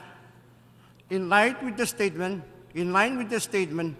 Micronesia strongly implores all parties to the Paris Agreement, particularly major emitters from the developed and developing world, to commit by COP28 to major reductions of emissions of at least half by 2030, with peaking of emissions by 2025, and peg their net zero goals to no later than 2050, in line with the recommendations of the IPCC. As part of this effort, countries should eliminate the emissions of methane, HFCs, and other short-lived climate pollutants from their industrial products and activities, which together could result in the avoidance of at least 0.5 degrees Celsius of global warming. While Micronesia has negligible global emissions, it has bold ambitions to limit its emissions. Through our NDC strategy, by 2030, we aim to reduce CO2 emissions from electricity generation by more than 65% below 2000 levels. By 2050, Micronesia will achieve a net zero. This bold pledge will result in a healthier, happier, and climate-resilient island nation. The climate crisis is indeed impacting health security, food security, water security, economic security, and peace security. It is, without a doubt, an existential threat. We reiterate our call for the appointment of a special representative for climate and security to address these threats. We also call for the full operationalization of the new loss and damage fund at COP28 in order to equip those who are most affected by climate change to deal with the ongoing loss and damage impacts that are faced every day. It is time for those most responsible for climate change to put your money where your mouth is, for the cost of not doing so is far greater than what could ever be quantified. Additionally, Micronesia is proud to announce that we have recently adopted an amendment to our national constitution that recognizes the right of the people to a healthy environment. As custodians of our natural heritage, we adopted the amendment in part to underscore the right that this right is a general principle of international law, applicable to all states, including major contributors to the climate crisis. We need all available tools to fight the climate crisis, including those provided to us under international law. For this reason, Micronesia is proud to have been a member of the core group of countries that advocated for the adoption by this body of a resolution requesting an advisory opinion from the International Court of Justice on obligations of states and consequences under international law in relation to climate change.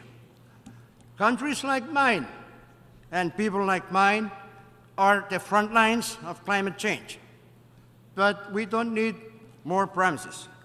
What we need now is action, for promises to turn into policy and for policy to turn into proactive steps toward real solutions.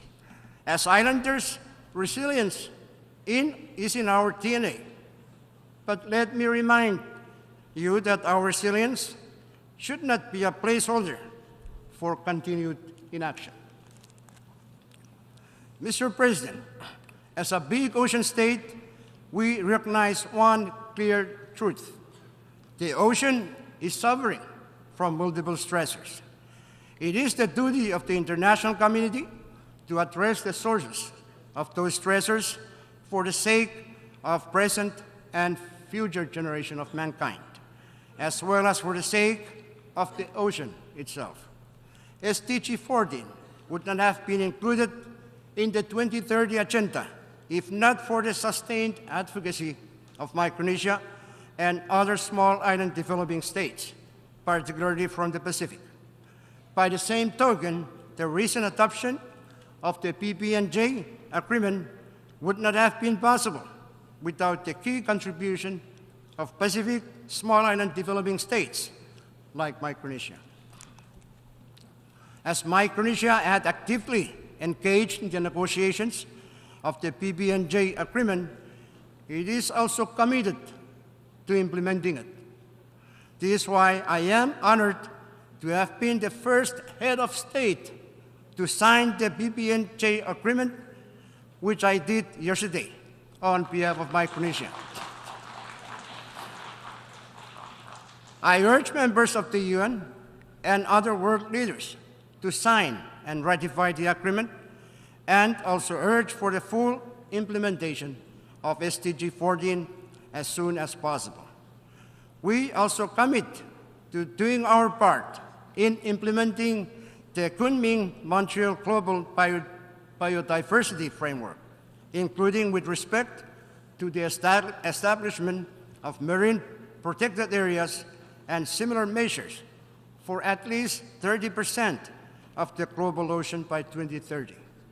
Our work on the Micronesia Challenge, Blue Prosperity Micronesia, and similar initiatives in our part of the world already contribute to that effort. Mr. President, the 2030 agenda is at its halfway point. We are not on track on a number of issues. I have already pronounced myself in more detail at the SDG Summit. But we also have opportunities. We have just completed preparatory meetings for the 4th International Conference on Seeds.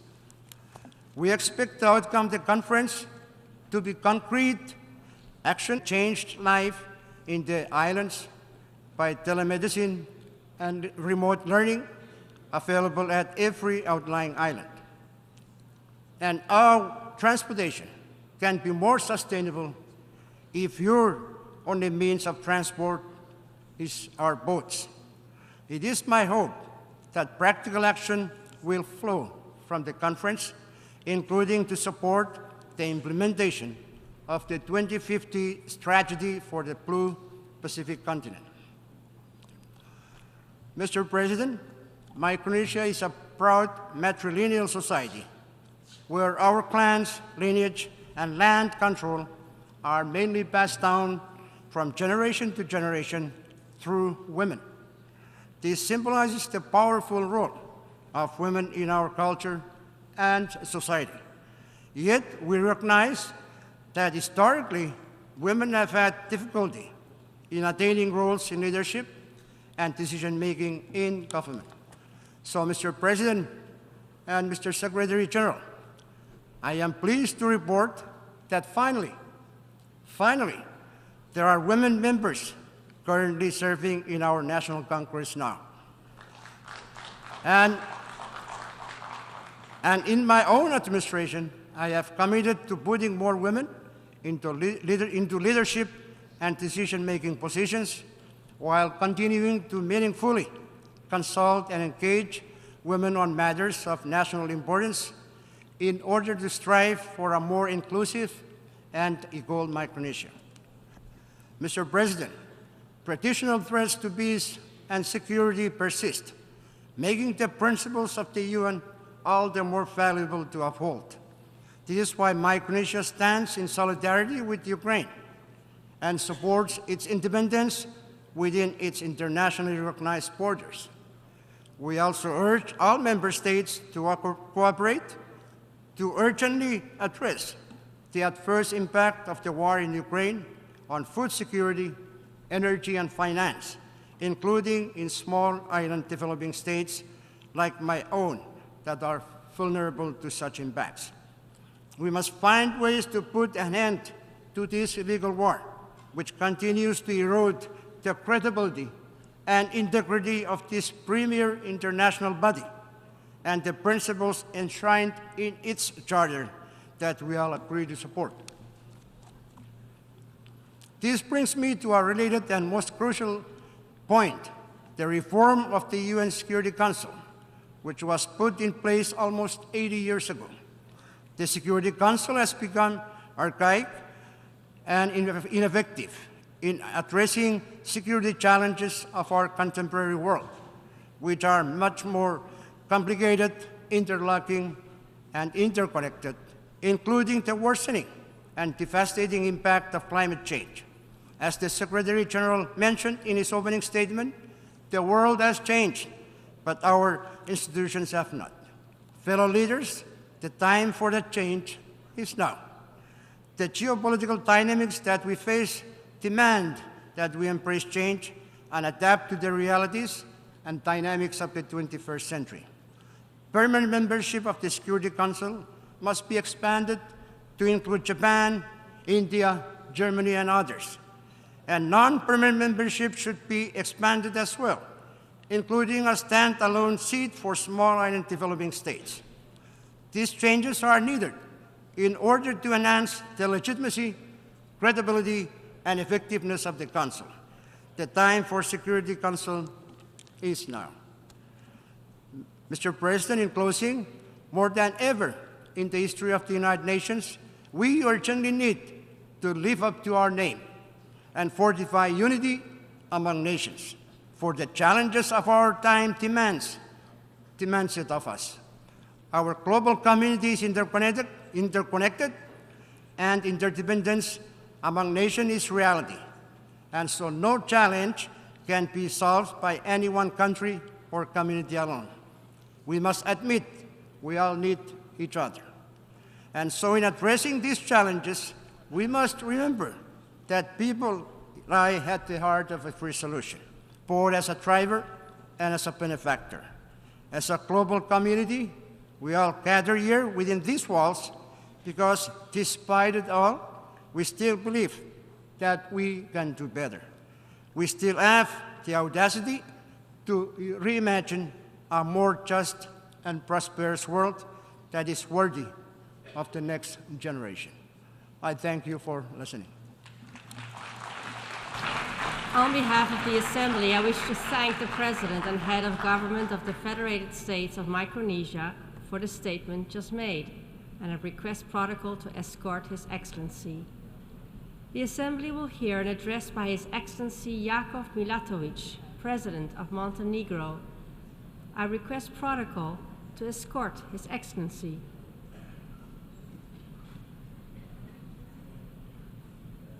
On behalf of the General Assembly, I have the honor to welcome His Excellency Jakov Milatovic, President of Montenegro, and to invite him to address the Assembly.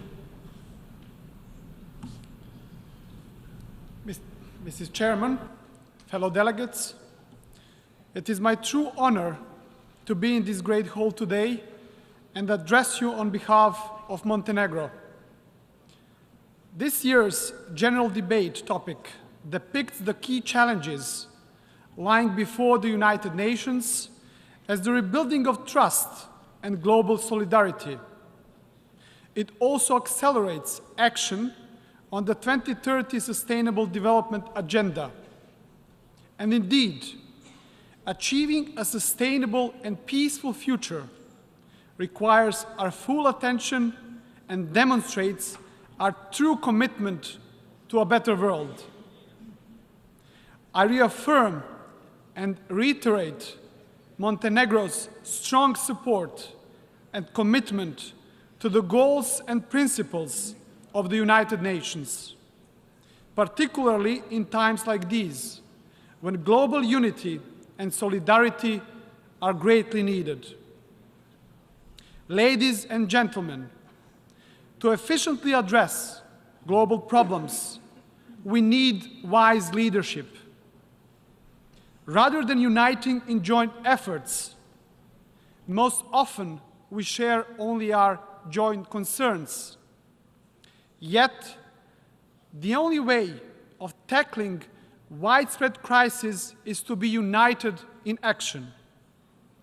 And I believe we can all agree that the ongoing geopolitical crisis represents a grave challenge to the international peace and security, and an alarming indicator of the need to fully return to the provisions of the UN Charter, respect its binding character and the universality of its goals and principles, civilizational values on which the rule-based world order rests. Excellencies, ladies and gentlemen, I have assumed the position of the President of Montenegro just 4 months ago, after our citizens made a resounding choice for change in the recent election. This marks an unprecedented level of support for a new era of our country's democratic development. And this leaves me with no doubt about the political direction our citizens want to see. Strengthening the rule of law, developing prosperity, ensuring social cohesion and equal opportunities. And I'm highly aware of how vital these objectives are in safeguarding our young democracy and our freedom, especially at a time when de-democratization processes are becoming increasingly apparent worldwide. Let me particularly emphasize the importance of the rule of law as the key to unlock the economic potential and improve the living standards. Building truly democratic and independent institutions is crucial along that road. Thus, we are committed to a zero tolerance on corruption and organized crime. And to better achieve our wider policy goals, we base our foreign policy on 3 key pillars. Number 1, accelerating our integration into the European Union. Number 2, further strengthening the credibility of Montenegro as a NATO member. And number 3, fostering the best possible relations with all our neighbors in the Balkans. Montenegro is devoted to safeguarding lasting peace in the Balkans. Therefore, I have commenced my term by strengthening the friendships with our Balkan neighbors. And we have also intensified the discussion with the European Union, thus extensively elaborating on the need of Montenegro's speedy accession into the EU as the best possible signal for all other aspiring states that the EU perspective is still alive. Following these principles, in the 4 months period of my mandate, we opened a meaningful dialogue with the civil society and vulnerable communities, with the aim of pursuing and ultimately achieving a truly inclusive society where nobody is left behind.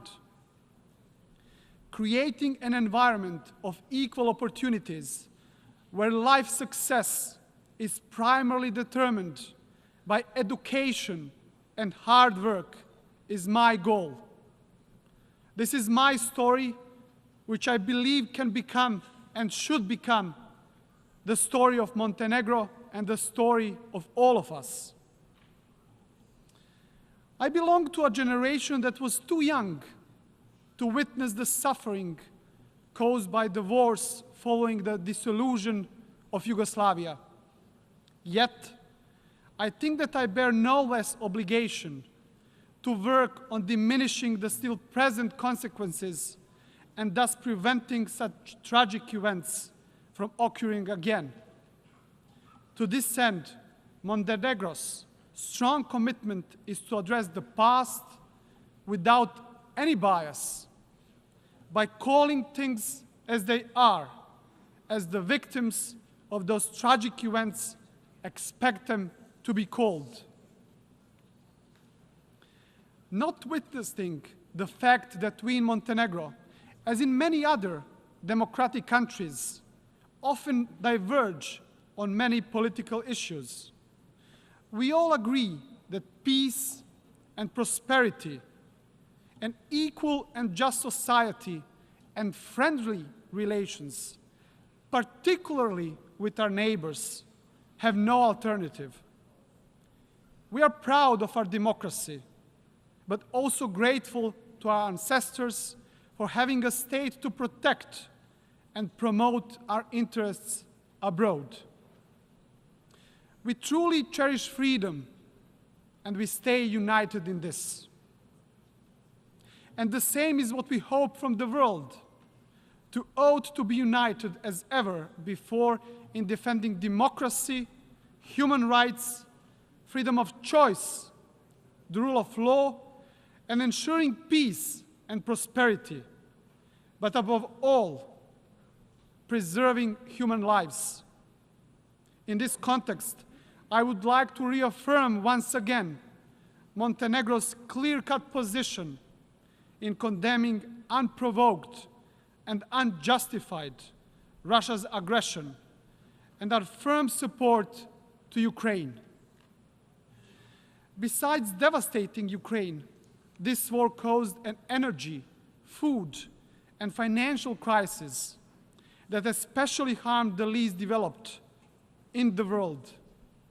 To that extent, and in accordance with the UN Charter and the adopted General Assembly resolutions, we share the desire for comprehensive, just, and lasting peace in Ukraine. Dear colleagues, there are still far too many places in our world where peace, stability, human rights, and even basic necessities are not granted. And we cannot be proud of this. The international community often emphasizes reactionary humanitarian responses rather than the preventive ones. Think just of the heartbreaking migratory crisis in the Mediterranean region. The confluence of challenges we all face today serves as a formidable obstacle to the realization of the Sustainable Development Goals. Despite these obstacles, there are constructive ways to move forward. To speed up progress towards achieving the SDGs, it is necessary to mobilize strong political commitment, improve financial resources, and achieve closer cooperation.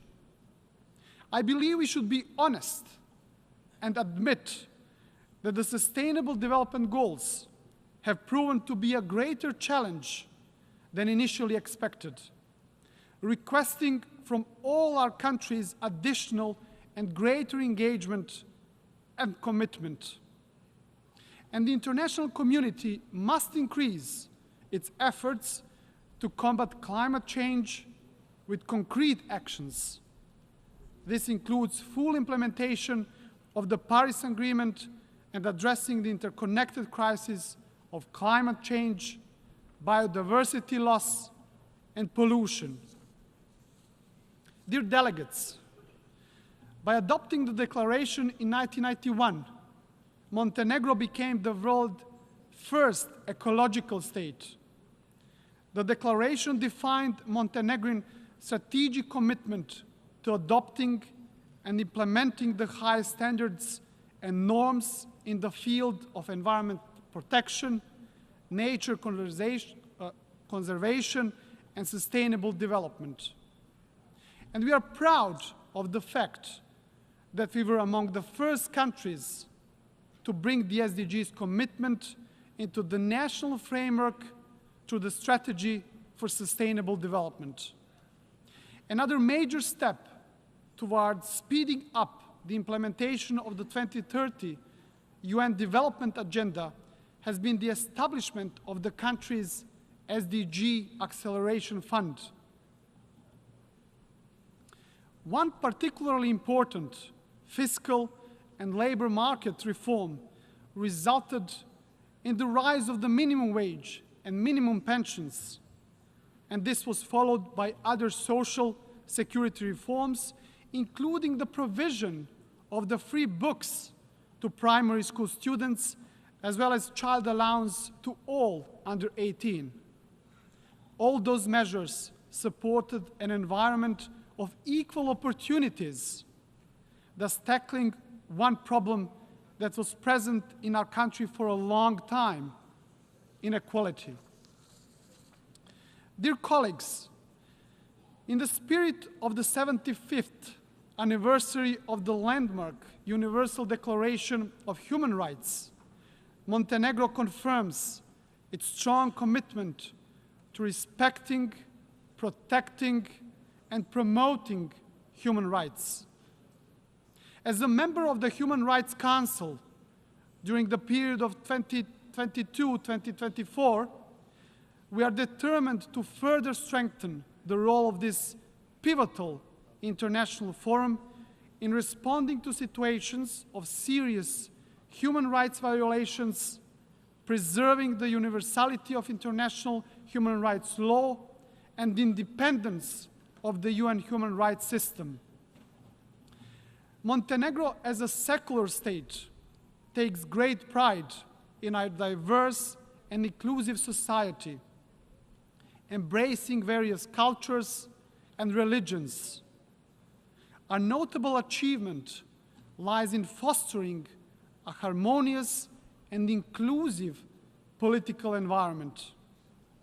And I'm convinced that in the near future, even the smallest minority groups, such as the Roma population, should secure their seats in the national parliament. Dear delegates, we also call for a global response to the refugee and migrant crisis. In this regard, we must share responsibility as committed in the global agreements we adopted. We must cooperate in finding solutions and helping countries of destination as well as those countries of origin.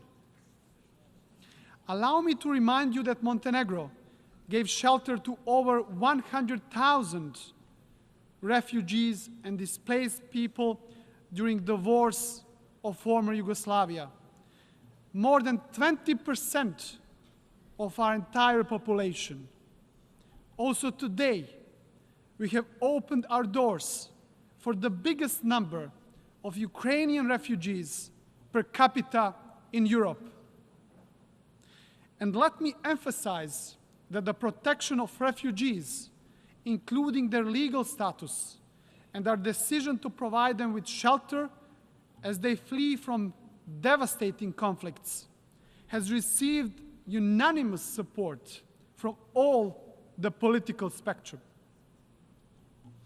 Moreover, Montenegrin society stands united in its commitment to uphold international law in this regard, even in the face of significant social pressure on our healthcare system and education infrastructure.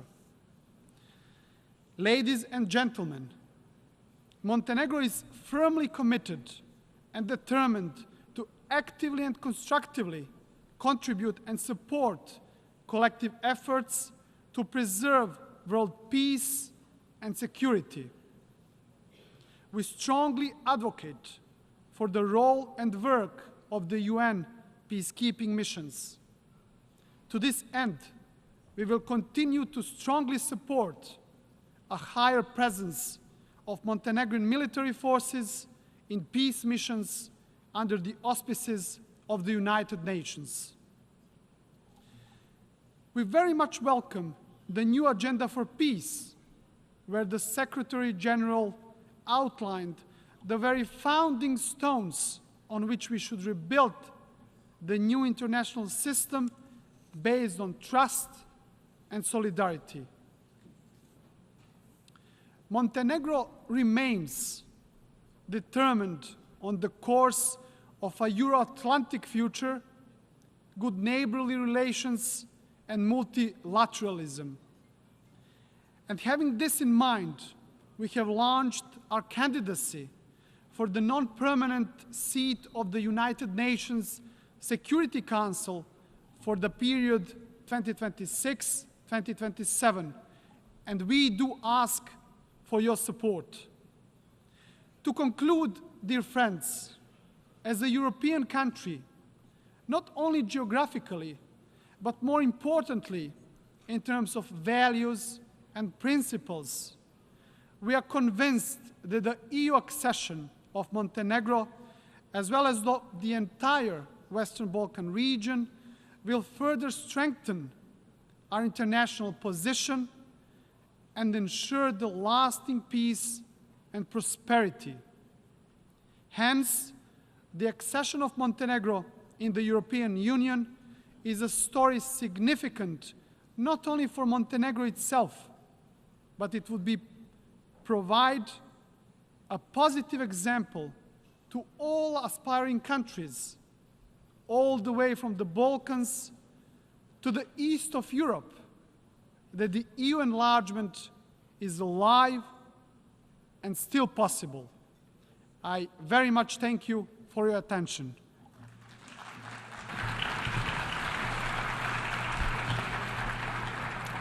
On behalf of the Assembly, I wish to thank the President of Montenegro for the statement just made, and I request protocol to escort His Excellency.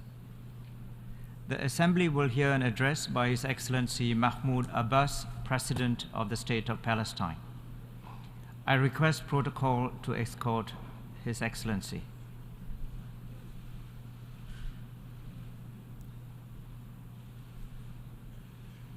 On behalf of the General Assembly, I have the honor to welcome His Excellency Mahmoud Abbas, President of the State of Palestine, and to invite him to address the Assembly.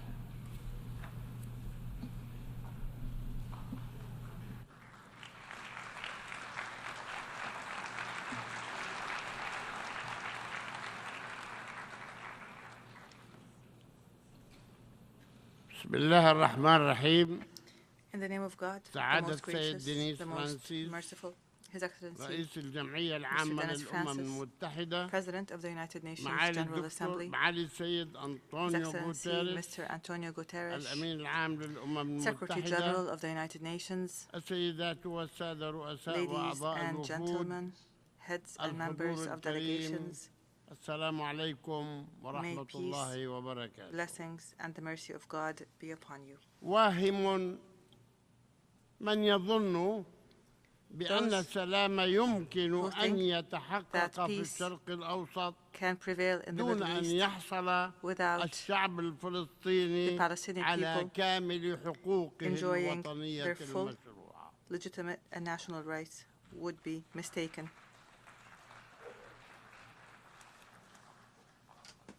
مرة أخرى Once again, آتيكم حاملا قضية الشعب المكافح من أجل الحرية والاستقلال لأذكركم بمأساته to remind you of the tragedy caused by the Nakba منذ 75 سنة 75 years ago. والتي لا تزال آثارها تتفاقم of this Nakba بفعل الاحتلال الإسرائيلي and are لأرضنا. exacerbated by the Israeli occupation of our land. الذي يتحدى This occupation قراراتكم challenges your التي resolutions زادت عن 1000 قرار over 1,000 resolutions. وينتهك مبادئ القانون الدولي والشرعية This الدولية occupation violates the principles بينما of هو international law and يسابق international الزمن legitimacy, لتغيير while it races الواقع against time التاريخي to change والجغرافي the والديمغرافي historical, geographical, الأرض and demographic من أجل reality on إدامة the ground الاحتلال وتكريس aimed at الفصل perpetuating العنصري the occupation الأبارتايد. and entrenching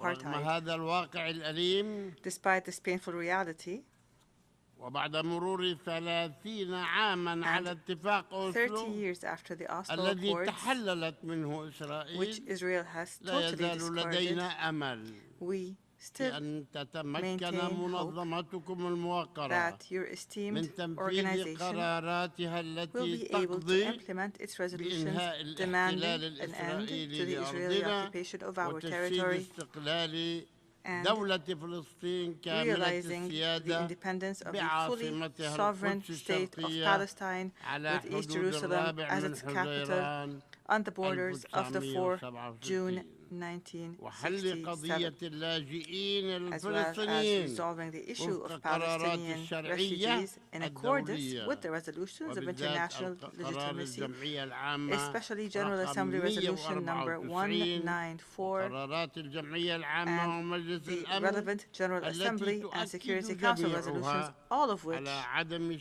شرعية the الاحتلال illegality of the Israeli والاستيطان occupation الإسرائيلي and its settlements, وبخاصة in particular Resolution 2334 وكذلك مبادرة and the السلام Arab العربية. Peace Initiative. أيتها السيدات والسادة Ladies and gentlemen, بينما أقف أمامكم هنا as I stand before you here, تواصل حكومة اليمين العنصري the الإسرائيلي Israeli اعتداءاتها على racist شعبها right-wing government وتمعن من continues خلال its attacks on جيشها our people ومستوطنيها and through its army and its racist, العنصريين terrorist في settlers ترهيب وقتل أبناء continues to شعبنا intimidate وتدمير and kill البيوت our people, to والممتلكات destroy homes and property, وسرقة to أموالنا steal our money and ومواردنا resources, واحتجاز and جثامين continue الشهداء to refuse to release the أكثر من bodies of the 600 martyrs. جثمان 600 محجوزة عندهم لماذا لا are being, أدري بل لقد أصبح قادة هذه rather, الحكومة the ووزراء leaders and the ministers of this government have بسياسة even الفصل been العنصري bragging about their apartheid policies التي يمارسونها على that شعبنا they are practicing against تحت our people who are under كذلك occupation. تقوم حكومة الاحتلال الإسرائيلي The Israeli occupation باستباحة government مدينة القدس also persists وأهلها in its violations of the city of وتعتدي على Jerusalem مقدساتنا الإسلامية people. It والمسيحية continues to فيها assault our Islamic and وتخرق الوضع Christian sacred التاريخي sites. والقانوني It للأماكن violates the المقدسة historical and وبالذات legal status of the holy sites, المسجد الأقصى especially the المبارك blessed Al-Aqsa الذي Mosque, أقرت الشرعية which الدولية international أنه legitimacy حق has حصري recognized as an exclusive للمسلمين place of وحدهم worship for بما Muslims في ذلك alone, مصلى باب الرحمة including the Bab al-Rahma prayer وحائط hall البراق and the طبقا Al-Buraq لقرار wall, عصبة الأمم عام according to a report 1930 according to a resolution by the كما League of تمعن Nations in دولة 1930. الاحتلال The في occupying حفر power الأنفاق is also feverishly تحت digging المسجد الأقصى tunnels وحوله ما under يهدد and around Al-Aqsa بانهياره Mosque, threatening أو its أجزاء collapse, منه or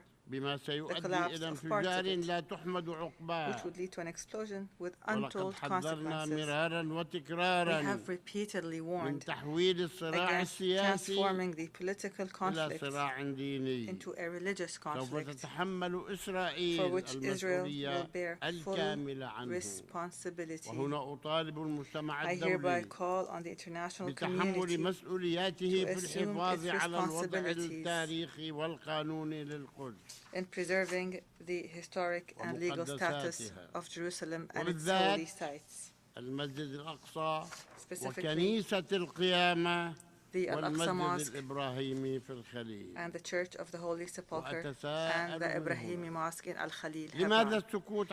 Here I wonder, why remain silent about all the flagrant violations of international law that are being committed by Israel, the occupying power? Why isn't Israel being subjected to serious accountability? Why are sanctions not imposed on it for ignoring and violating international resolutions, as is the case with other countries in the world? Why practice double standards when it comes to Israel? Why accept that Israel is a state above the law? Is it not time to answer these questions? Is it not time? For our part, we will persist with our pursuit of accountability and justice at the relevant international bodies against Israel because of the continued Israeli occupation of our land and the crimes that have been committed and are still being committed against us, as well as against both Britain and America for their roles in the fateful Balfour Declaration. Yes, America and Britain, and against everyone who had a role in the catastrophe and tragedy of our people. We will not forget history. We will not forget pain. We call for acknowledgement. We call for apology. Acknowledgement and apology. We call for reparations. We call for compensation in accordance with international law. Ladies and gentlemen, in light of the deadlock in the peace process due to Israel's policies, we come before you to again appeal for the holding of an international peace conference. Is this too much to ask? Hold an international peace conference in which all countries concerned with achieving peace in the Middle East will participate.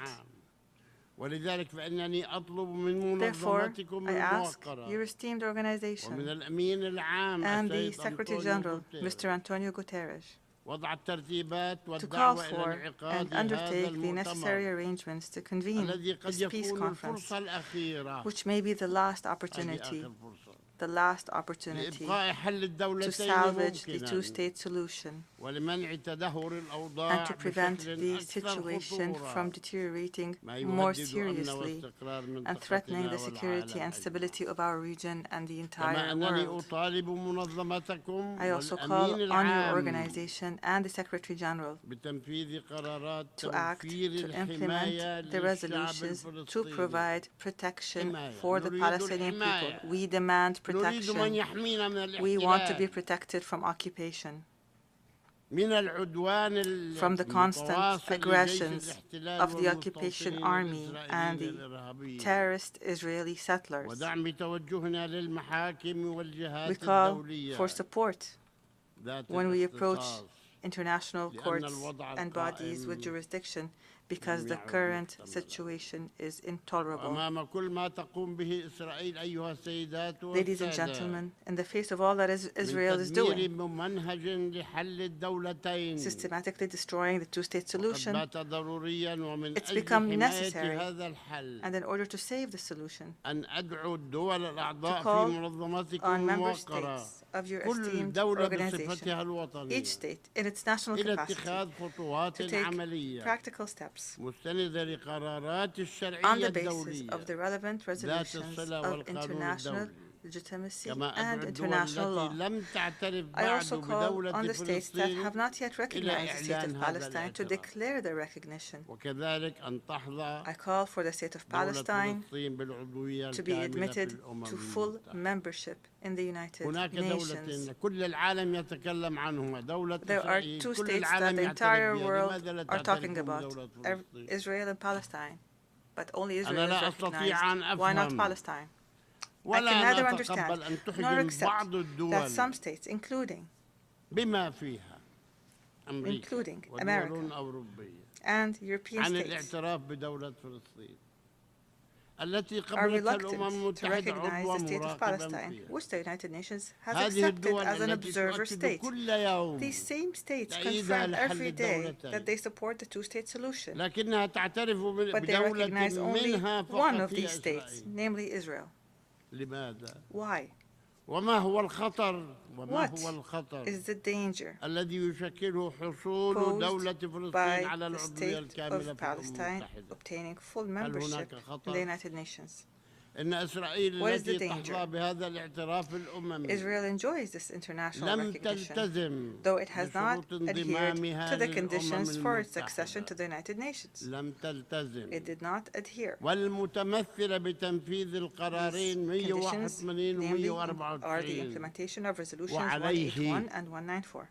We therefore call on your esteemed organization to take deterrent measures against Israel until it fulfills its obligations at least that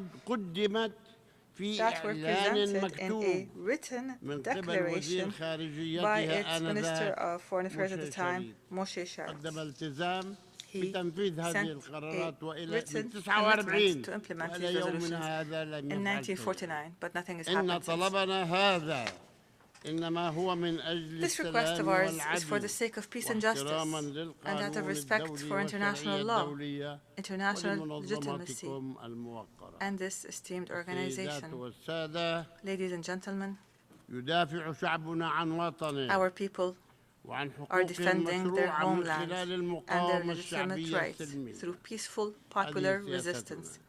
This is our policy. It is a strategic option for self-defense and to liberate the land from a colonial occupation that does not believe in peace and has no regard for the principles of truth, justice, and human values. We will continue our resistance, our peaceful, popular resistance of this brutal occupation until it is defeated from our land. We are managing our affairs under extremely difficult and complex circumstances as a result of the restrictions imposed on us by the occupying power. These restrictions prevent us from accessing our natural resources. The occupying power unlawfully withholds our money with no just cause. It continues to besiege our people in the Gaza Strip, only deepening the suffering of our people. Moreover, Israel bears full responsibility through its control over all crossing points and dividing lines between the occupied West Bank and its surroundings. It is fully responsible for these points and lines and for the deliberate spread of weapons, drugs, and criminal killings taking place in the Arab cities inside Israel these days. Every day there is a case of murder that Israel is responsible for, part of which is spilling over into our areas, thus creating a great threat to the social security of Palestinians everywhere in our territory. Allow me here to tell you that as long as we continue to suffer under the abhorrent Israeli occupation, we will continue to need financial assistance from the international community. When the occupation ends, we will thank you for your help. In addition to the crucial provision of financial support to the United Nations Relief and Works Agency for Palestine Refugees, UNRWA, it is in dire need so that it could support the refugees. We are thankful to the international community for the support it has given us to build our state and our economy, and we look forward to the continuation of this support until the occupation ends. Help us get rid of the occupation, and we would be able to rely on ourselves. Ladies and gentlemen, Our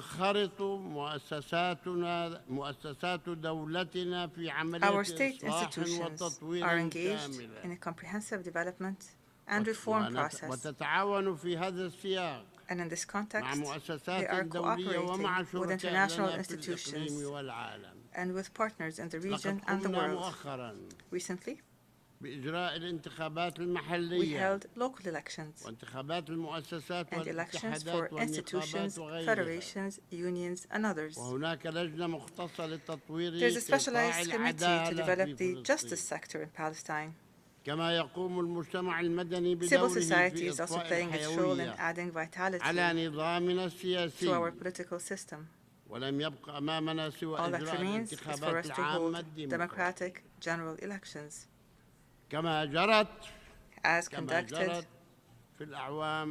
in 1996, 2005, and 2006. We held elections, but since then we have been unable to hold these elections. Why? Because the Israeli government is obstructing this by its decision to prevent elections from being held in East Jerusalem. In the first 3 rounds of elections were allowed in East Jerusalem. They were not stopped, despite the significant interventions by many countries and regional and international organizations that we appreciate to enable our Palestinian people in Jerusalem to vote and run as candidates in these elections.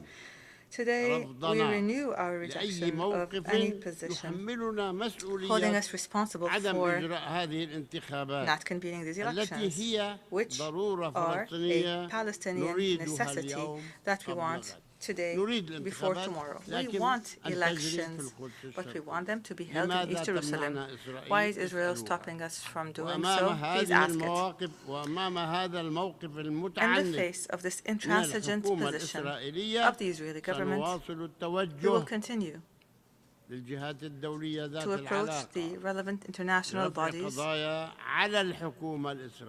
to hold the Israeli government accountable and force it to allow us to hold these elections that are long overdue. Ladies and gentlemen, I participated in May on the commemoration of the 75th anniversary of the Palestinian Nakba of 1948,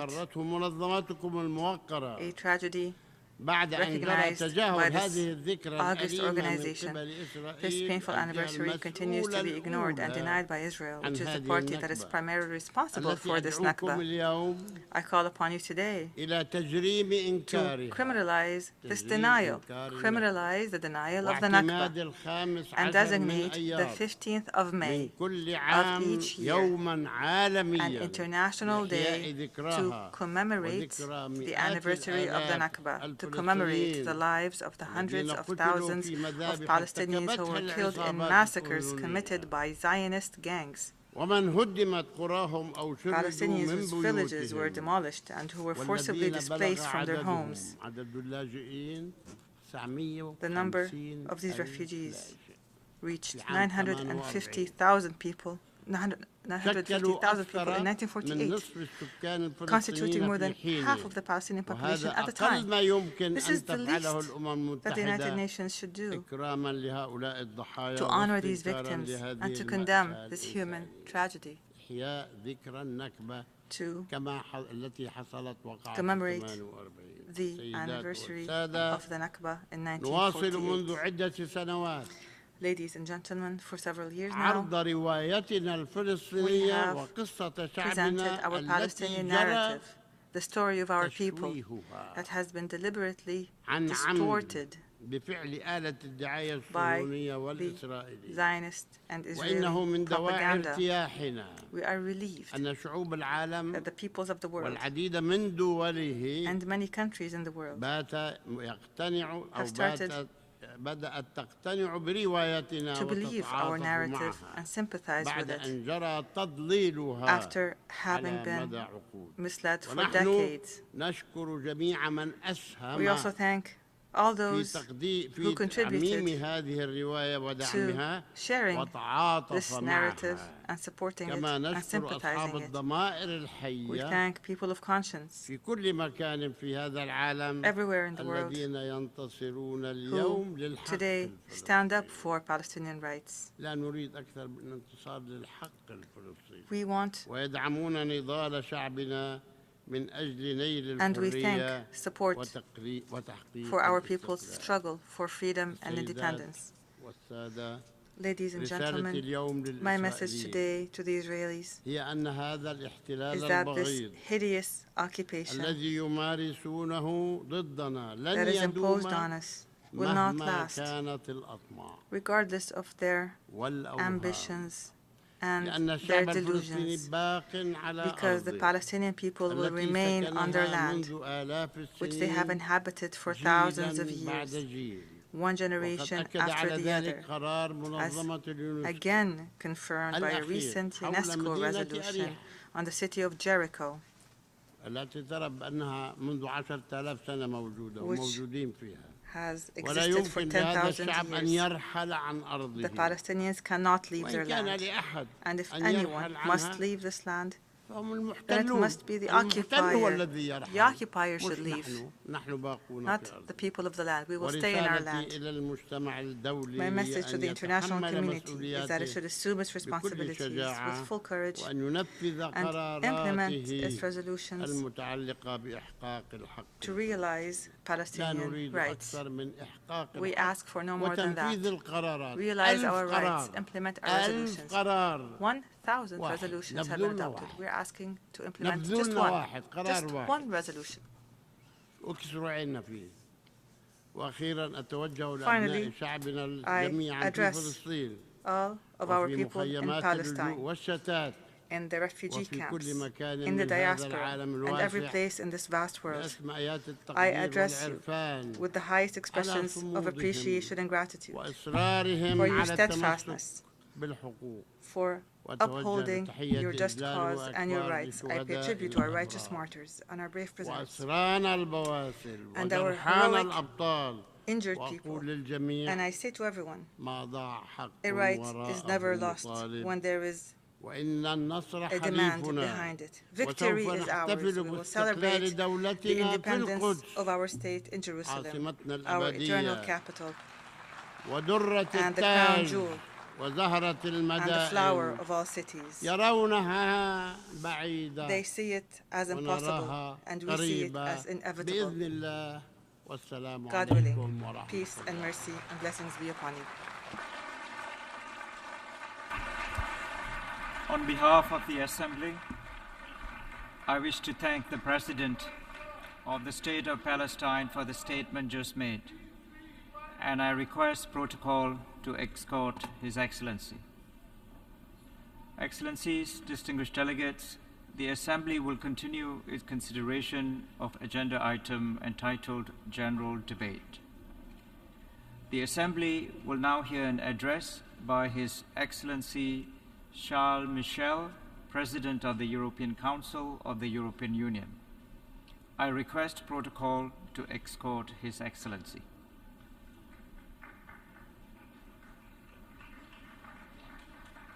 I have great pleasure in welcoming His Excellency Charles Michel, President of the European Council of the European Union, and I invite him to address the Assembly.